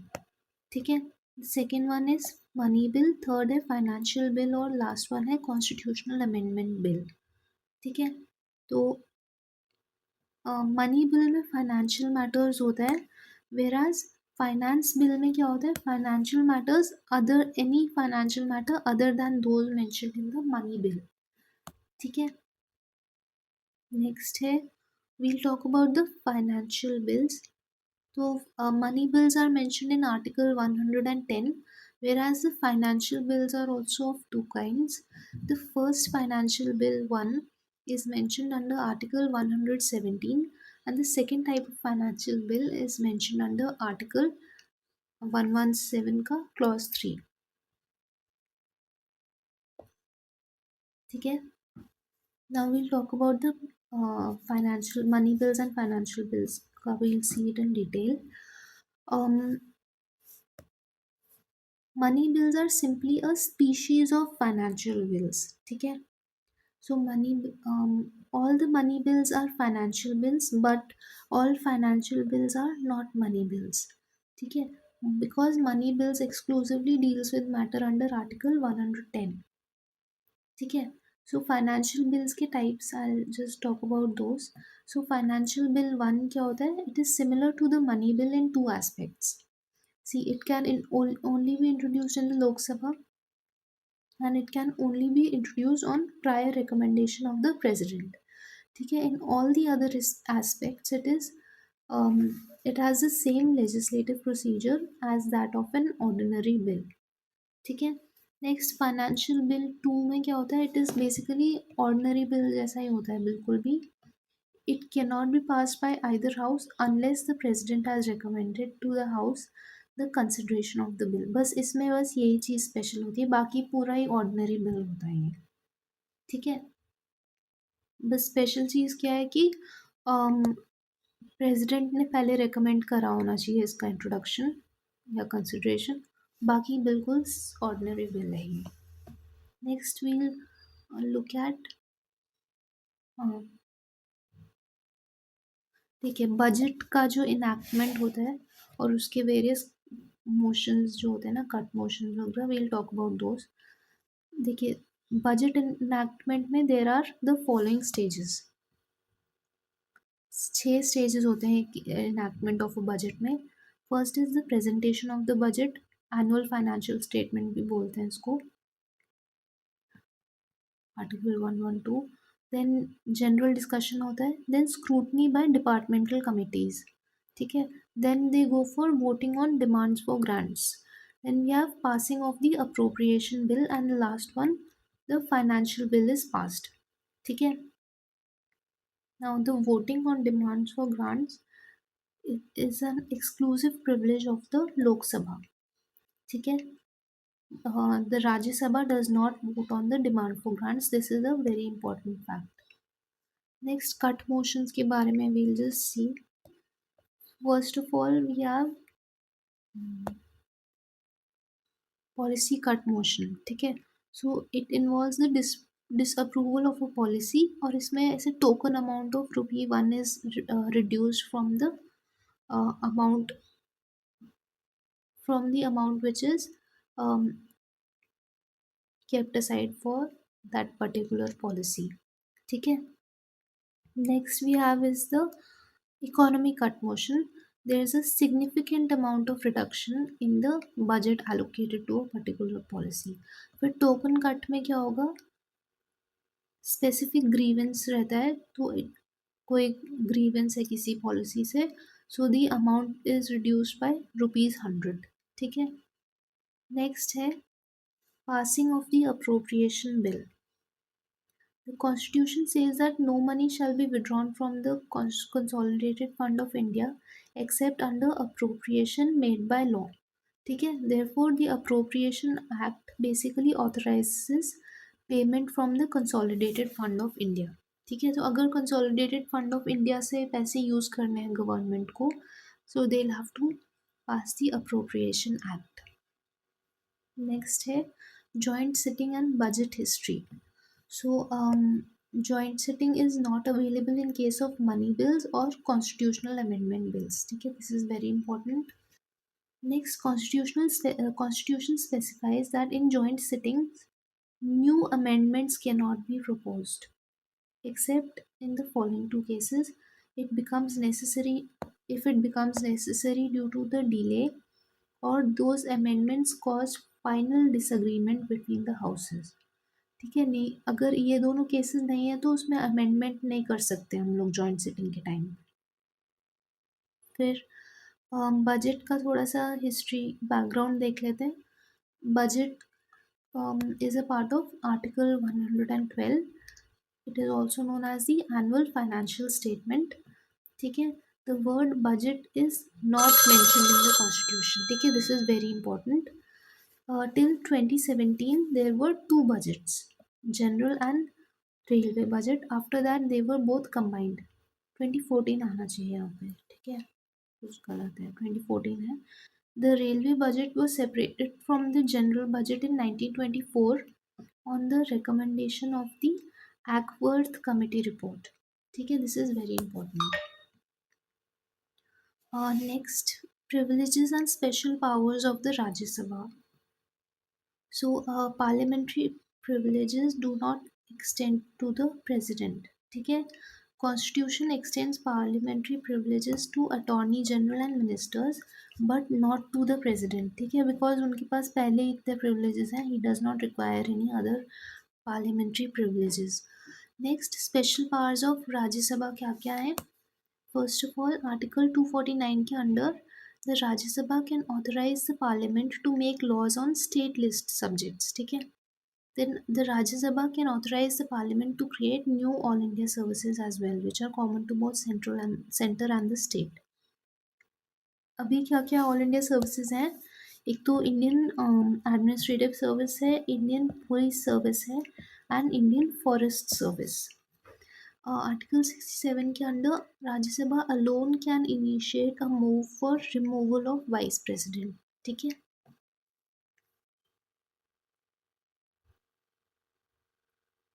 Now we'll talk about the parliamentary committees.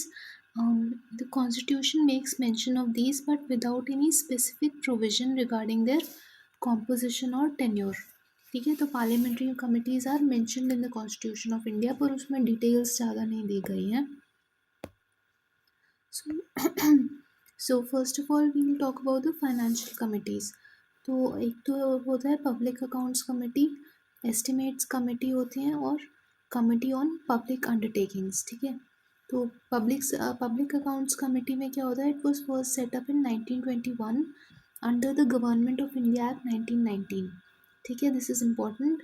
It generally has 22 members, 15 from Lok Sabha and 7 from Rajya Sabha. Members are elected every year. ठीक है, 1 year term रहता है इनका. और chairman is appointed by the speaker from amongst the members of the Lok Sabha only.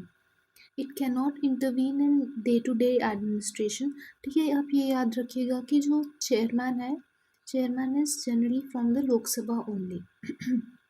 It conducts post mortem examination and a minister can not become a member of the public accounts committee. Next, we'll talk about the Estimates Committee.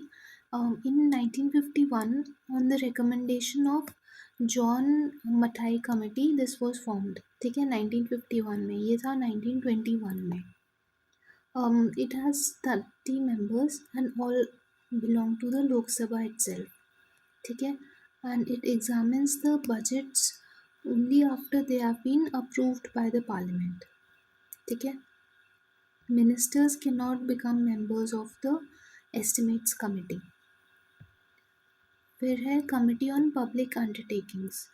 तो इसमें आता है it was created for first time in 1964 on recommendation of the Krishna Menon committee. ठीक है, and it has 22 members, 15 plus 7. And the chairman is again appointed by the speaker and can be a member from the Rajya Sabha too. ठीक है, now we'll talk about the लोक सभा only committees. वो हैं, एक तो estimates committee है, वो उसमें ओनली लोकसभा के मेंबर्स हैं. Then there is a committee on private member bills and resolutions. ठीक है, and there is a committee on absence of members also. तो ये तीनों हैं Lok Sabha only committees. Next we'll talk about the departmental standing committees. There are in total there are 24 departmental standing committees and this is a previous year question of CBSE. ठीक है, this is very important, this has been asked before. Next क्या है? Lok Sabha members are nominated by the speaker and Rajya Sabha members are nominated by the chairman. ठीक है, and minister is not eligible to be a member of the departmental standing committee. 24 members होते हैं इसमें और 18 are from Lok Sabha and 6 are from Rajya Sabha. उसके बाद other bodies क्या हैं? पार्लियामेंट्री फोरम रहेगा and parliamentary group. See these are not important topics और इनसे कोई भी एग्जामिनेशन में एज सच क्वेश्चन नहीं पूछते, so we will be skipping those. Next, now the next topic is Chief Minister and State Council of Ministers. So Chief Minister में the Constitution has not specified the procedure for the selection of the chief minister. ठीक है. uh, Under Article 164 it is mentioned that CM shall be appointed by the governor. ठीक है. कोई procedure even for prime minister, the constitution has not specified a proper procedure. ठीक है. The government appoints leader of majority of a party in the state legislative assembly as the chief minister usually. Now governor has situational discretion in this case. ठीक है. And the governor may first appoint the CM, then ask the CM to prove his majority in the state legislative assembly. A person who is not a member of either of the house can be appointed as the chief minister for about 6 months, within which he must get elected to either of the houses of the assembly, either the legislative assembly or legislative council. Next, the term is not fixed, and the CM holds office during pleasure of the governor. ठीक है. The salary and allowances of the CM is decided by the state legislature. This is very important.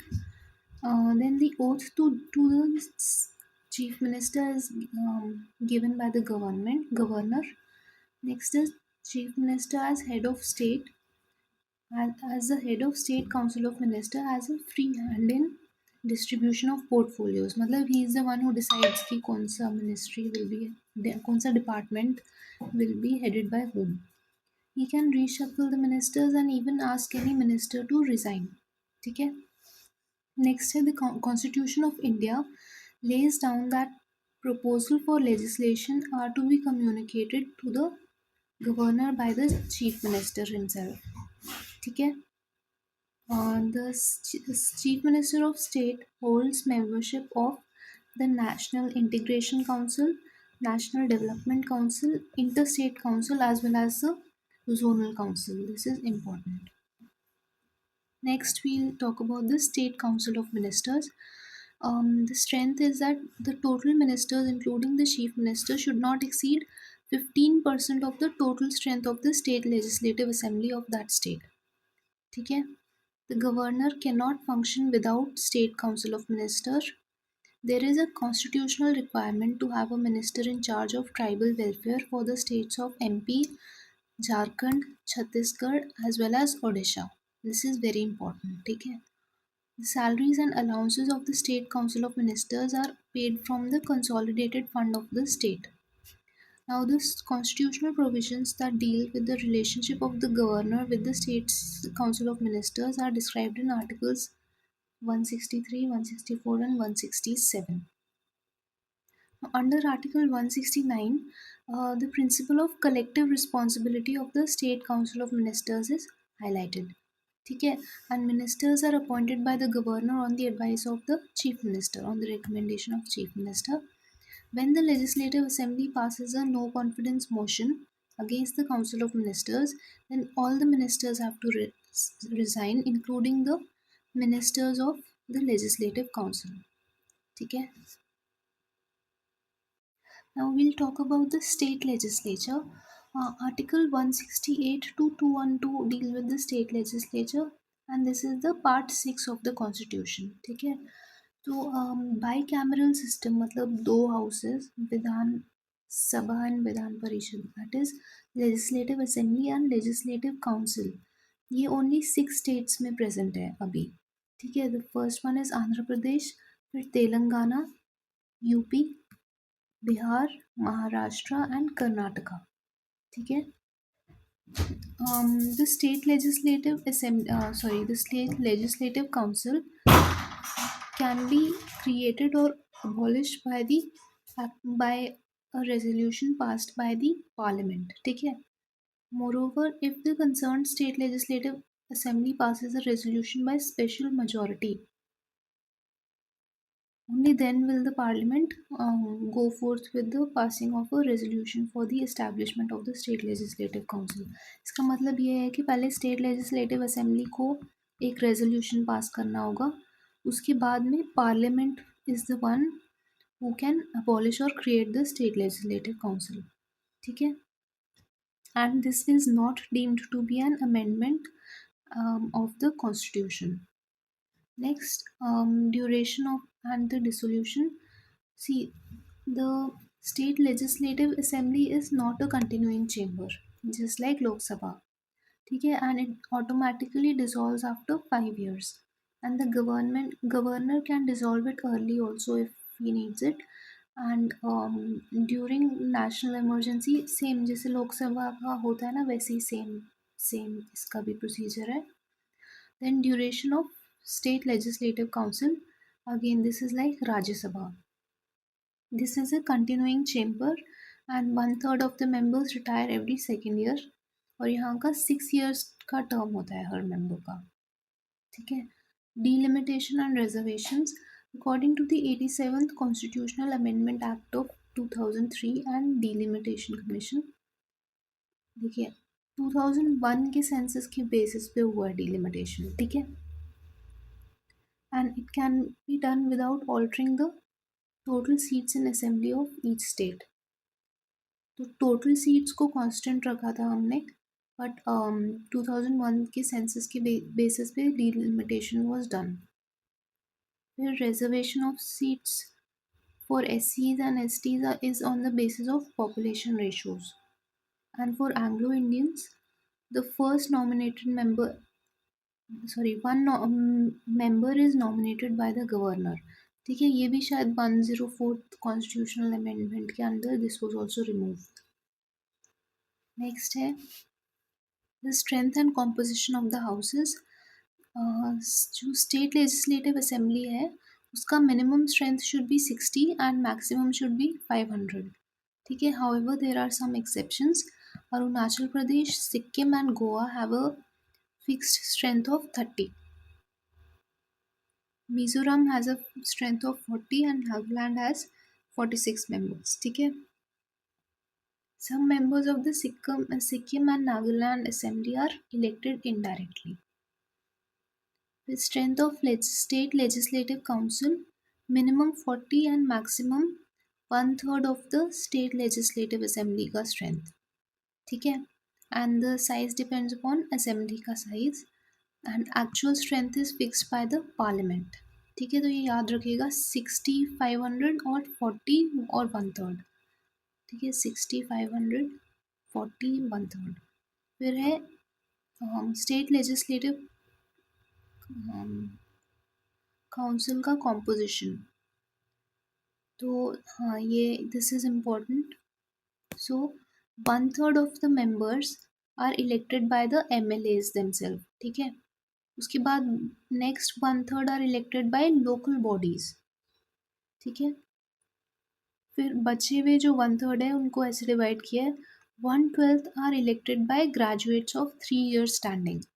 ठीक है. 1/12 next 1/12 are elected by teachers. ठीक है. Secondary school and above के teachers से. और 1/6 जो बचे हुए हैं they are nominated by the governor from amongst people who have good experience in literature, art, science, social service and cooperative movements. ठीक है. नेक्स्ट है क्वालिफिकेशंस. तो वही similar and these are similar to Rajya Sabha and Lok Sabha. State legislative assembly के लिए citizen होना चाहिए, 25 years as होना चाहिए, must pass other qualifications prescribed bye the parliament, not the legislative assembly but the parliament. ठीक है. And state legislative council again citizen 30+ year और parliament का जो भी क्वालिफिकेशंस है. पार्लियामेंट ने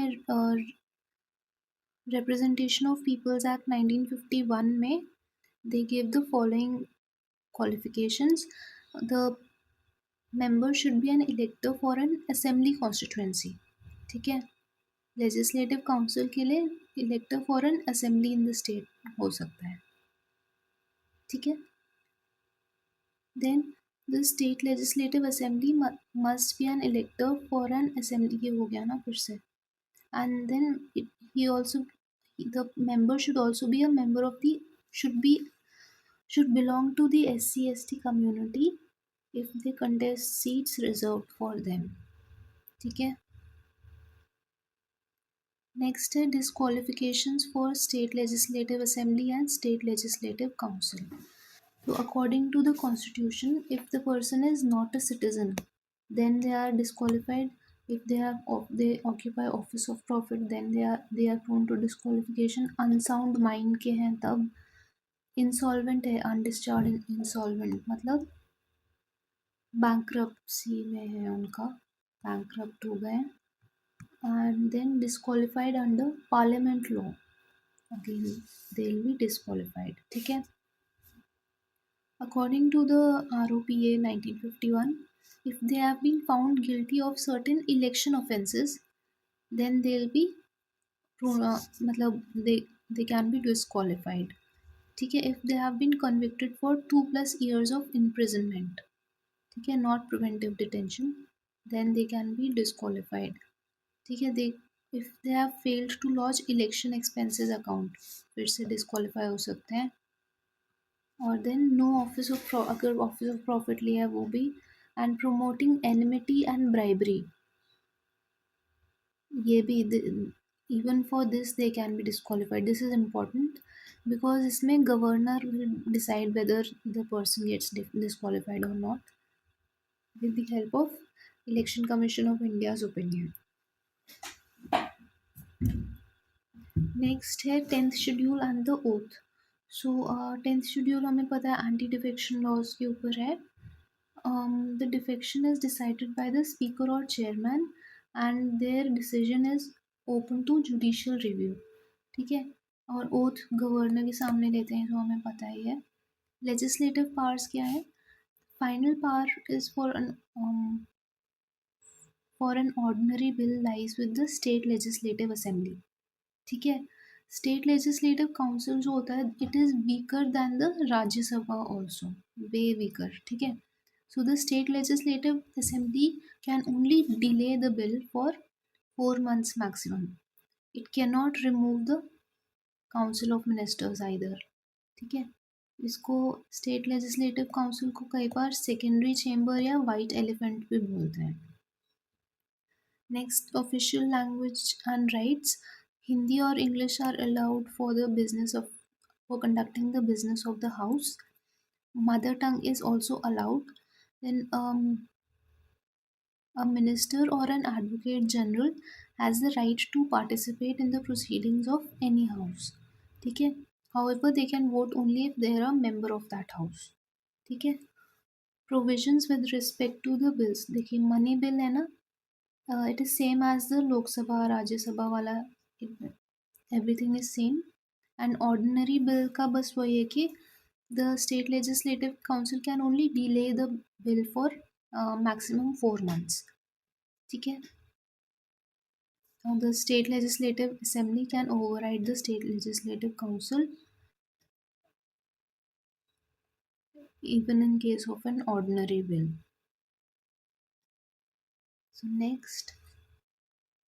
So the next topic is regarding the Supreme Court of India. The Supreme Court is mentioned in the Part 5 of the Indian Constitution. ठीक है. Article 124 से 147 तक. It was first inaugurated on 28 January 1950. ठीक है. Single system of courts was adopted from the Government of India Act 1935. ठीक है. And it had replaced the British Privy Council in 1950.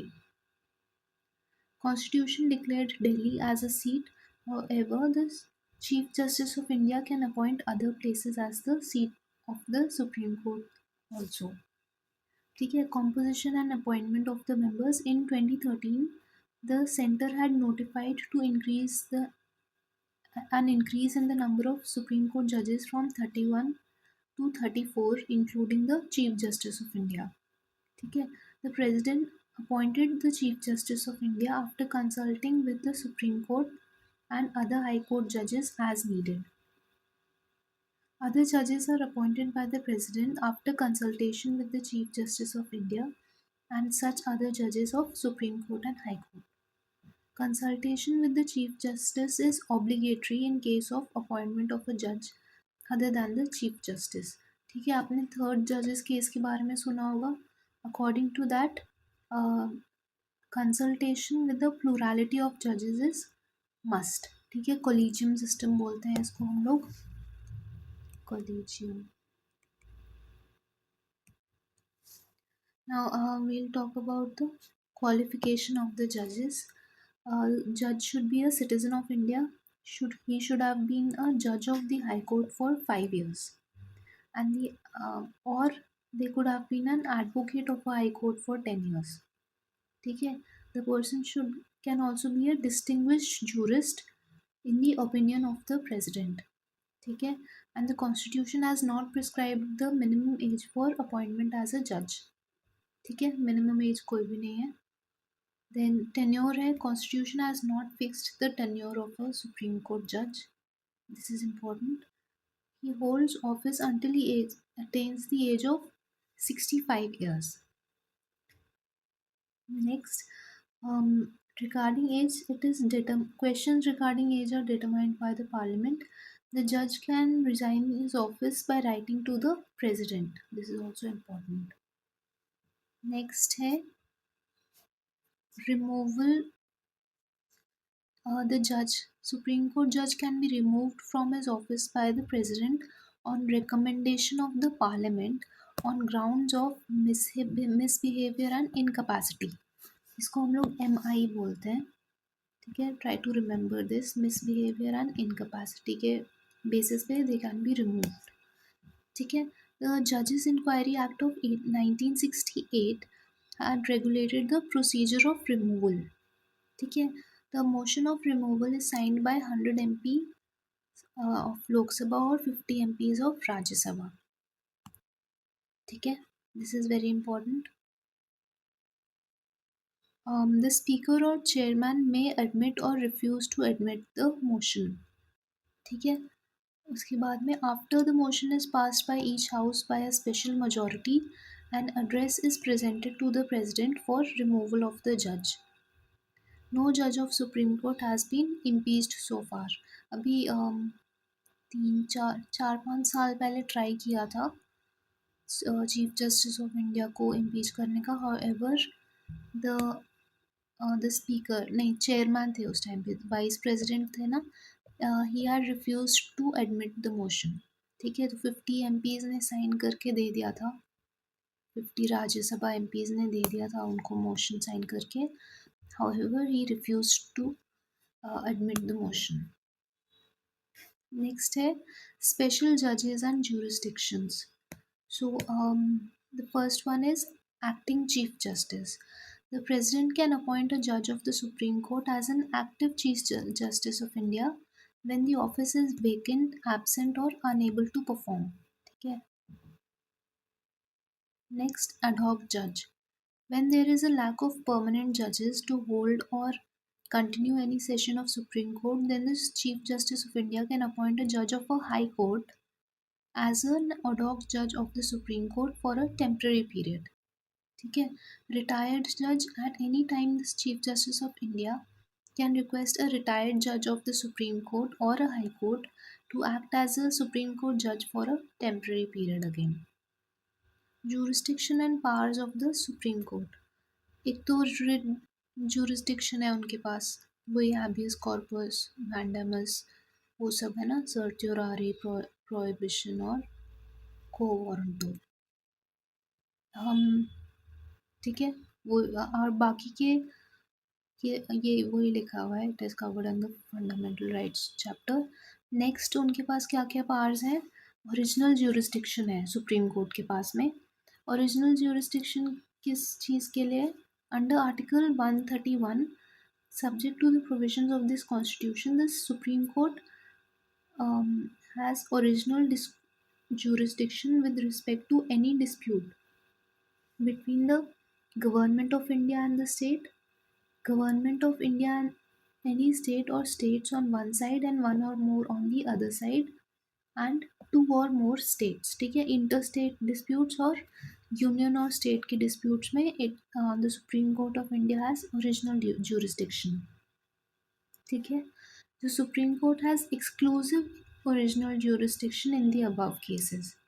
ठीक है, no other court can decide such disputes and Original means the power to hear such disputes in the first instance and not by way of appeal. ठीक है, तो मैं ये बता देती हूँ आपको. ओरिजिनल jurisdiction मतलब कि आप डायरेक्टली सुप्रीम कोर्ट के पास जा सकते हैं. You do not have to go to the lowest court और फिर अपील कर कर के सुप्रीम कोर्ट नहीं जाना पड़ेगा. You can directly go to the supreme court. और इसमें दिया है एक्सक्लूसिव ओरिजिनल jurisdiction है हमारे इसमें सेंटर स्टेट डिस्प्यूट्स और स्टेट स्टेट डिस्प्यूट्स में. बिकॉज एक्सक्लूसिव मतलब कि only supreme court has this jurisdiction over these matters. ठीक है, तो अगर ऐसा कोई डिस्प्यूट होगा तो you can go only to the supreme court. ठीक है. Now original jurisdiction does not extend to pre-constitutional treaties, interstate water disputes and matters referring to the finance commission. ठीक है.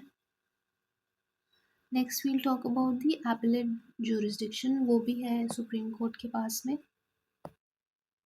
Supreme Court enjoys a wide appellate jurisdiction which can be classified under four heads. ठीक है. First of all, appeals in constitutional matters, then appeals in civil matters, then criminal matters और special leave petition जो appeal होता है. ठीक है.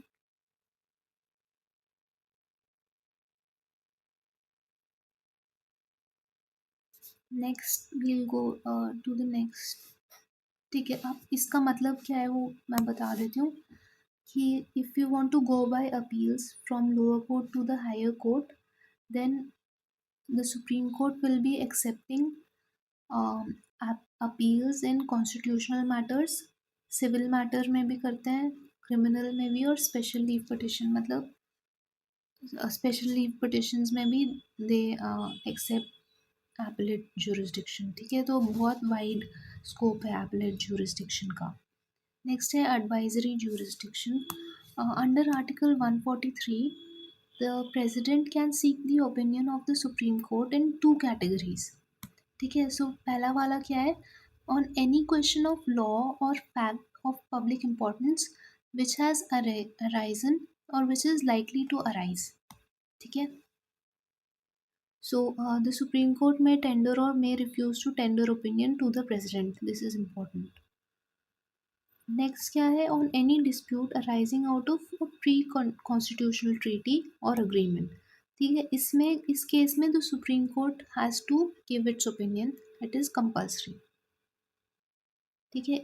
First वाला क्या है, कोई भी क्वेश्चन ऑफ पब्लिक इम्पोर्टेंस है उसके ऊपर अगर कुछ सवाल पूछना है प्रेसिडेंट को, then he can ask any fact of public importance.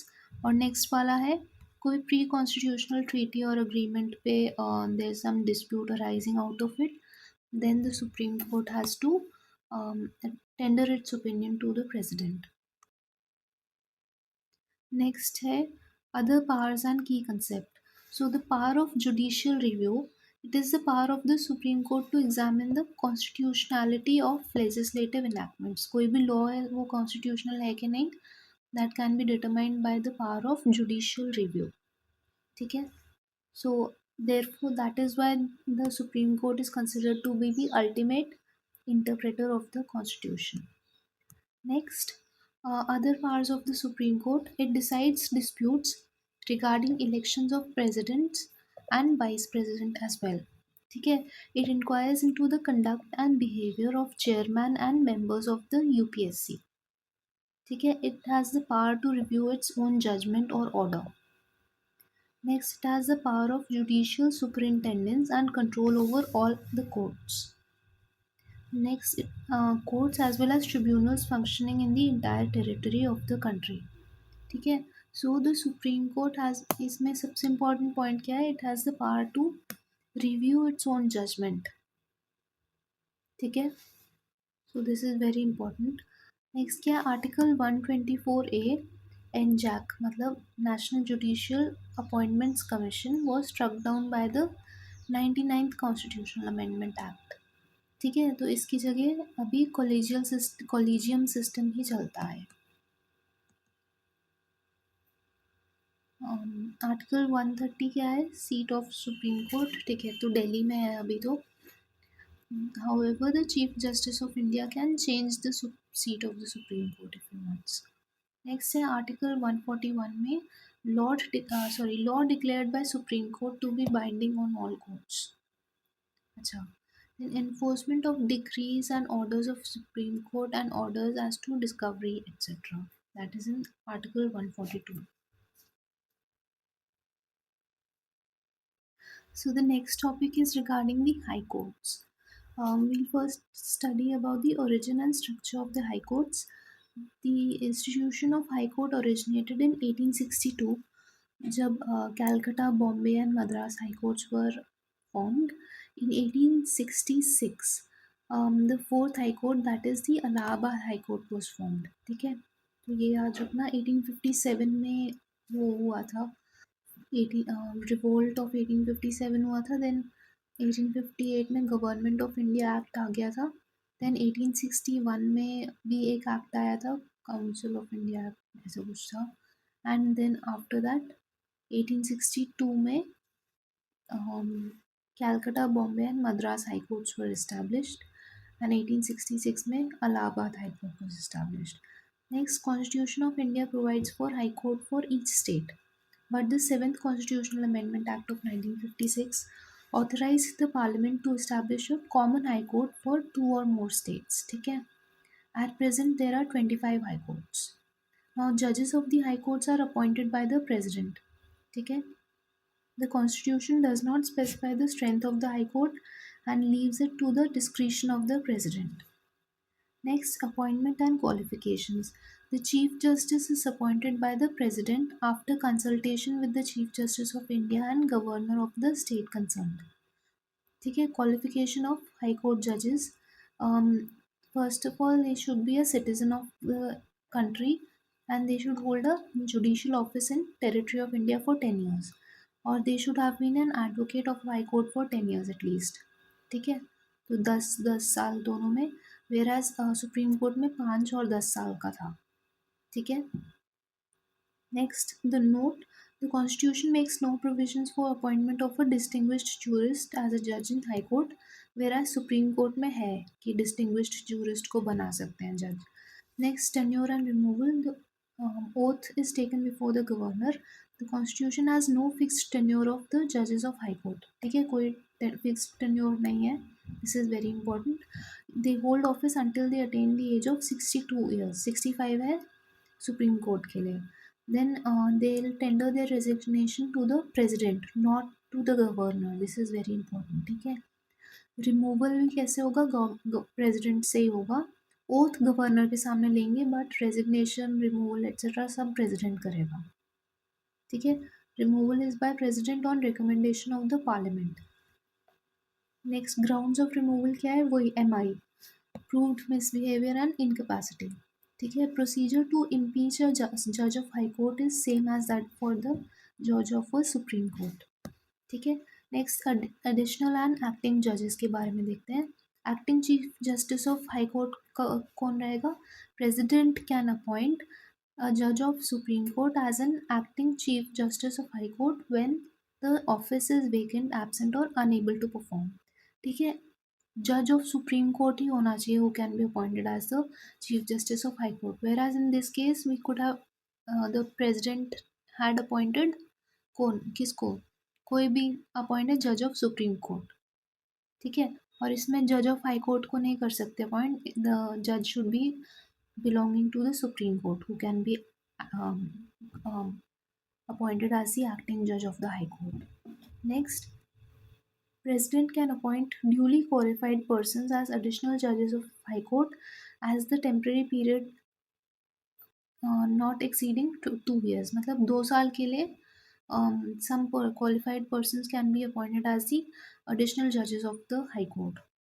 Next, at any time, the Chief Justice of High Court can request a retired judge of the High Court for any other High Court to act as the HC judge for a temporary period.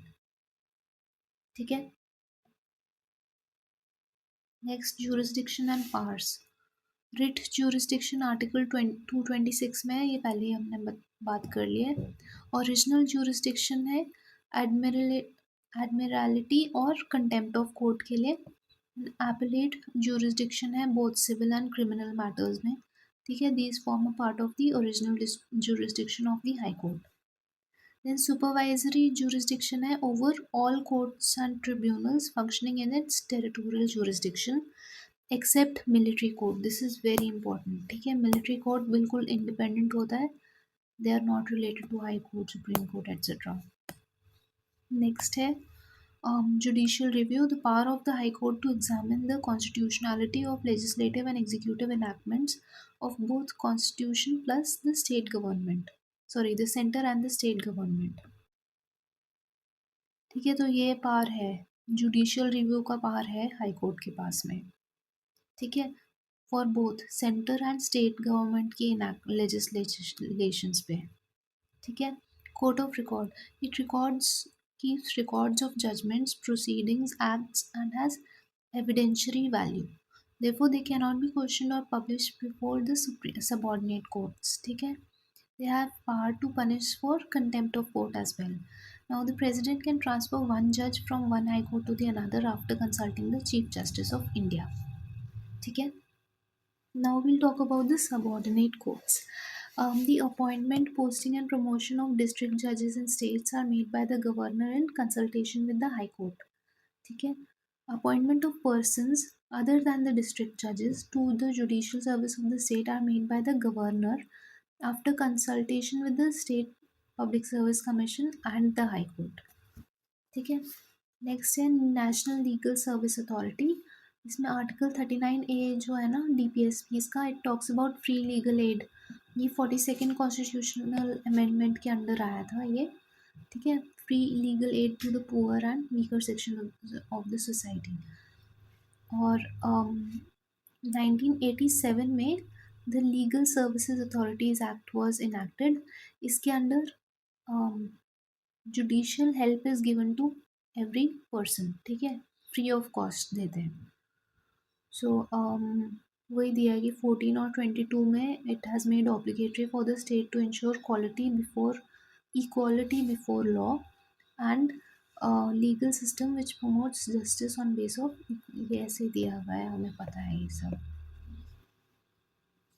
Next है Lok Adalat. They are based on the Gandhian principles. One of the component of alternative dispute resolution systems are Lok Adalats. The first Lok Adalat was formed in Gujarat in 1982. The statutory status under Legal Services Authority Acts was given in 1987. ठीक है, there are no court fee, और अगर पहले ही court fee दे चुके हैं तो it will be refunded. Now, award by the Lok Adalat is binding on all parties and non-appealable. ठीक है, it has the status of a decree of a civil court.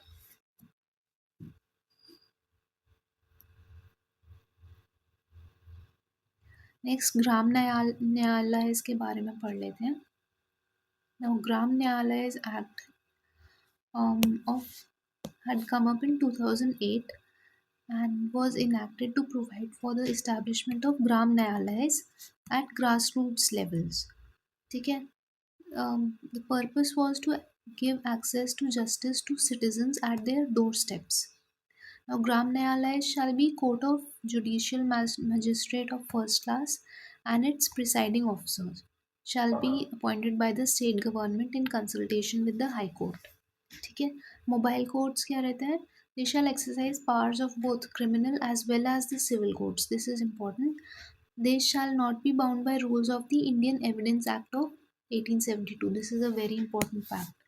कि ग्राम न्यायालय जो होते हैं, they are not bound by the rules of the Indian Evidence Act.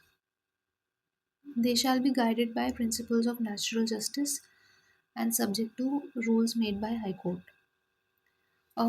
अगर कोई criminal case में अपील करता है then they will have to go to the court of session court में जाना पड़ेगा. ठीक है, ये याद रखिएगा कि जो फर्स्ट लोक अदालत था पूरे इंडिया का, that was set up in Gujarat 1982. ठीक है, and this is also important that the award for a लोक अदालत is binding on all parties and non appealable. ठीक है. Next, we'll talk about the permanent Lok Adalats.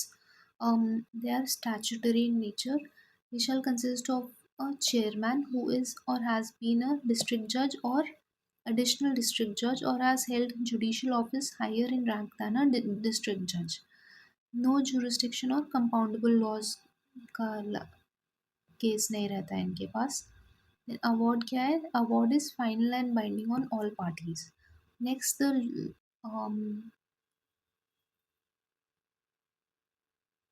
Legal Services Authorities Act 1987 was amended in 2002 to provide for the establishment of permanent lok adalats. Now we'll talk about tribunals and judicial review. So tribunals were not mentioned in the constitution originally. However, they were added by the 42nd Constitutional Amendment 1976. Now new part add कर दिया था पूरा constitution में. That was 14A that deals with tribunals. ठीक है. This part has only two articles, Article 323A and 323B. ठीक है.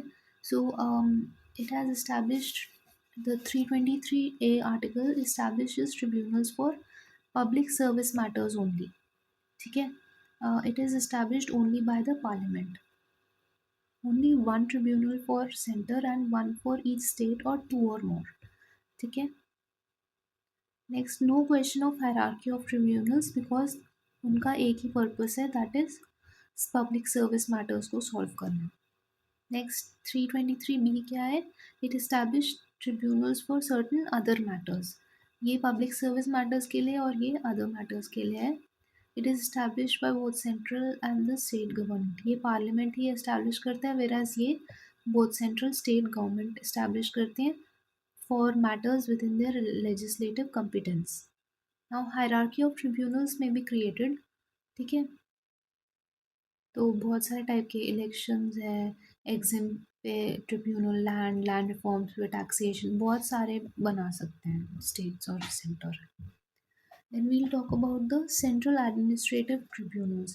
They were set up in 1985. Principal bench है दिल्ली पे. राजीव गांधी प्राइम मिनिस्टर थे, that is when this was set up. It exercises original jurisdiction in relation to recruitment and all service matters of public services servants. ठीक है. Jurisdiction extends to all India services, central civil services, civil posts under the center and civilian employees of defense services as well. Next, state administrative tribunals. ADM Tribunals Act 1985 का है, उसके अंदर this has been formed. It empowers the central government to establish state administrative tribunals on specific requests of the state government. इसमें सबसे important चीज़ क्या है? The central government has the power to establish a state administrative tribunal. ठीक है. Next है judicial review का concept. The doctrine of judicial review had originated and developed in USA. Supreme Court, according to the Supreme Court, judicial review is a basic structure of the Constitution. ठीक है. Next, judicial review is the power of the judiciary to examine the constitutionality of the legislation of both central and state governments. ये पता है, ये simple है बिल्कुल. ये बहुत important है कि the term judicial review has nowhere been used in the constitution. ठीक है. Next है, the provisions of several articles explicitly confer the power of judicial review on the Supreme Court and the High Court. So Article 13, Article 32, Article 226, ठीक है, all of these are related to judicial review. Article 37 clause 2 deals with the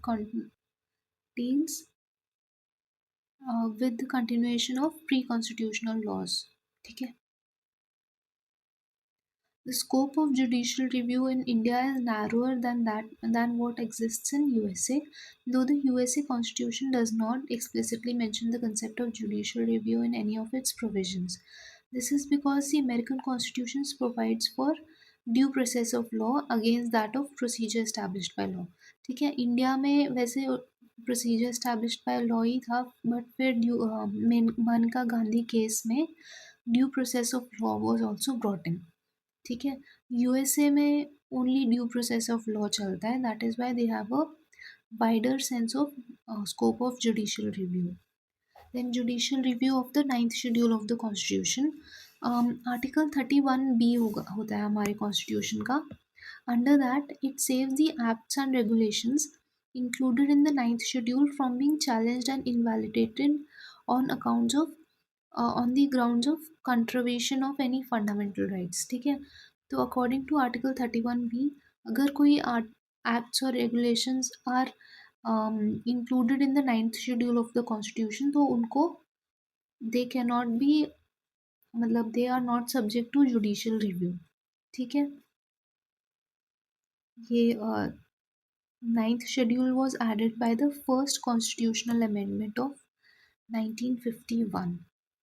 next IR Coelho case जो था ना 2007 का, उन्होंने बोल दिया था कि ऐसे ब्लैंकेट इम्यूनिटी नहीं हो सकती किसी भी चीज़ के लिए इन द नाइन्थ शेड्यूल, और laws placed under the ninth schedule after ये केशव नंदा भारती केस का जो डेट है ना 1973 अप्रैल 24 के बाद के जो भी laws which are placed under the ninth schedule, they are open to challenge in courts if they have violated the fundamental rights under Article 14, 15, 19 and or 21 or the basic structure of the constitution. Next, PIL and judicial activism के बारे में we'll read. PIL stands for Public Interest Litigation. ठीक है. The pioneers of PIR were Justice P.N. Bhagwati and Justice V.R. Krishna Iyer. ठीक है.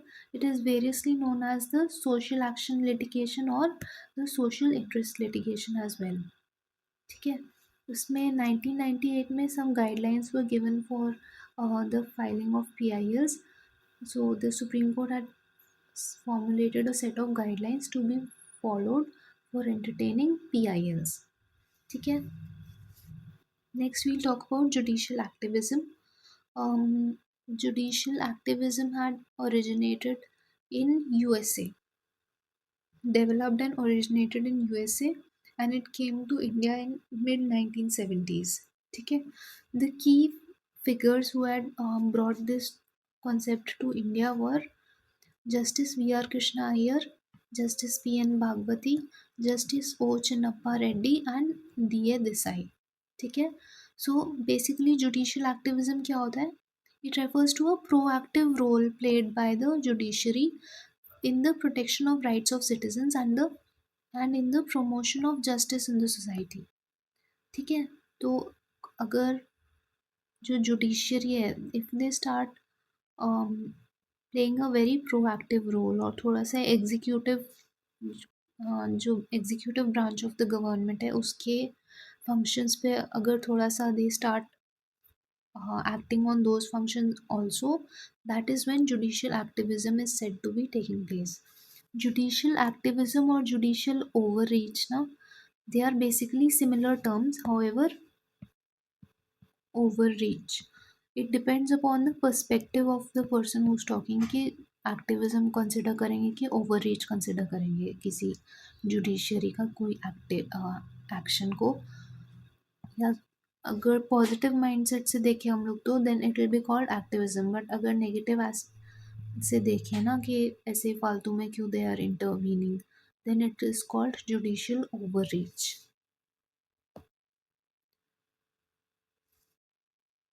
Now the next topic is Panchayati Raj system.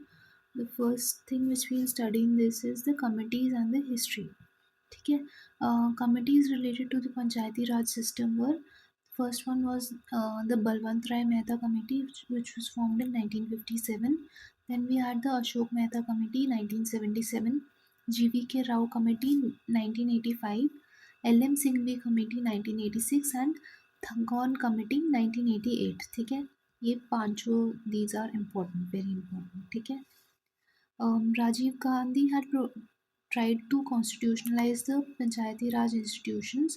However, the Rajya Sabha had opposed it during his time. ठीक है. तो 1989 में he had tried to constitutionalize it, but it was opposed. Therefore, it was only under the Narasimha Rao government that the Panchayati Raj institutions got institutionalized under the 73rd Constitutional Amendment Act. ठीक है. It came into force on 24th April 93. फिर है 73rd constitutional amendment act 1992 and its features. तो it had added the part 9 of the Indian Constitution. ठीक है, और 11th schedule भी इसने ऐड कर दिया था. ठीक है, it gave constitutional status to Panchayati Raj institutions, and state governments came under constitutional obligation to adopt the Panchayati Raj institutions. Article 40, under Article 40, हमें पता है कि Article 40 is a DPSP and it promotes the organization of village panchayats. ठीक है, तो इसी को achieve करने के लिए this was brought in. Features क्या हैं इसके 73rd अमेंडमेंट एक्ट के? First of all there will be a Gram Sabha. Gram सभा will be a body consisting of persons registered in the electoral rolls of villages comprised within the area of panchayat at village level. ठीक है, and powers and functions are determined by the state government. उसके बाद में there will be a 3-tier structure. In every state there will be village, intermediate and district level. ठीक है, there will be a uniformity in structure as well. A requirement for panchayat and intermediate level is for state having population not exceeding. देखिए, intermediate level पे अगर नहीं, तब नहीं बना सकते हैं अगर the population of the state is less than 20 lakhs. ठीक है, तो अगर 20 लाख से कम है तो इंटरमीडिएट लेवल वाला panchayat is not compulsory to be formed. Next, we'll talk about the elections and reservation. Election of the members and chairpersons. All members in every tier are directly elected by the people. This is very important. Next, the chairperson is indirectly elected by and from the elected members at intermediate and district level. Whereas chairperson of panchayat, that is at the village level, is elected in such a manner as the state legislature determines. ठीक है, तो तीनों levels पे all of the members are elected directly. However, the chairperson जो है ना तीनों levels पे, पहले तो जो ऊपर के 2 लेवल्स हैं डिस्ट्रिक्ट और इंटरमीडिएट लेवल, वहाँ पे इनडायरेक्ट इलेक्शन होता है चेयरपर्सन का, और पंचायत पे द स्टेट लेजिस्लेचर डिटरमाइंस कि कैसे होगा election. Now we'll go to the reservation of seats. The Act provides for reservation of seats for for scheduled castes and scheduled tribes in every panchayat at all 3 levels in proportion to their population. ठीक है, the state legislature shall provide for the reservation to office of chairperson in panchayat at village or any other level for scheduled castes and scheduled tribes. The Act provides for reservation of not less than 1/3 of the total number of seats for women. Furthermore, not less than 1/3 of the total number of, हाँ वही उसी को फिर से बोल दिया. देखिए, एक तो पूरे टोटल नंबर ऑफ सीट्स के 1/3 होने चाहिए वुमेन, और एवरी लेवल पे भी 1/3 नंबर ऑफ जो चेयरपर्सन के ऑफिसेज है ना, that should also consist of women members. ठीक है, therefore क्या लिखा है, not less than 1/3 of the total number of office of chairpersons in panchayat at each level shall be reserved for women. The Act also authorizes the legislature of the state to make any provisions for reservation of seats in any panchayat or offices of the chairpersons in panchayat at any level in favor of backward classes. ठीक है, backward classes के लिए reservations can be provided by the state legislature. Now यहाँ क्या दिया है, the reservation for SC/ST is not applicable to the state of Arunachal Pradesh because वहाँ पे fully indigenous tribal people ही हैं ज़्यादातर. ठीक है, and this provision was added by the 83rd Constitutional Amendment Act of 2000. Next है duration and disqualification. 5-year term होता है, हमें पता है पंचायत का, at every level, and they can be dissolved before the expiry of the term. The panchayat constituted upon dissolution before expiry shall continue only for the remainder period. ठीक है, if remaining time is less than 6 months, no need to hold elections. Re-election करने की ज़रूरत नहीं है.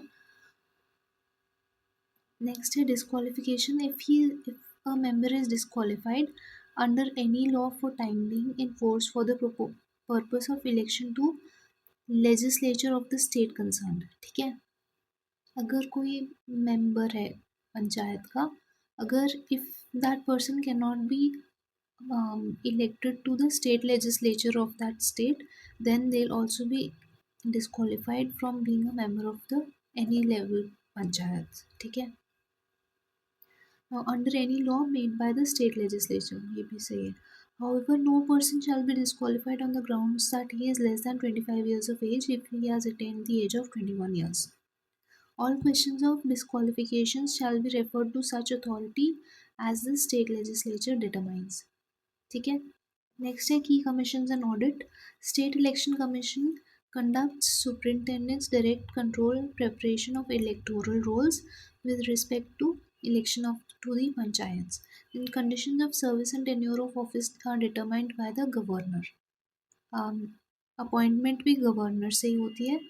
They cannot be removed from office except in manner and ground prescribed by the removal of judge of high court.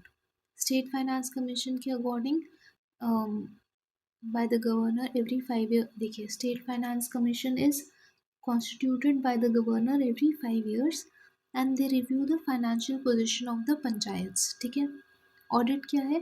The state legislature may make provisions with respect to conduct of audit of accounts of panchayats and municipalities. ठीक है, exceptions क्या है? The provisions of the Panchayati Raj institutions are applicable to UTs but subject to such exceptions and modifications as the President may specify.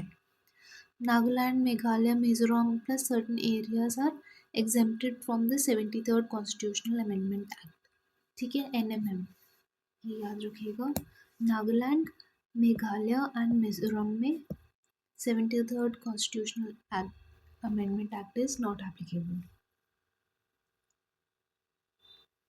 Next है Panchayati Raj and the PESA act 1996.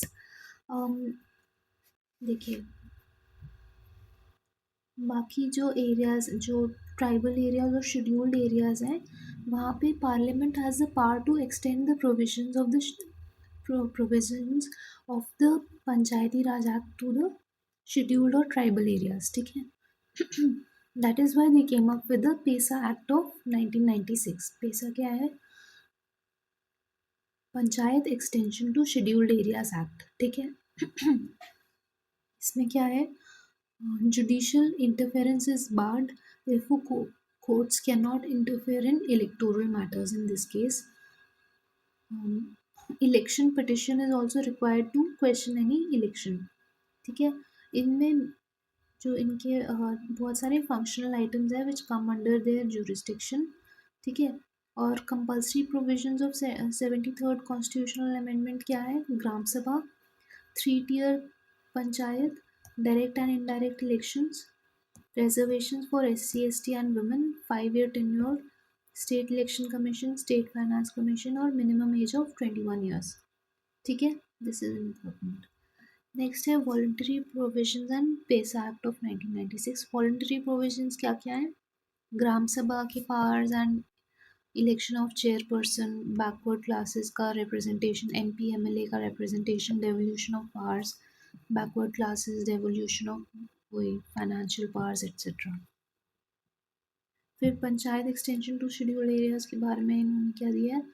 There are 10 states of the 5th schedule, उनमें this is applicable. ठीक है, under the PESA act Gram Sabha is considered to be the nucleus of all activities. ठीक है, इसमें Gram Sabha has special powers such as consultation for land acquisition and recommendation for minor minerals की mining के लिए. Both will be given by the Gram Sabha in these cases. वहाँ पे scheduled tribes के लिए reservation should be at least half of the total seats और more. ठीक है, all the chairperson seats at all levels are reserve for scheduled tribes. ठीक है, and nomination, अगर अनरिप्रेजेंटेड है कोई भी tribe then they will be nominated.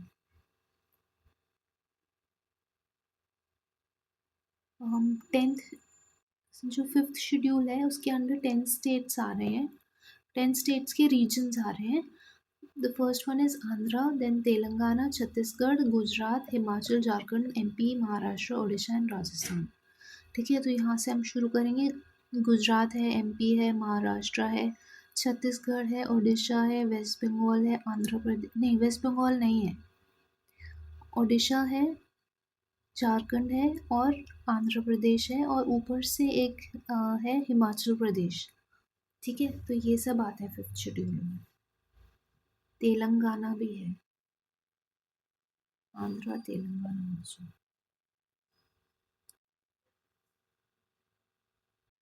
So now the next topic is regarding the municipalities. ठीक है, so the municipalities were introduced by the 74th Constitutional Amendment Act of 1992. ठीक है, urban local bodies और उनके बारे में we'll just read. There are basically 8 types of urban local bodies. ठीक है, so first one is municipal corporation, फिर municipality, township, port trust, notified area committee, town area committee, cantonment board और special purpose agency. ठीक है, 3 ministries deal with urban local government. The first one is Ministry of Housing and Urban Affairs, then Ministry of Defense मतलब cantonment board के लिए, and then third one is Ministry of Home Affairs in case of union territories. ठीक है, we'll look at the historical context.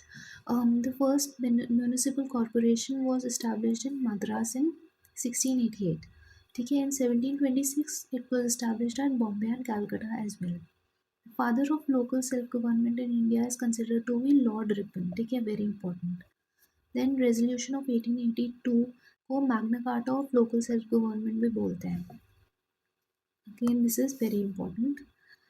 Diarchical scheme जो था Government of India Act 1990 का, under that the local self-government had become a transferred subject, which was under the charge of a uh, responsible Indian minister.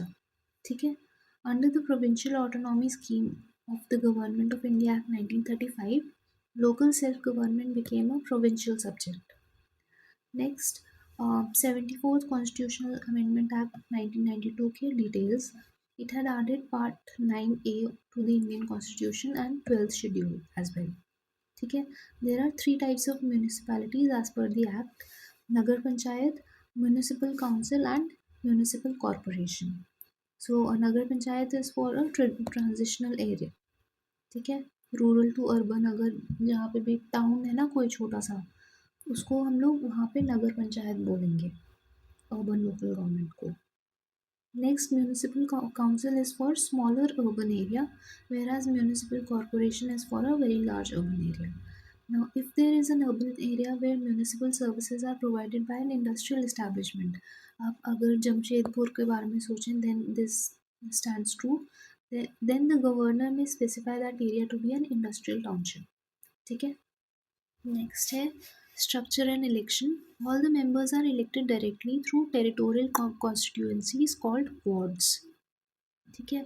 State government legislation provides manner of election of chairperson. Then ward committees. Ward committees are constituted by the state legislature, consisting of one or more wards within a territorial area of municipality having a population of 3 lakh और मोर. अगर 3 लाख से ज़्यादा population है किसी भी area municipality का, then there can be 1 or more wards which can be formed inside it. ठीक है, रिजर्वेशन क्या है, सेम पंचायत सिस्टम जैसे, ड्यूरेशन भी वही पंचायत सिस्टम जैसे 5 years का. Disqualification is also like panchayats. Then special bodies and planning के लिए district planning committees are formed. So, 4/5 members of the district planning committee are elected by the elected members of the district panchayat and municipalities in district from amongst themselves. ठीक है, 4/5 of the members are elected by the elected members of the panchayat and municipalities in the district from among themselves. ठीक है, फिर बाकी chairperson shall forward the development plan to the state government. Panchayat और municipalities के बीच में आपस में ये दो इलेक्शन करके 4/5 members form a part of the district planning committee. Then metropolitan area. Any area having a population of 10 lakh or more in one or more districts consisting of two or more municipalities or panchayats उसको metropolitan area बोलेंगे. ठीक है. Next है metropolitan planning committee. Every metropolitan area shall have a metropolitan planning committee, and 2/3 of the members are elected by elected members of the municipality. ठीक है. Next है exemptions and legal bar. Areas exempted under 74th constitutional amendments are the scheduled areas and tribal areas. वही और जो 10th states हैं 5th schedule के under उनके कुछ portions and 10 tribal areas under the 6th schedule. ठीक है, these are exempted. The Act bars the court to interfere in municipalities' electoral matters. This is also important. The courts cannot interfere in the electoral matters of municipalities. Now we'll talk about the types of local governments. The first one is Notified Area Committee. It is for the administration of two types of areas: a fast developing town to industrialization and town not yet fulfilling all the conditions necessary for a municipality. मतलब या तो एक कोई industrialise town हो, उसके लिए हम notified area committee use करते हैं, या कोई छोटा सा टाउन हो जो म्यूनिसिपैलिटी अभी नहीं बन पाया है, उसके लिए will be using a notified area committee. ठीक है. Though it functions within the state municipal act, only these provisions of the act apply to it. Those notified in government gazette by which it is created. ठीक है. Unlike municipalities, NAC is an entirely nominated body. This is very important. तो यहाँ election नहीं होता है. फिर town area committee. This is aimed at administering a small town. So it may be wholly elected or wholly nominated or partly elected and nominated. ठीक है. Then we'll talk about cantonment board. It is established by the civilian population living in a cantonment area under the Cantonment Act of 2006 by the central government. It works under the administrative control of the Defense Ministry of the central government. At present, there are 62 cantonment boards. ठीक है. They are partly elected and partly nominated. They continue to hold office for a period of 5 years. Military office commanding the station is the ex officio chairman of the cantonment board. The vice president is elected by the elected members for 5-year duration. The President of India appoints the executive officer of the cantonment board. He implements all the resolutions and decisions of the board. ठीक है. Next है township. It is established by large public enterprises to provide civic amenities to its staff and workers who live in housing colonies built near plants. ठीक है. There are no elected members. Then we'll go to port trust. ठीक है. Port trust to manage and protect ports and to provide civic amenities. Example Mumbai, Kolkata, Chennai, etc. They are similar to those of the civic. There's some misprint here. They are similar to those of a municipality. ठीक है.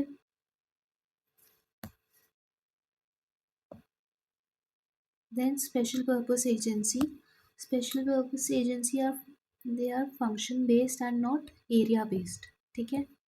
जैसे जो smart city mission था उसके under various special purpose agencies were formed to develop particular regions in a big city. ठीक है. तो इनका काम होता है फंक्शन बेस्ड काम होता है, एरिया बेस्ड काम नहीं होता है. Statutory bodies by state legislature or as departments by an executive resolution. They are not subordinate agencies of local municipal bodies. ठीक है. They undertake designated activities, specific functions रहते हैं इनके. Then we'll talk about municipalities.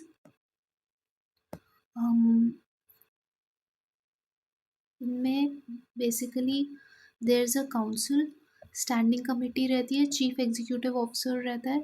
ठीक है. Councillors रहते हैं. These councillors are directly elected by the people. ठीक है. The municipalities are generally headed by a president or chairman, and they are also assisted by a vice president or a chair.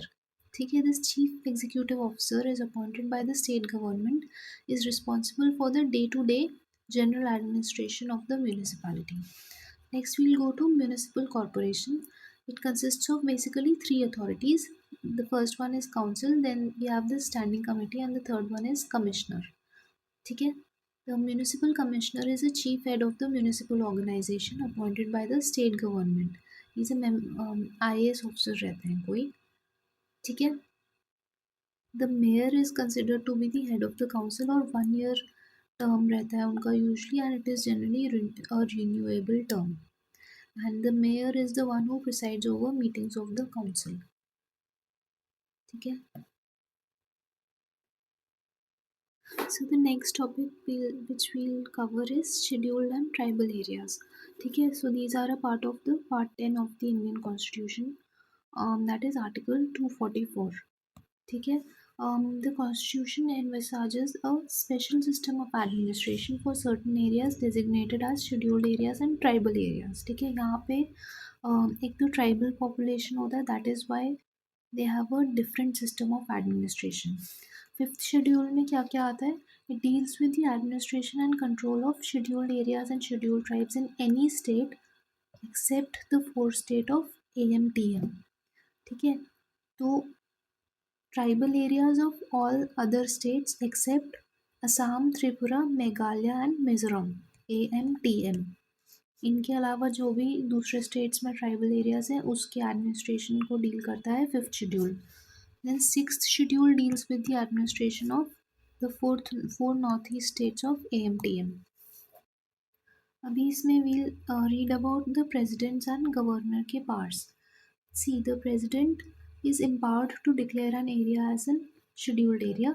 They can also increase or decrease its area, alter the boundary, revoke such designation, make fresh redesignation, etc. We have similar powers for tribal areas of Mizoram, Meghalaya and Tripura. ठीक है. Then governor की power, they are empowered to direct that any particular act of the parliament or state legislation does not apply to a scheduled area or apply with some modification and exceptions. Under the sixth schedule, the constitution contains special provisions for administration of tribal areas in four northeast states of AMTM. The governor is empowered to organize and reorganize autonomous district councils. ठीक है. Sorry. Thus, the governor can increase or decrease their areas or change their names. The acts of the parliament or state do not apply to autonomous districts. This is very important, and autonomous regions or apply with modifications. The governor of Assam can declare that a legislation of the center does not apply in tribal areas in Assam or applies with changes and modifications. So now we'll talk about constitutional bodies. Okay. So the main constitutional bodies which we'll be studying about are the Election Commission, UPSC, Finance Commission, National Commission for Scheduled Castes, National Commission for Scheduled Tribes, National Commission for Backward Classes, Special Officer for Linguistic Minorities, Controller and Auditor General, and Attorney General. ठीक है. Now I begin with election commission. उनका article है article 324 में आता है. उनका strength है 3 members CEC plus 2 election commissioners. ठीक है. देन सर्विस क्या है या टेन्योर है. The president determines the service conditions of service और टेन्योर रहता है 6 years or 65 years which ever is earlier. Qualifications are no qualifications are mentioned as such. Salary है similar to that of a Supreme Court judge. Removal कैसे होगा. Same जो chief election commissioner है उसका same grounds of removal है like that of an supreme court जज. ठीक है. जो बाकी के हैं इलेक्शन कमिश्नर और जो बाकी के 2 इलेक्शन कमिश्नर या रीजनल इलेक्शन कमिश्नर्स हैं they can be removed on recommendation of the CEC. Next they are not barred from reappointment. ठीक है. They can be reappointed. Next miscellaneous क्या है. The expenses are not charged on the consolidated fund of India. ठीक है. They they are determined. हाँ ठीक है। जो कॉन्स्टिट्यूएंसीज हैं उनकी जो टेरिटोरियल एरियाज हैं they are determined based upon the delimitation commission का अवार्ड। ठीक है। If disqualified, the candidate gets elected, then the constitution has no provision. Thus, it is dealt under Representation of Peoples Act 1951. ठीक है। Supreme court declares election as void। ठीक है।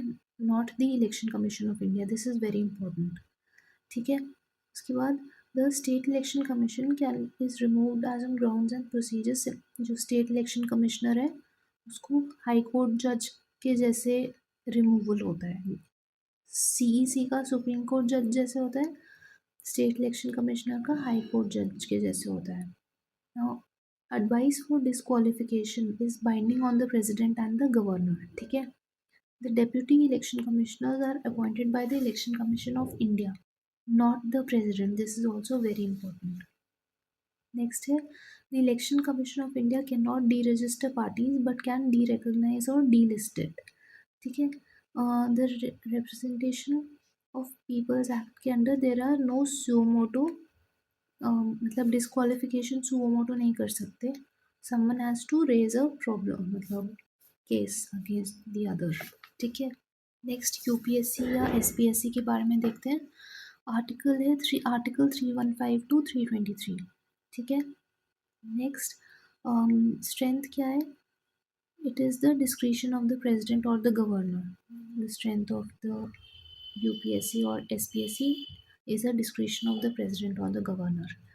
फिर service और tenure, the president वही 6 years or 65 years for UPSC, SPSC के लिए 6 या 62 years। और अगर joint SPSC बनाना है, joint state public commission, so that will be a statutory body। ठीक है। यूपीएससी और SPSC are constitutional bodies, but JPSC Joint Public Service Commission will be a statutory body। इसका that is appointed by the president and tenure वही 6 और 62 years है। ठीक है। Then qualification not specified है, बस ये होना चाहिए। नहीं, क्वालिफिकेशन ये है कि the half of the member should have held office for at least 10 years under government of India or government of any other state. इसके बाद salaries of the officers are charge on the consolidated fund of India for UPSC and consolidated fund of state for the state public service commission. Removal कैसे होगा? वही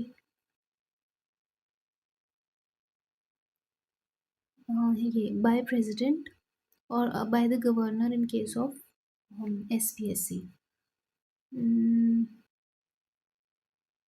नहीं, ठीक है। देखिए state public service commission में भी रिमूवल जो होगा ना, that is only upon the orders of the president. ठीक है। रेजिग्नेशन हम गवर्नर को लिखेंगे but removal can only be done by the president. ठीक है। और रिमूवल के ग्राउंड्स क्या है? Insolvency, paid employment, infirmity of mind और बॉडी और मिसबिहेवियर एंड इनकैपेसिटी। ठीक है। There is no role of parliament when it comes to the removal of UPSC और एसपीएससी मेंबर्स। ठीक है। फिर the chairperson is not eligible for reappointment, however the members are eligible for reappointment। ठीक है। The members of the UPSC other than the chairperson are eligible for getting reappointed as the chairperson of UPSC और SPSC, पर फिर से वो same member नहीं बन सकते। ठीक है। Now the parliament can extend the jurisdiction of UPSC। ठीक है। और इसमें थोड़े से मिसलेनियस पॉइंट्स ये हैं कि the president with the all India services and central services may notify matters which are not necessary to consult UPSC for। ठीक है। However, you should place this matter in before the parliament for 14 days।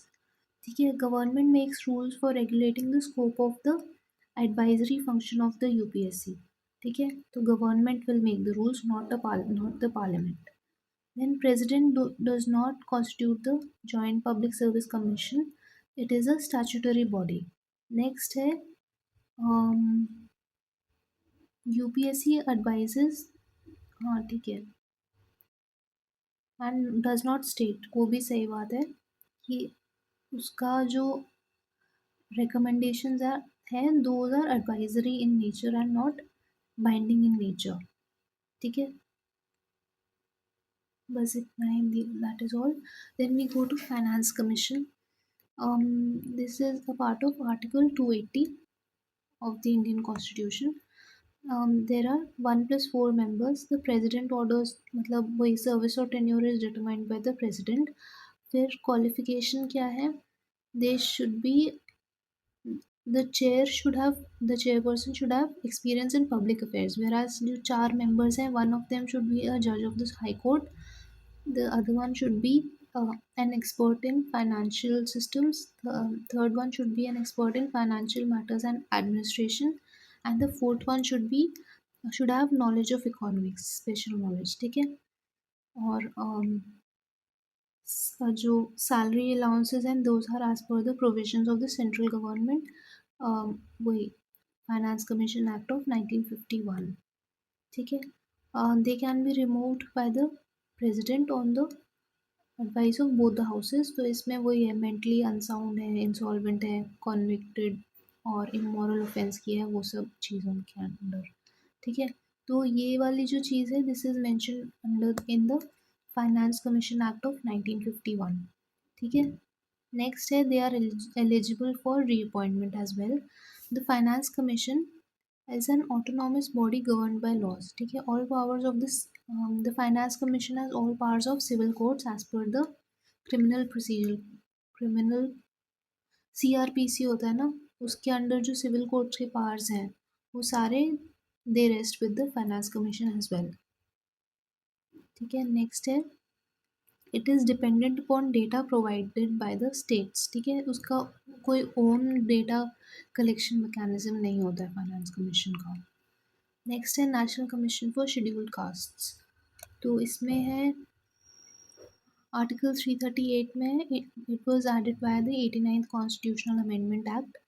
ठीक है, there are 5 members in this. उनका qualifications will be, the chairperson should be someone who is an eminent socio-political worker belonging to the scheduled caste.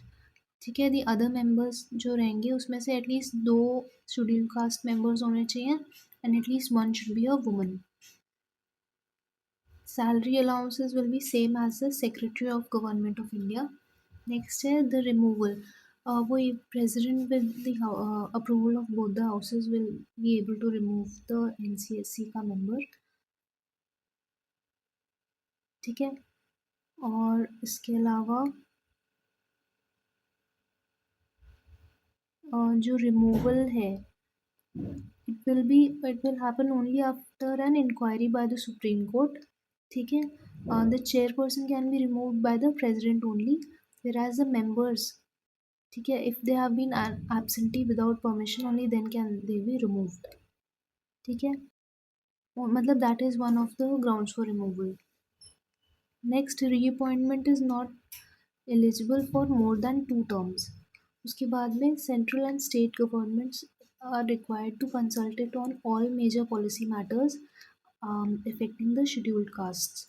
Then article 338 में OBC and Anglo Indians के बारे में दिया है, 338 clause 10 में. NCSE is also required to submit an annual report to the president, who will in turn present the report in the parliament. ठीक है, next है NCST. this was this was brought by the 89th Constitutional Amendment Act and the article was 338A. ठीक है, वही 3 year का इनका term रहता है एंड प्रेसिडेंट अपॉइंट्स देम. ठीक है, ये बस वही है. NCBC भी 338B, आर्टिकल 338B है, द प्रेसिडेंट अपॉइंट्स देम और 3 year टर्म रहता है. Special officer for linguistic minorities, article 350B के अंडर आता है इनका. इसमें वही है कि they are the special officer for linguistic minorities was formed मतलब this office was formed on the recommendation of the state reorganisation commission, ठीक है। सेवेंथ कॉन्स्टिट्यूशनल अमेंडमेंट एक्ट के वाया आया था ये, and the headquarter is at Allahabad. This is the only important portion here. Next है controller and auditor general of India. उनके बारे में आर्टिकल 148 में दिया है, वो एज फॉर द सर्विस और tenure is 6 years or 65 years, which ever is earlier. Then determined by the, जो क्वालिफिकेशन है, they are determined by the parliament and they are same as the supreme court जज। The salary is charged on the consolidated fund of India. Now उसके बाद में वही they have to, they will be auditing 3 reports, मतलब 3 reports they will be coming up with, audit report on appropriate accounts in finance and public undertakings, ठीक है। उसके बाद में वही grounds of removal are same as that of an supreme court judge, ठीक है। Under the CAG Act 1971, duties, powers and functions of a comptroller and auditor general are highlighted, ठीक है। Was amended in 1976 to separate the auditing and accounting function, ठीक है। They are considered to be an agent of the parliament as well. According to the Supreme Court, a CAG can also audit private firms and revenue share deals with the government, ठीक है। और बस ये important parts हैं। Attorney general का क्या है? Their qualifications are same as the judges of a Supreme Court. They salary allowances ये सब they are not specified, and उनका जो tenure है, they occupy the office till the pleasure of the president, ठीक है। The the Attorney General is not a government servant. They however they have a right to audience within all courts within India, ठीक है। The Solicitor General is appointed by the Cabinet Committee, ठीक है, not the Attorney General of India. This is also very important. Now the next topic which we will be taking up is statutory bodies. So हम लोग NHRC से begin करते हैं. First of all, the National Human Rights Commission was established under the Human Rights Act of 1993. One of the unique points is that it takes up complaints only against central and union territory के officials, ठीक है। State governments के against नहीं लेता है, because that is the purview of state human rights commission. Next, इनका जो selection panel है उसमें there is the PM, speaker, deputy chairman of the Rajya Sabha, leader of opposition of both Rajya Sabha and Lok Sabha, home minister, ठीक है। That is all. Similarly state human rights commission में chief minister, home minister, leader of opposition of the state legislative assembly, speaker and ठीक है, chairman of, अगर legislative council भी है तो वो भी, ठीक है। नेक्स्ट, स्ट्रेंथ क्या है एनएचआरसी का? 5+1, ठीक है, और स्टेट एचआरसी का रहता है 2+1। Then we have qualification, the chairperson should be a retired chief justice of India और जज of the supreme court. Members क्या रहेंगे? They should be either serving और रिटायर्ड जजेस of supreme court, then chief justice of high court serving और retired, ठीक है। 3 members having knowledge or experience with respect to human rights.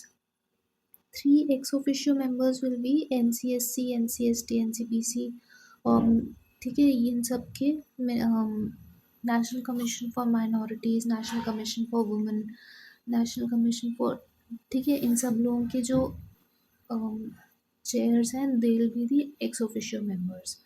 Then appointment is done by the president. The tenure क्या है? 3 or 70 years, whichever is lesser. Reappointment, they are eligible for reappointment also, ठीक है। Then yeah, they submit the annual report to the central and center as well as the state government, ठीक है। उसके बाद में salaries and allowances are determined by the central government.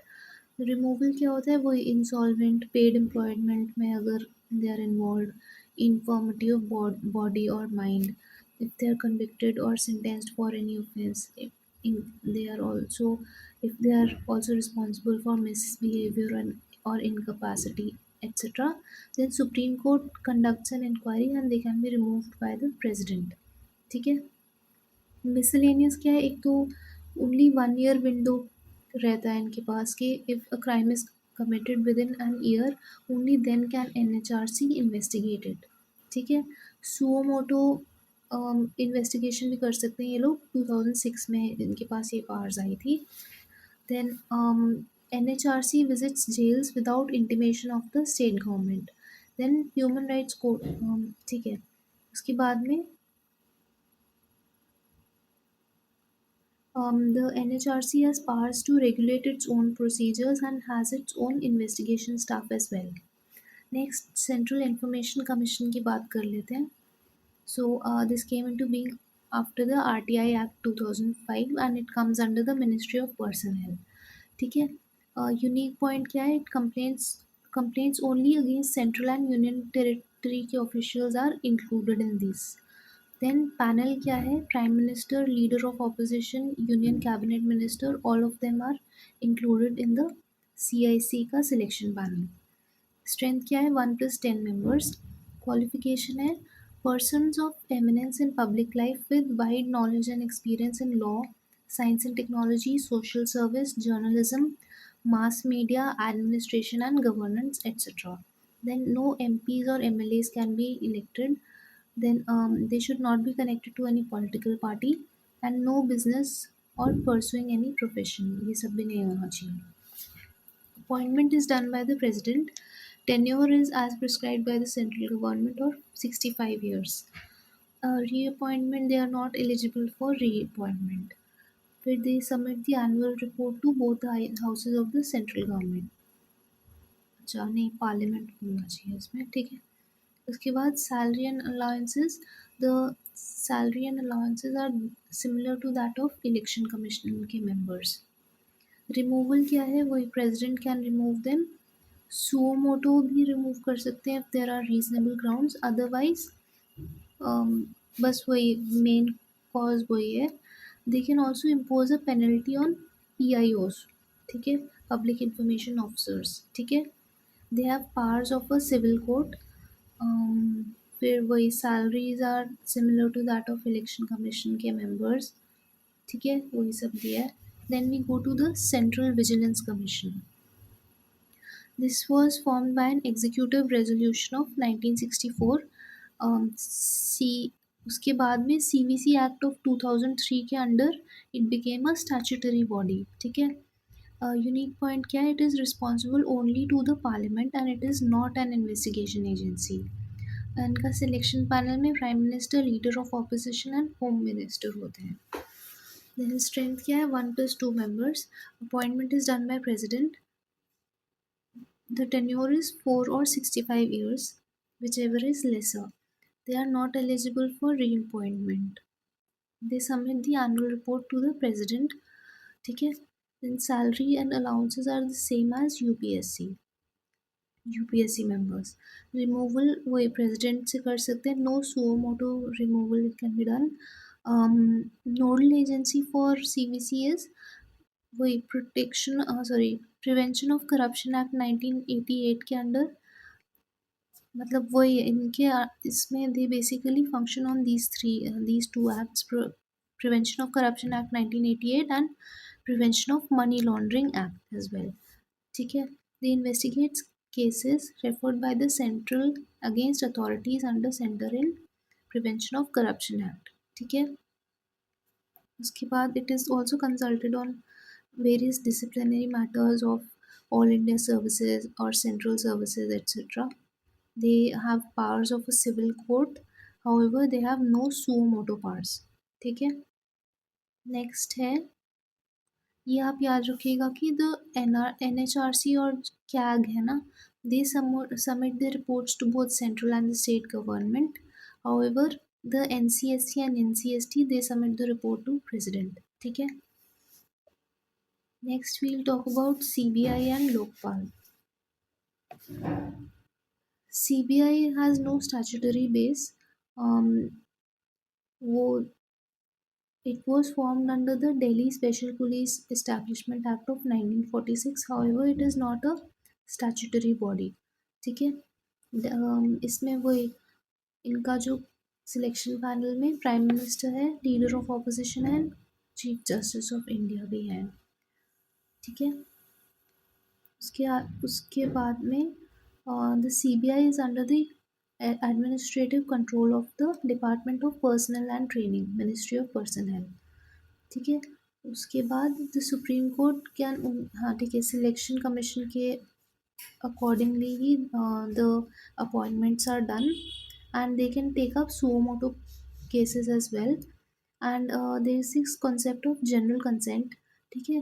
तो CBI has a jurisdiction with respect to only central government employees. Therefore, if they want to investigate any state government का employees और किसी state में कुछ investigation करना है, then they need general consent from that state. तो अभी recently आपने पढ़ा होगा कि वेस्ट बंगाल, recently नहीं, it has been quite some time, but West Bengal had withdrawn its general consent to CBI. ठीक है. नेक्स्ट है, the central government can authorize CBI to investigate crimes in states only with the state's consent. ठीक है. However, जो supreme court और high court है, they can ask the CBI to investigate without the consent of the state. Now, role of CBI is complementary to that of the state police forces as well. National Central Bureau of, हाँ inter, ठीक है, Interpol जो होता है ना, international police organisation, उसका national centre bureau क्या है, CBI होता है in India. Next we will talk about Lokpal. Lokpal came into being by the Lokpal and Lokayukt Act of 2013. Selection committee में PM रहेगा, speaker, leader of opposition, CGI and eminent jurists. There are maximum of 8 members and at least 50% should be from a judicial background, 50% should be reserved for women, SC, ST, etc. ठीक है. 50% should be from a non-judicial background with 25 years of experience in ये anti-corruption movement, public administration, finance, etc. ठीक है. Chairperson should be a Supreme Court judge or Chief Justice of India, और मतलब retired or serving. ठीक है. Serving or retired Chief Justice of India, serving or retired Judge of Supreme Court, और non-judicial member only if eminent jurist है. ठीक है. नहीं, only if eminent personality है with 25 years experience in public administration, finance, etc. Minimum age of the chairman should be 45 years. The president appoints the members. Tenure क्या है इनका, 5 or 70 years, whichever is lesser. ठीक है. Then they are not eligible, they cannot contest elections. They can be removed for misbehavior or incapacity if a petition is signed by 100 MPs. ठीक है. और उसके बाद इंक्वायरी भी होगा सुप्रीम कोर्ट का, and if it is proved then the president can remove the member. ठीक है. The Lokpal and Lokayukta act 2023 is applicable to the whole country including Jammu Kashmir and Uttarakhand. ठीक है. उसके बाद जुरिस्डिक्शन क्या है, वही प्राइम मिनिस्टर भी आता है उनके जुरिस्डिक्शन में, मिनिस्टर्स, MPs, सारे group ABCD officers, everyone comes under their jurisdiction. ठीक है. उसके बाद में even entities receiving foreign contribution regulation contributions under the FCRA above 10 lakh rupees are also included in this. So they can also confiscate property even if the prosecution is pending. Clear timelines रहती हैं इनकी. Preliminary inquiries to be carried out by Lokpal in 2 months, whereas Lokayukt has to carry out it in 2 months also. Similarly investigation का भी 6 महीने में ख़त्म करना है, और trial should be done within 1 year. ठीक है. नेक्स्ट है, no suo motu cases will be taken up and a case should be, मतलब 7 years का रेलिवेंस होता है, उससे पहले के cases won't be taken up. ठीक है. Lokpal should not inquire into complaints against its own chairperson और मेंबर्स. ये भी है. Chairperson as well as the members are deemed to be public servants. Complaints against the PM can't be taken if it's with respect to external relations, public order, security, atomic energy, and space. For other cases, full members need to consider initiation of inquiry and two-thirds should approve such an inquiry. ठीक है, ये बहुत important है कि complaint against PM के लिए क्या conditions हैं. Next है Law Commission of India. So these are normal government bodies हैं, statutory नहीं है. तो नहीं statutory देखिए क्या है, it is an ad hoc executive body establish by order of the government of India. ठीक है, it is not a statutory body. It works as an advisory body to ministry of law and justice. ठीक है, membership क्या है, chairman should be either a retired supreme court जज or a chief justice of high court. ठीक है, 4 full time members होने चाहिए, maximum 5 part time members should be there, 2 ex officio secretaries of department of legal affairs and legal legislative department रहते हैं. History क्या है, first law commission was formed in 1833 under Macaulay. ठीक है, independent India में the first law commission was in 1955 under MC Settlewan. Term is generally of 3 years. Work इनका क्या होता है, they look for obsolete laws and revision of central acts of general importance. ठीक है, next we go to enforcement directorate. इनका जो selection commission committee होता है, it consist of the CVC, 2 vigilance commissioners, secretary of ministry of home affairs, department of personal and training का और department of revenue के individual. ठीक है, status क्या है, लॉ इन्फोर्समेंट एजेंसी है और इकोनॉमिक इंटेलिजेंस एजेंसी भी है ये. It comes under the department of revenue, ministry of finance. Primary objective is the enforcement of 2 laws, which are Foreign Exchange Management Act and the Prevention of Money Laundering Act. Then we go to Cabinet Secretary. ठीक है, he is the ex officio head of Civil Services Board, Cabinet Secretariat, IAS and Civil Services under rules of Business of Government. ठीक है, he is the, ये पता है ये सबको कि कैबिनेट सेक्रेटरी कौन होता है, is the ex officio head of the civil services. ठीक है, अपॉइंटमेंट क्या है, it is done by the appointment commission and the term is for 4 years. Functions है, chairman of the committee of secretaries on administration, chairman of committee of chief secretaries of state, acts as the senior advisor to the prime minister, assistants to council of ministers, responsible for administration of transaction of business rules 1961 and allocation of business rules 1961 as well. It provides agenda of cabinet and minutes of the meeting as well. It ensures that the president and the vice president are kept informed of the major activities of all departments. ठीक है, next है जो बचे हुए छोटे bodies हैं उनको will just look at them. फिर पहले है principal adviser to the prime minister. He is appointed by the cabinet committee के अपॉइंट करती है इनको. रोल है advise the prime minister, overseeing affairs and departments under the prime minister and coordinates the activities of the prime minister's office. Next is staff selection commission. It is attached to the DOPT. ठीक है, establishment, it was established on the recommendation of the estimates committee in 1967. Evolution में क्या था, it was established as a subordinate service commission in 1975, then SSC in 1977. Thus, it is not statutory. Then we'll go to Controller General of Accounts. It is not a constitutional body, but it derives power from Article 150. It comes under the Department of Expenditure of Ministry of Finance. The CGA does cadre management of Group A Indian Civil Accounts Service officers and Group B officers of the Central Civil Accounts Offices. Next है GST Council.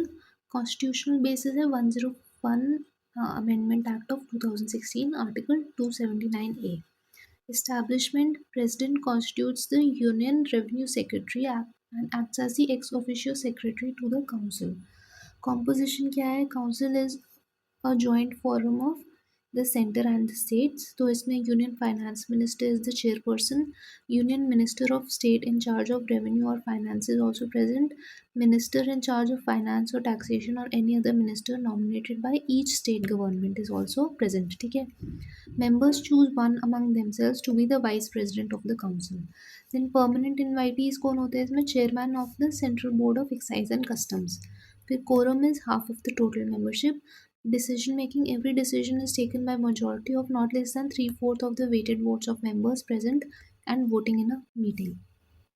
Voting share कितना है? Central government का 1/3 है और state government का 2/3 रहता है. इन functions है, द काउंसिल रिकमेंड्स क्या है? Goods and services subjected or exempted from GST, then threshold limit of turnover below which exemptions can be given. Rates include floor rates with bands of GSTs, etc. Special provisions with respect to 7 sister states of Sikkim, Jammu Kashmir, Himachal, Uttarakhand, etc. Any other matter relating to GST. The Council shall recommend date on which GST may be levied on petroleum, crude oil, high speed, diesel, motor spirit, etc. The Council has recommended also recommends compensation to the states for loss of revenue arising due to the introduction of GST. ठीक है, वो भी it also recommends that as well. फिर article 279A के under the president shall within 60 days from the constitutional amendment act establish it. ठीक है, तो ये वही दिया है उसमें. So GST council is established under this provision. ठीक है, इसमें अब बस ये थोड़ा सा शेड्यूल्स ऑफ द कॉन्स्टिट्यूशन दिया हुआ है, ये these you might be knowing already. ठीक है.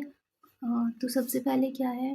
फर्स्ट शेड्यूल में वही names and state of the union territories. उसके बाद सेकेंड में emoluments, allowances and privileges of MPs. Then है थर्ड में forms of oaths and affirmations. ठीक है. फोर्थ है allocation of states in Rajya Sabha to states and union territories. इसको learn करने के लिए एक निमोनिक होता है, आप यूट्यूब पे try to search tears of old PM. ठीक है, इनको लर्न करने के लिए this is the mnemonic. Next है फिफ्थ शेड्यूल है provisions related to administration and control of scheduled areas and scheduled tribes. Then provision of areas related to administration of AMTM, Assam, Tripura, Meghalaya, Mizoram. Then seventh schedule वही division of powers है, union list, state list and concurrent list. Eighth schedule official languages. Ninth schedule is related to वही acts and regulations of state legislatures dealing with land reforms and abolition of zamindari systems and parliament.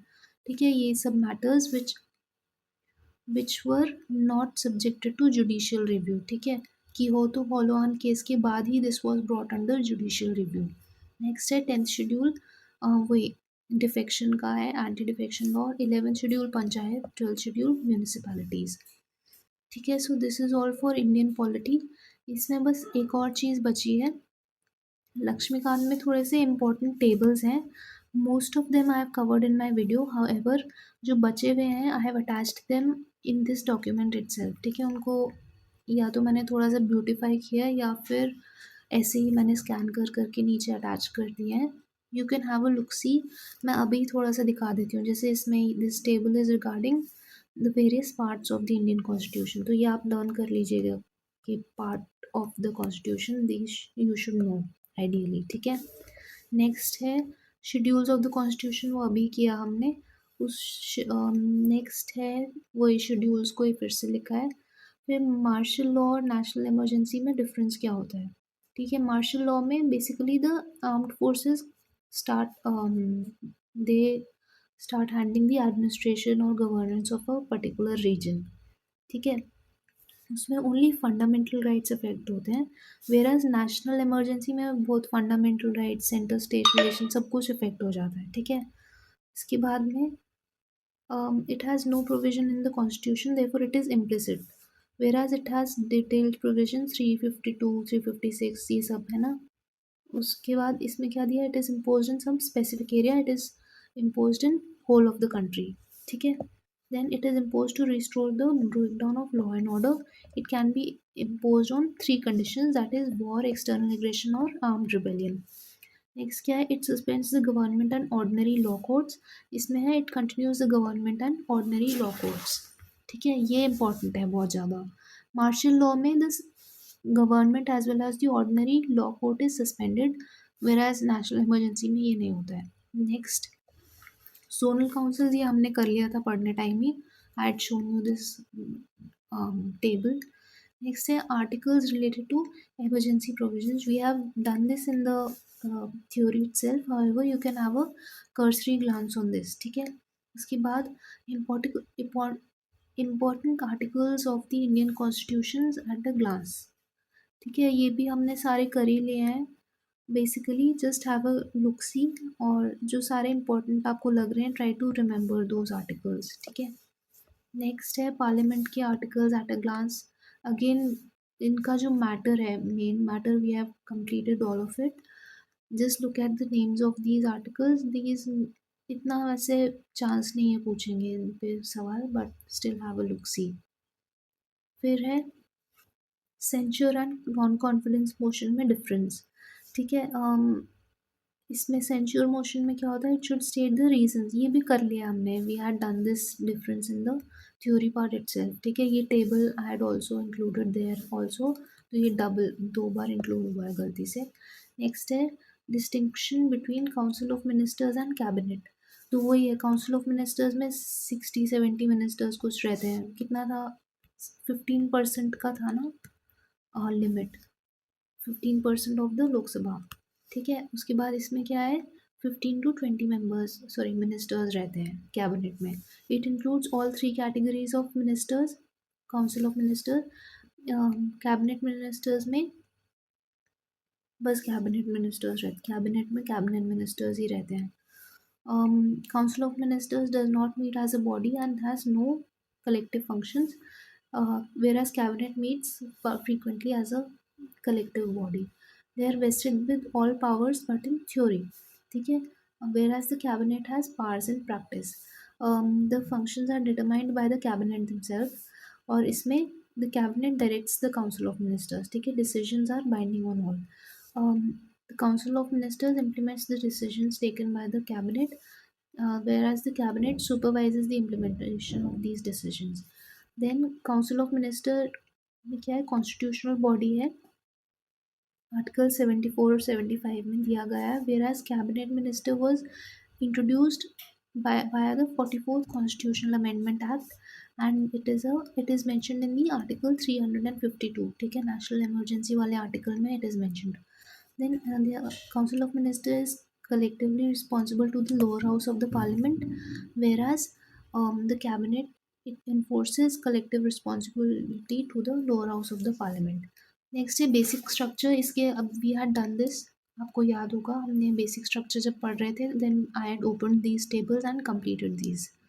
ठीक है, next है articles related to central council of ministers at a glance. तो ये वही articles और उनके बारे में दिया है, explanation we have done already. ठीक है, फिर है adjournment versus prorogation, we have completed this table in our theory itself. Next है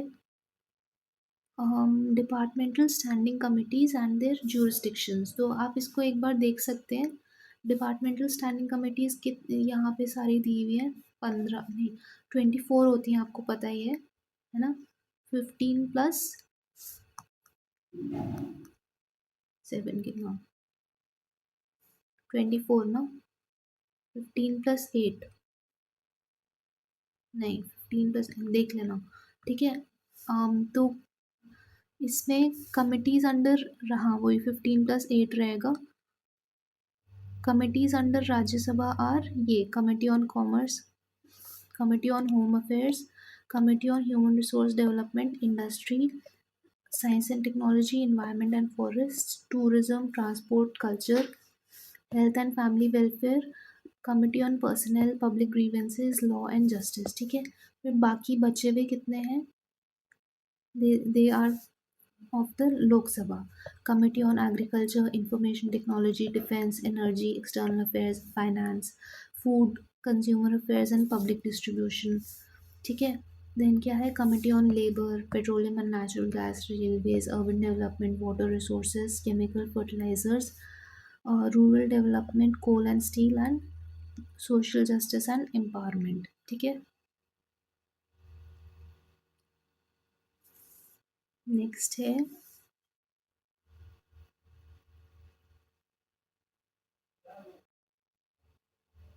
16 + 8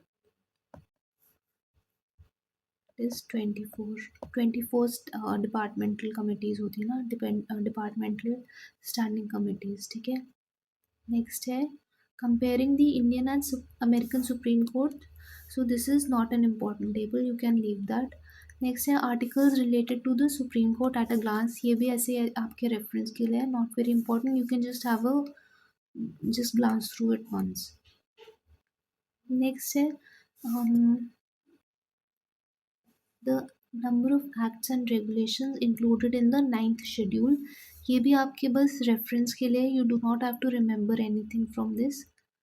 Next है veto powers. Comparing the veto powers of the president and the governor, we have already completed this in the theory part itself. ठीक है, ये repeated table है।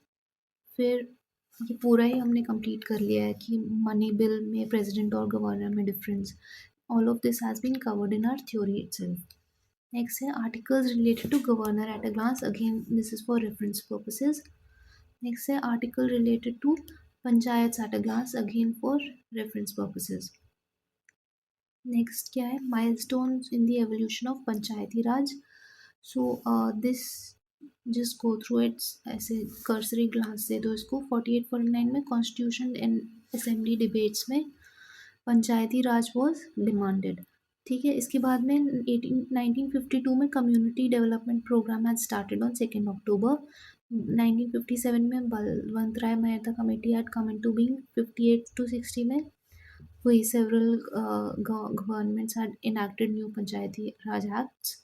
उसके बाद में 1959 में, this is important, Nagaur Rajasthan में Jawaharlal Nehru had inaugurated the first generation panchayat. ठीक है, उसके बाद में है ये पंचायती इलेक्शन आर हेल्ड, ये भी इतना इम्पोर्टेंट नहीं है। हाँ, 78 में Ashok Mehta committee on working of panchayat had come into being and it's supported submitted its report.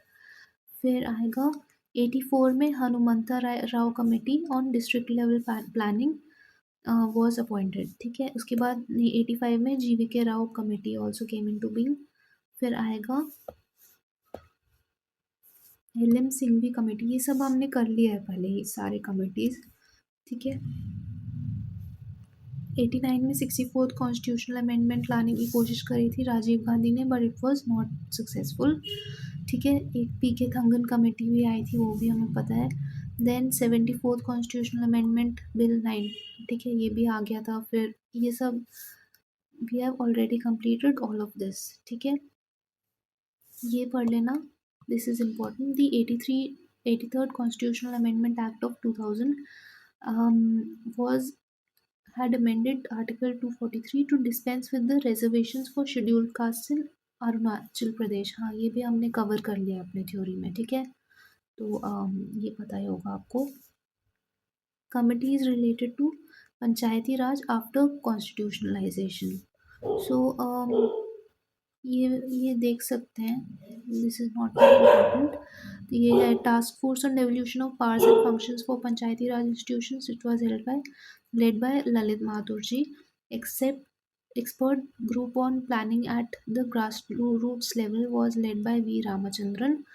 Task force for preparation of a manual for district planning was led by Rajwant Sandhu, Srimati Rajwant Sandhu.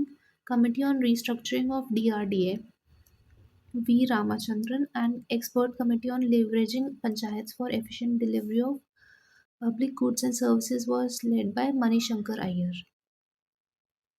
Next क्या है, administrative system of union territories at a glance. तो ये बस आपके knowledge के लिए है कि अंडमान निकोबार में लेफ्टिनेंट गवर्नर है, चंडीगढ़ में एडमिनिस्ट्रेटर है। ठीक है, ये दिस इज़ वेरी, ये बस आपको पता होना चाहिए कि जो अंडमान निकोबार आइलैंड्स हैं, they come under the jurisdiction of Calcutta high court. ठीक है, ये हमें पता नहीं होता है। ठीक है, दादरा और नागर हवेली, दमन एंड दीव, इनका पता है कि बॉम्बे हाई कोर्ट के अंडर आते हैं, और दिल्ली का भी आपको पता ही है, उनका सेपरेट हाई कोर्ट ही है। Lakshadweep comes under Kerala high court, ठीक है।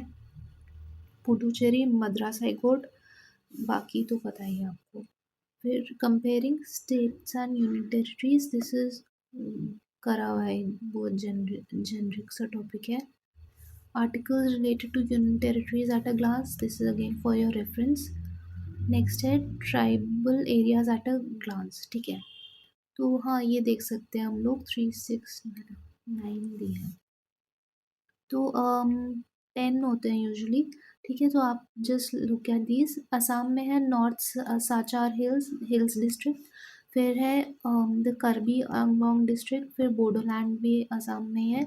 मेघालय में खासी हिल्स हैं, जैंतिया हिल्स, गारो खासी जनता पता ही होगा आपको। देन त्रिपुरा में त्रिपुरा ट्राइबल एरियाज डिस्ट्रिक्ट है, और फिर है मिजोरम में चकमा, मारा और लाई, ठीक है। Then articles related to schedule and tribal areas. Again, this is for your reference. Parliamentary laws related to fifth and sixth schedules. So this is not very important. ऐसे थोड़ा सा you can just glance through. ठीक है, not important. Next है articles related to UPSC at a glance. ऐसे ये सब. If you are preparing for some day one exam like day one तो नहीं, मतलब जैसे स्टेट पीएससी या एसएससी के जो एग्ज़ाम्स होते हैं ना, उसमें ऐसे सवाल पूछ लेते हैं वैसे तो, कि ये वाला आर्टिकल का रिस्पॉन्स टू विच, मतलब किस चीज़ के लिए है ये वाला article. So for that you have to learn all of the articles, या सारे जो इम्पोर्टेंट आर्टिकल्स है just go through them once, ठीक है। ये अगेन आर्टिकल्स दिए हैं, ये भी articles related to constitutional bodies. और फिर ये लास्ट में क्या दिया है, वुमेन एंड लोकसभा इलेक्शंस। तो इसमें आप लास्ट वाला लर्न कर लीजिए, लास्ट क्या इनफैक्ट इसके भी बाद वाला 23 वाला लर्न कर लीजिएगा। The number of women who had contested and the ones who had elected, ठीक है। ये थोड़ा सा आपको जनरली पता होना चाहिए। So that is all for this video, thank you. Please like share and subscribe to our channel. देखिए इसको, this video it took a lot of time for me to make this video, so please kindly like, share and subscribe to this channel, and I'll be very grateful if you comment on the channel and let me know as to what all other um, give me more suggestions as to what all do you need for studying, ठीक है। जो इस video की जो PDF है, that I will be uploading on my Telegram channel, so you can access it from there, ठीक है। Thank you very much.